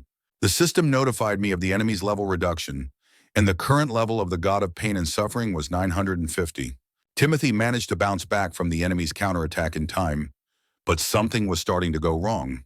The guy felt his thoughts were confused, and his body was turning inside out from the pain. His consciousness was so clouded that Timothy could not understand what was happening to him and had little control over himself, and the enemy took advantage of this. The system issued a warning. The wielder had reached his physical limit, and if he continued the fight, he would cause irreparable damage to his body. Timothy felt as if he had been short-circuited.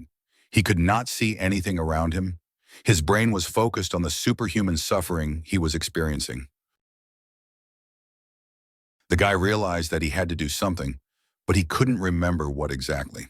God said that the sinner had given in to his original desires, and only death could cleanse him of his filth.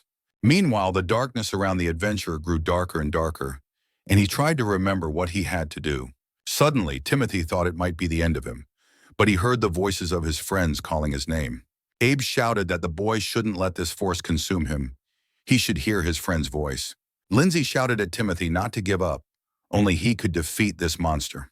Even Lyle was worried about him, and the man said that Timothy needed to remember who he was. Surprisingly, the words of his friends made him remember something.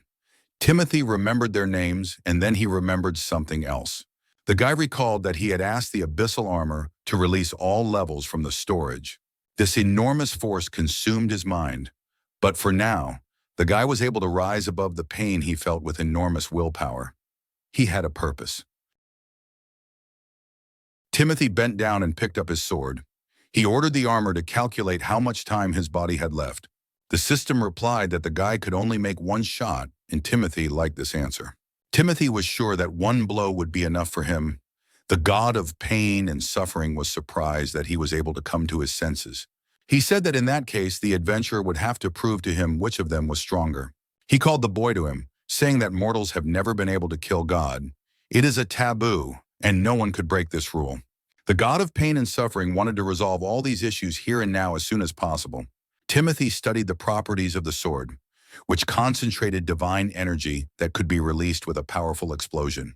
It takes a minute to recover the energy for a punch, and the boy wondered if he could use the wings of seraphim at that moment. You can't use another sword during recovery, but the guy had no other choice anyway, so he had to attack anyway. Timothy realized that he would have to end it all in one fell swoop, and he began to gather the energy of the Lord's punishment. God said that no matter how much power a mortal has, it will always be insufficient to kill him. He raised his remaining arms and made the stone blocks of the mausoleum fall from the ceiling to the floor.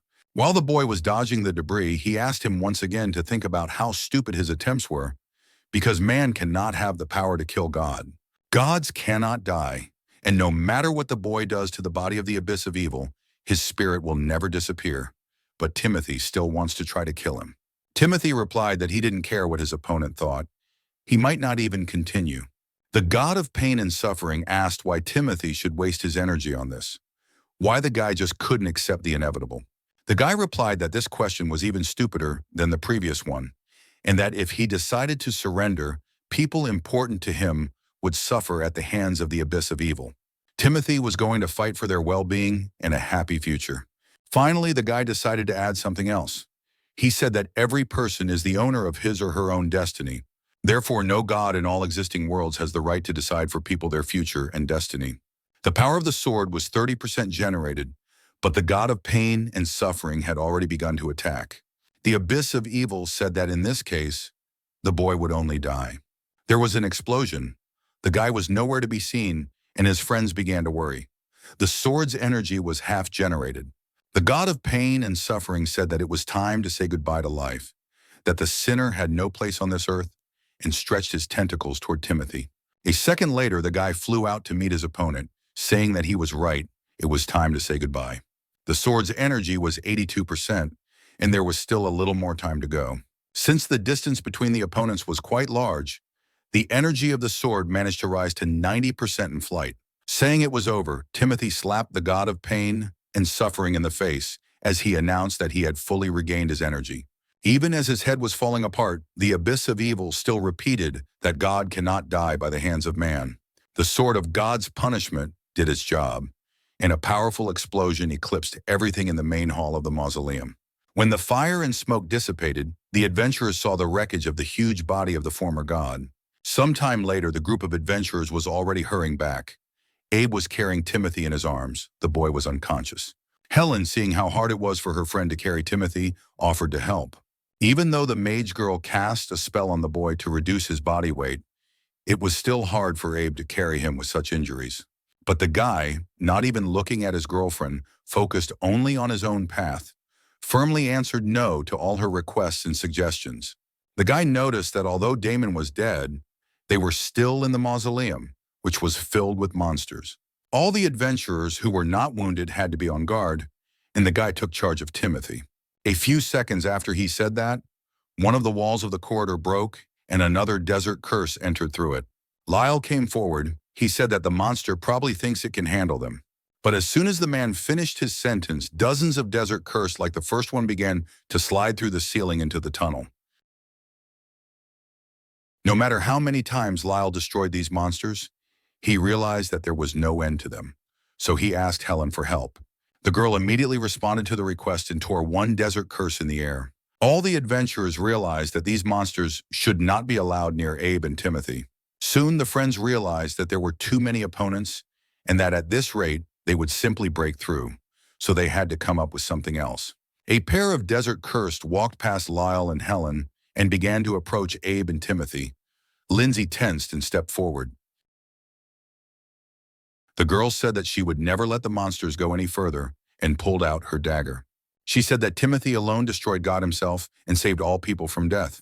But now this guy's life hangs in the balance, and if we don't help him, he will never regain consciousness. It turns out that now it's her turn to defend Timothy, and lightning flashes from Lindsay's eyes. The girl ran to attack the monsters. Abe was amazed at what he saw. It was lightning strike, thunderbolt. When Lindsay finished with her opponents, she looked at Abe and said that she hadn't wasted any time either, and had managed to rise from the 10th to the 100th level. The guy praised the girl for her diligence. Although he was very surprised, she was fighting strong opponents. Lindsay laughed and shyly remarked that this way she earned her level faster, all thanks to her epic skill. Abe reasoned that this little girl had improved her level with such ease. He had never seen anything like it before. The guy was sure that this girl would become a strong adventurer like Timothy in the future. Lyle was already finishing off the last of the monsters, and he realized that he had to move. When he was done, he shouted at Abe to hurry up, and the boy immediately ran after him with all his might. Sometime later, the adventurers came out into the light. There were people from the Sword of Salvation Guild. Abe said that they would have to use an epic skill. Sharing life transfers life energy to another person, but only with the permission of the person who gives it. You need to help Timothy. He said that this skill would take so much energy from the adventurers that they would not even be able to fight for several days. But at the moment, it was the only way to save the guy. He got to his feet and bowed to the adventurers, asking for help. Abe didn't look up, afraid of being rejected. But suddenly he heard that it wouldn't be a problem. The guys were smiling. They said that Timothy had defeated God on his own, that he had saved everyone, that they could not have done it without him, and that they would not have spared anything for such a hero. Such words about his friend made Abe cry. He could not contain his emotions. The guy sincerely thanked everyone present and began to activate his epic skill on Timothy's body. Soon, Abe, Timothy, and all the adventurers who agreed to share their lives were illuminated with a powerful blue light, and the skill was activated. The guy reasoned that all these people standing around were some of the strongest adventurers, so he was getting a lot of vital energy. However, Abe also felt that this life potential was still not enough. The guy used this skill to heal the wounds of his allies, but never tried to bring someone back to life with it. He was not sure that this time the skill would work. He had lost many comrades and now he could not afford to lose Timothy. He finally decided that he would do everything in his power to prevent this from happening. Abe decided to give most of his life energy for his friend. Timothy opened his eyes. He tried to understand where he was. He remembered that he was fighting with God. He did not immediately see Abe next to him. But when I look back, I was very scared. Abe was lying face down on the ground, unconscious. Having decided to give most of his life energy to Timothy, Abe suddenly found himself in a strange place. The boy was in the same position as he was standing over his friend. He realized that he could not move and could not feel his body. Suddenly, something started happening behind Abe's back, but he couldn't look back. He could feel some kind of energy. The spirit that appeared from the vortex of energy called the boy by name and asked why he was going to die. Abe replied that he didn't care about his life. He had already made his final decision. The spirit replied that even if the boy didn't care, in his opinion, it was pointless to sacrifice himself for someone else. Abe replied that he could think as he pleased. The guy didn't want to lose his friends anymore. The spirit put his hands to his sides and said that Abe was a very problematic person. Unlike the boy himself, he would not want Abe to die. The spirit touched the boy's back with its hand and said that it would give him a part of its vital energy. What you wouldn't do, and what you wouldn't do for a prince jerk. Abe smiled and replied with gratitude for this act. He did not expect anything like this. The spirit replied that the prince was not obliged to apologize to him, and it was true. However, the spirit said that he would only help Abe in half, sharing some of his life energy. The guy would have only a few days left, but Abe said that it didn't matter, just like the fact that he was sacrificing himself right now. The spirit replied that this was not true. The boy's life could still be saved if efforts were made. But for this, Prince Abe will need the help of his loyal friends. Having done its job, the spirit said goodbye to the boy, saying that it would be waiting for him in the spiritual lands of Repialum. Seeing that Abe was not moving, Timothy rushed to him, but Lindsay stopped him. The girl told the boy that Abe was trying to bring him back from the dead. Timothy was amazed that the guy would do such things for him. Timothy took him in his arms. He shouted for the boy to wake up immediately. Abe could not die like that. Suddenly, Timothy saw some blue spots on the guy's neck and cheek, and he asked what they were. He looked around at everyone present and shouted if anyone knew what it was, but the adventurers only scratched their heads. Realizing that he would not get an answer, Timothy called Helen over and asked her if she knew the nature of the stains. Helen paused as long as she could, but still had to tell Timothy that she knew nothing about it. Suddenly, he heard a response. Someone said that it was a disease of the spirit. Miriam said that the strongest adventurers in Durham were here now, but none of them had heard of it before. It was very disappointing for her because the disease of the spirit is a mystical disease, during which the body will be destroyed. The girl entered the circle and everyone saw that it was not her who said it. Nellie said that it was because he had borrowed a lot of power from his guardian spirit. Finally, the head of the powerful witch said that the guy was not to be envied, of course. Timothy stared at Miriam and the robot witch's head in amazement, asking if it was really Nellie. Since the boy was not present with the others in the hall, he could not understand how only the head could be left of a powerful witch. But the witch didn't appreciate Timothy's speech. She angrily began to jump out of Miriam's arms, shouting that they should forgive her. After calming down a bit, Nellie said that everyone present had better listen to her very carefully, because this disease can be cured. Timothy's whole being turned into an ear. He was ready to memorize every word. The powerful witch said it was quite possible, but the friends had to act very quickly. This disease will destroy Abe's body until he is nothing but dust. The disease is spreading rapidly, so at best the guy has less than 1 week to live. Abe and his friends were at the Black Star of Hope Guild base, and everyone was thinking about what to do to save him. Timothy took the boy by the hand and asked him to be patient a little longer. He had to save Abe from this disease. Miriam and Nellie's head were sitting next to each other, and the witch said that only spirits could cure the spirit disease. The only thing is that the spirits no longer live among people, and the only place where they can be found is the land of Repialum. Spiritual decoration is located on the border of the continent, and talk of this country brought back good memories to the witch. The powerful witch had been there only once in her younger years. Timothy remarked that the witch Nellie's younger years were more than a century ago, a remark that made the witch's head explode with anger again. Anyway, the woman said that only in the spiritual lands of Repialum could they find a cure that would save Abe from death. The door of the base opened, and Lyle appeared on the threshold with Melissa, who said that they had already prepared a cart. The head of the Sword of Salvation Guild came to the bed and took Abe in his arms, saying that he would carry the boy himself. The man was ready to hit the road as soon as his friends finished talking. Timothy didn't want to wait at all, so he ordered everyone to leave as soon as possible, and he went to the door. Miriam, who was sitting next to him at the patient's bedside, looked around half a turn. Timothy looked at the girl, not understanding what was happening. Maybe she wanted to go with them. Suddenly, Miriam stood up from her seat and, approaching Timothy and bowing low, handed him the witch's wand. She begged to take the witch with her, leaving her at the base, but Nellie shouted that Miriam was talking nonsense. Although after a pause, she noted that it was up to Timothy to decide what to do with Miriam, because he was a guildmaster. Timothy asked what the problem was, and the guy saw no reason to resolve any conflict situations. Miriam replied after a bit of silence that she had almost killed everyone, and that was the problem. The boy replied that the girl was doing all this for her master witch. In addition, during all her time on the side of evil, Miriam has never even harmed anyone. Or he's wrong, and she, as Damon's former subordinate, has taken many lives and feels guilty for what she's done. Miriam replied that this was not true, that she could not kill innocents on orders and often lied to Damon that she was fulfilling his whims. She laughed and said that, in fact, she was a weakling by nature, unable to fulfill even simple errands. Timothy replied that in that case, there was nothing to worry about. He didn't see any problems. The boy invited Miriam along, thinking that the witch Nellie would be happy to have such company. Looking at each other, all three participants in the conversation agreed with this statement, and the agreement was reached. Timothy asked when the last time the two of them fought against each other, if it was Miriam who had stripped the witch of her body, leaving only her head. The witch replied that she had used a forbidden technique to overcome Merim. As a result, her body simply exploded and only her head survived. And now everything became clear to Timothy.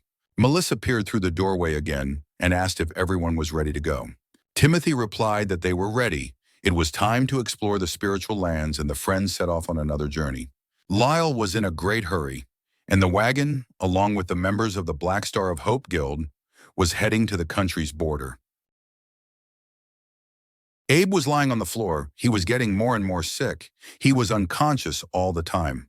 The witch said that she could teleport her friends only to the border of the spiritual lands, and that magic could not be used to get there. Timothy asked if Nellie was sure that she had teleported them to the border of the spiritual lands. The spiritual land of Repialum is a place where nature reigns and crystal-clear rivers flow. But where they were now, there was literally nothing, only bare stones. The witch replied that it was really very strange. She remembers that there used to be steps here, and now there is a stone desert. Lyle warned all the expedition members to be on their guard, just in case. If the powerful witch was right, they were very close to the spiritual land. But no one seemed to be waiting for them here, and suddenly lightning began to illuminate the sky above them. Timothy saw a strange fog ahead, and Lyle asked what they should do if they were going to go into the very center of it. The guy replied that they had to save Abe, but they didn't know what was in store for them, and there were some of them who didn't know how to fight at all. Lyle, having listened to the boy's thoughts, replied that, in his opinion, it was an unjustified risk. Melissa couldn't stand it any longer and decided to join the conversation, and she assured the audience that everything was fine. Everyone around him realized that Abe didn't have much time left. His friends should use every opportunity to save him, and they should never deviate from their goal. In addition, the girl noted that she is now surrounded by the strongest people in Durham, and she is not afraid of anything at all. The guy was obviously very pleased to hear these words, and he sat down with Lyle and said that everyone who was here now was willing to take a risk. If the fog that lay ahead hid Repialum, the friends were ready to go all the way. Lyle said yes, but warned them to hold on tight as the ride was going to be hot. As soon as the pace at which the friends were moving accelerated, the weather also deteriorated, with lightning and electric fog, awakening a sense of anxiety. Suddenly, one of the lightning bolts struck the ground in front of the cart. The first one was followed by others, and friends barely managed to avoid this terrible phenomenon. Lyle was showing a high level of skill, and it was very difficult to maneuver in such conditions. Timothy shouted that they had now entered the thick of this strange electric fog. So far, the guy was happy with everything, and their expedition didn't have long to go. A few seconds later, one of the lightning bolts hit their cart. Everyone in the car flew in different directions, and Timothy couldn't stay in place either. The guy barely managed to regroup to avoid getting seriously injured. He opened his eyes and looked around, trying to understand what kind of place it was. Unexpectedly, Timothy heard someone say that they had managed to get here after all, and he asked what the person meant. But when he looked back, he saw a giant blue creature leaning toward his face. Reflexively, the guy immediately thought that he was facing another monster and drew his sword. The monster was already reaching for him.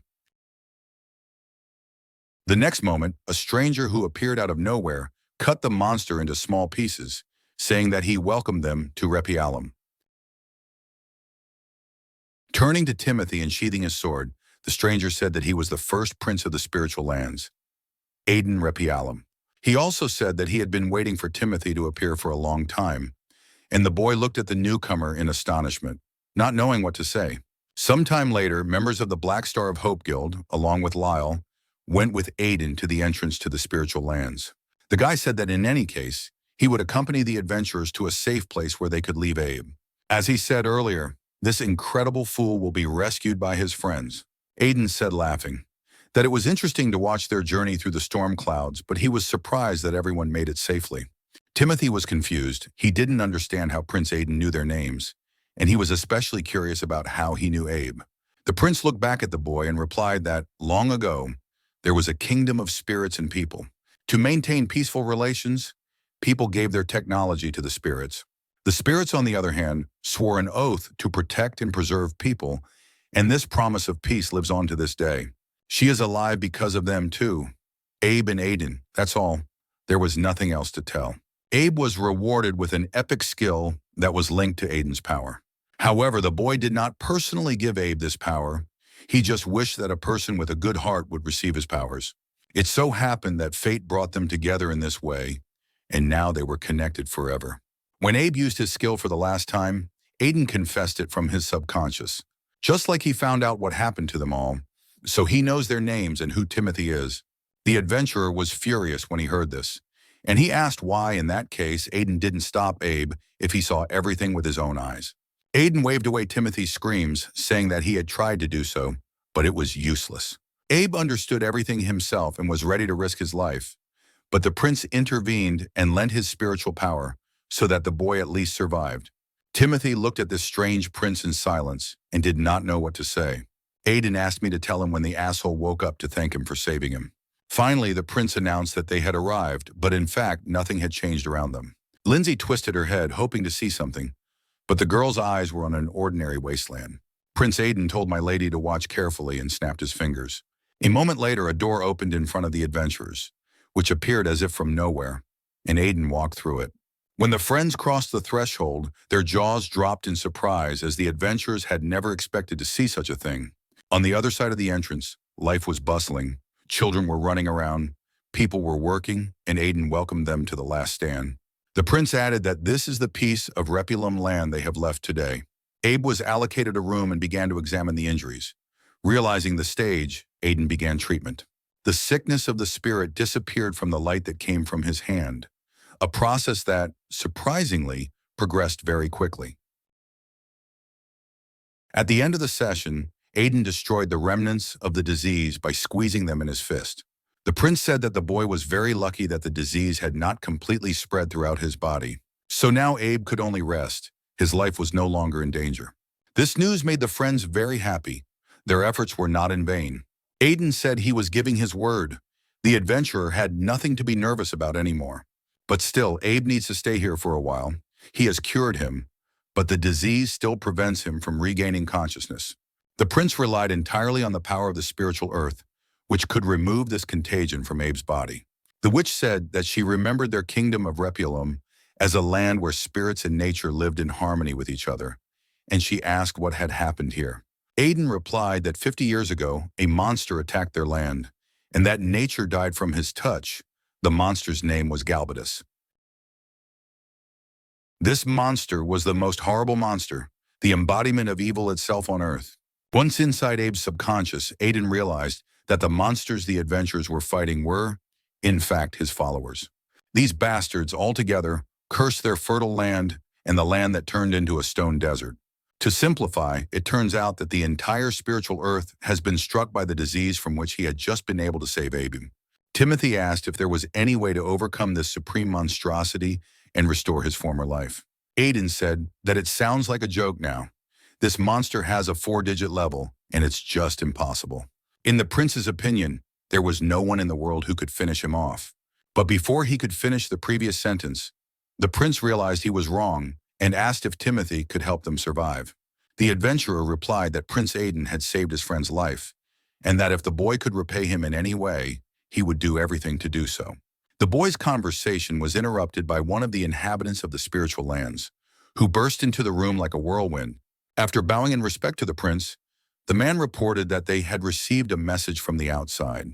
It turns out that their last refuge has been surrounded by Mr. Galbatus's army, and something has to be done urgently. Aiden put his hand to his head and said that if you remember the devil, he will appear immediately. The prince said that he did not want to ask the adventurers to do this, but the entire population needed their help to protect their home. Timothy replied that as he had just said, he would help, but he needed answers to his questions. The boy asked why all the locals called this monster Mr. Aiden was thoughtfully silent, and then replied that it made no sense to hide it from the adventurers. The prince replied that the monster's name was indeed Galbatus, and it was he who had destroyed their kingdom. But this is not his full name at all. The monster's full name was Galbatus Repulum, and he was his father. Timothy was amazed. He couldn't believe his ears. Was it really true? The monster was the spirit emperor Repulum. Aiden replied that his father had suddenly changed and destroyed Repulum, and now Galbatus was nothing more than an enemy to him, so he didn't have to worry about the boy. After finishing this mini-confession, Aiden opened the door and asked if it was time for them to leave. The friends quickly ran to the border of the last stand. They had to get ahead of the monsters. Aiden shouted to Timothy that the entrance was close and that Galbata's followers were on their way. The prince warned that as soon as the troops opened the gates, the battle would begin. Not everyone could fight in the last garden. Prince Aiden relied entirely on the help of adventurers. When Aiden opened the gate on Timothy, one of the monsters flew out and was immediately shredded. The guy consumed his level. The system reported that Timothy's current level was 960, and the boy's body was gradually adapting to the high level. Armor of the Abyss reported that the possibility of further level absorption was active for Timothy, and he was pleased to hear it. Now, looking at all the monsters standing in front of him, Timothy saw his rating rise. The monsters had to be destroyed. The monsters rushed to attack the boy with strange shouts. They believed that Timothy was not their opponent. Aiden also joined the fray and chose his first victim, although he was not Timothy, but it would take him only 10 minutes to kill these freaks. Now they were in the last garden, and this place would not go to the monsters in any case. Aiden was a member of the Repulum royal family and was level 300, and he was sure that he would not lose to such monsters. Lyle was in the heat of the fight and said that unlike humans, spirits had no level limit. It was easier for them to raise it. He was a little jealous. The man believed that these old bones could use a new level of exercise. Aiden replied that the head of the Salvation Sword Guild was already doing a great job. Helen, meanwhile, asked Lindsay for help, and she gladly agreed. The sorceress activated a spell of fire and burned 3 monsters in it at once, before they could even set foot on the ground. Lindsay took on another batch of monsters that had been replaced, and she used the Thunder Shockwave skill. Having dealt with her opponents, Lindsay said that unfortunately, she did not intend to die here today. The adventurers realized that the enemies were not going to end. The horde was still coming. Timothy said that somehow we need to destroy all the monsters at once. In the meantime, his friends should cover his back. The guy looked back in the direction of his comrades. They stood silently and looked at him, smiling, and the boy understood everything without words. Timothy thanked them sincerely and, drawing his sword, flew swiftly to attack again. One swift blow from the boy destroyed several monsters at once, and Timothy ran around the garden like a madman. But before he could destroy the previous ones, a squad of the next monsters flew at him. Timothy was not at all afraid of this barrage. With the level he has now, it was impossible for the monsters to even touch him. Unexpectedly, another monster landed in front of the boy, which was larger than the previous ones. The guy made one clear and quick punch, and the enemy was gone. Timothy gradually formed a list with a scale of various monsters he had already killed here. The guy stopped to rest, but they were not going to give him that opportunity. A new company of monsters lined up to attack. Timothy spun on the spot like a spinning top, cutting his opponents to pieces. Eventually, the system notified him that the levels had been absorbed, and Timothy's current level was already 2,960. Meanwhile, Galbata's Repulum sat on his throne in his pallium, deep in thought. He nervously tapped his fingers on the armrest and was told that all his followers had been killed. As he was reported there, the Abyss Suppressor was not named for nothing. But very soon, not only would Repulum submit to his will, but he planned to rule the entire world. And if someone gets in his way, the Spirit Emperor Galbatus Repulum will personally get rid of the enemy. He pointed to the crystal hovering near the ceiling and asked if it was satisfied. Now the man was looking at the heart of the abyss. Eventually, the boy's battle with the monsters continued, and the system informed him that the media level was now 2,960. Suddenly, the armor turned to the boy and asked him to help them deal with what had plunged the spiritual land into darkness. The owner of the armor had to help the inhabitants get rid of the tyranny of Galbatus Repulum. Timothy asked why the armor of the abyss had suddenly decided to ask him to do this. The system replied that while she was wearing this armor, there was no better chance to get rid of this tyrant. The system asked to fulfill her request and in return promised to tell her who she was. Her real name was Abyss Suppressor. Since ancient times, he has ruled the kingdom of the abyssal wasteland where true evil dwelt, and he alone restrained it. Aiden thought it was suspicious that they had entered the territory of Galbatus, but there was no one around. The armor reported that there was no time for meaningless conversations. The system was sure that the enemies were already aware of their presence. They need to deal with Galbatus, and as soon as they do, the system will tell the guy everything. Timothy thought about all this new information. The suppressor of the abyss. the kingdom of the abyssal wasteland, restrained evil. Since this conversation took place, the armor has not said a word. Timothy didn't understand a word of it, but Aiden called him out of his thoughts and called his name. The prince told the boy to gather his thoughts because he was the only person he could rely on in this situation. Aiden told me that usually there is a crowd of monsters around this tree, protecting their master. This tree, according to the prince, was the palace where he used to live, but now only Galbatus lived here. Lyle said that if there were no soldiers here now, it was likely that they were being lured into a trap. Lindsay asked if it would be better to step back now. Helen was thinking about what would happen if they left, but it would be their only chance to attack the enemy. All forces could be directed at destroying the hideout, and if so, he would be left defenseless. Aiden told the girl that she was right. This could be the only way to kill Galbatus, and if they retreated, they would hardly be able to fight off the enemies and defend the last garden. That is why Prince Aiden wanted to take the risk now, because the stakes were too high. Timothy, having heard his point of view, said that in that case they needed to attack. Their friends needed to end it once and for all. A few minutes later, the squad entered the palace, which was also empty. Helen asked if it was a ballroom, and Aiden replied that their family used to hold events in the palace. Suddenly, the silhouette of a man appeared in one of the rooms, ready to attack the enemy. The adventurers and the prince immediately drew their swords, ready for a fight. The man asked what Timothy thought his possessions were. Surprised, the spirit emperor Galbatus Repialum recognized the abyssal suppressor. He turned to him and said that he had decided to take his friends with him. Aiden, seeing his father with his own eyes, gnashed his teeth and could barely contain himself. The emperor began to descend in the direction of the newcomers. He said that the abyssal suppressor and his friends were a threat to his plan. If they decide to go against Galbatus himself, he, the spirit emperor, will destroy them all. Timothy shouted at the man, asking why he had betrayed his people and what he wanted to achieve by doing so. These questions, in the emperor's opinion, were very naive, and he could not stand it and laughed softly, covering his face with his hand. But a second later, his laughter could be heard in every corner of the palace, and Galbatus shouted in surprise that the miserable fool didn't even know that. Suddenly, vile tentacles began to poke out from under his clothes, tearing the fabric apart. Having finally turned into a monster, Galbatus said that the boy was going to die in miserable ignorance. In the end, the spirit emperor said that this, his death, was all he could do. Timothy decided to attack first and, rising into the air, swung his sword at his opponent. The guy flew as close as he could to the enemy and tried to cut off his arm. But Galbatus easily pushed him away, asking if that was all Timothy could do.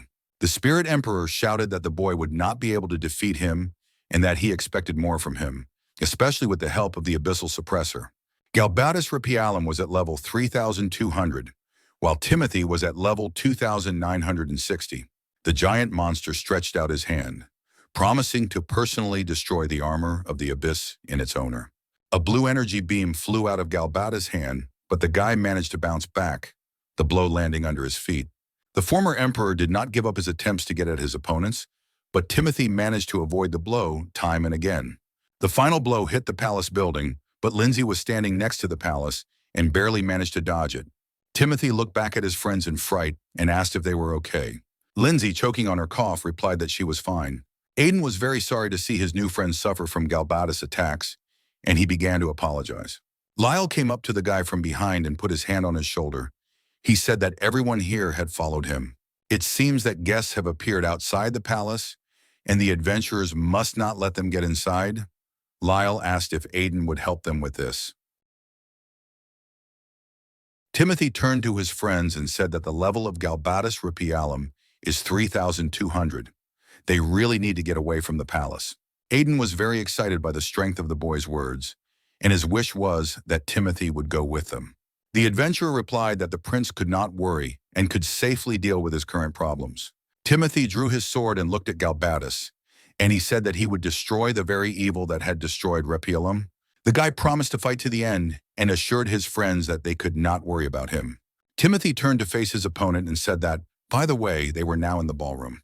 Pointing his sword at the enemy, he asked if he would like to dance with him for a while. After these words, the boy quickly ran to the attack, avoiding Galbatus's blows indeed, as if dancing on the slabs of the hall. With one lightning leap, Timothy suddenly found himself in dangerous proximity to the enemy. A series of swift but painful blows fell on Galbatus, and the monster had to dodge. While Timothy was looking up, the tentacles of the former Repialum pierced the slabs below. Galbatus said that the guy probably thought he could trick him and hit Timothy with one of his tentacles. While Timothy was floating like a rag in the air, the monster reached out to him, but he did it not to catch them, but to push them to fly even further. Timothy flew back against the wall, large drops of sweat streaming down his face. The guy leaned on one of his swords and realized that his situation was worse than ever. Timothy turned to the armor of the abyss. He wanted to buy an epic skill that would help him defeat his opponent. But no matter how much the guy asked and begged, the armor was silent. He did not understand what was happening. Both of them are now facing the same enemy that the armor was meant to defeat. But for now, Timothy seems to be alone.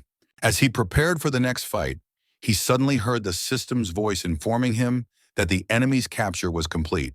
Timothy didn't understand. Galbatus, it turns out, was never the main threat. The system said it was asking to defeat him. However, despite all this, Galbatus Repialum was just an empty place that was given incredible power.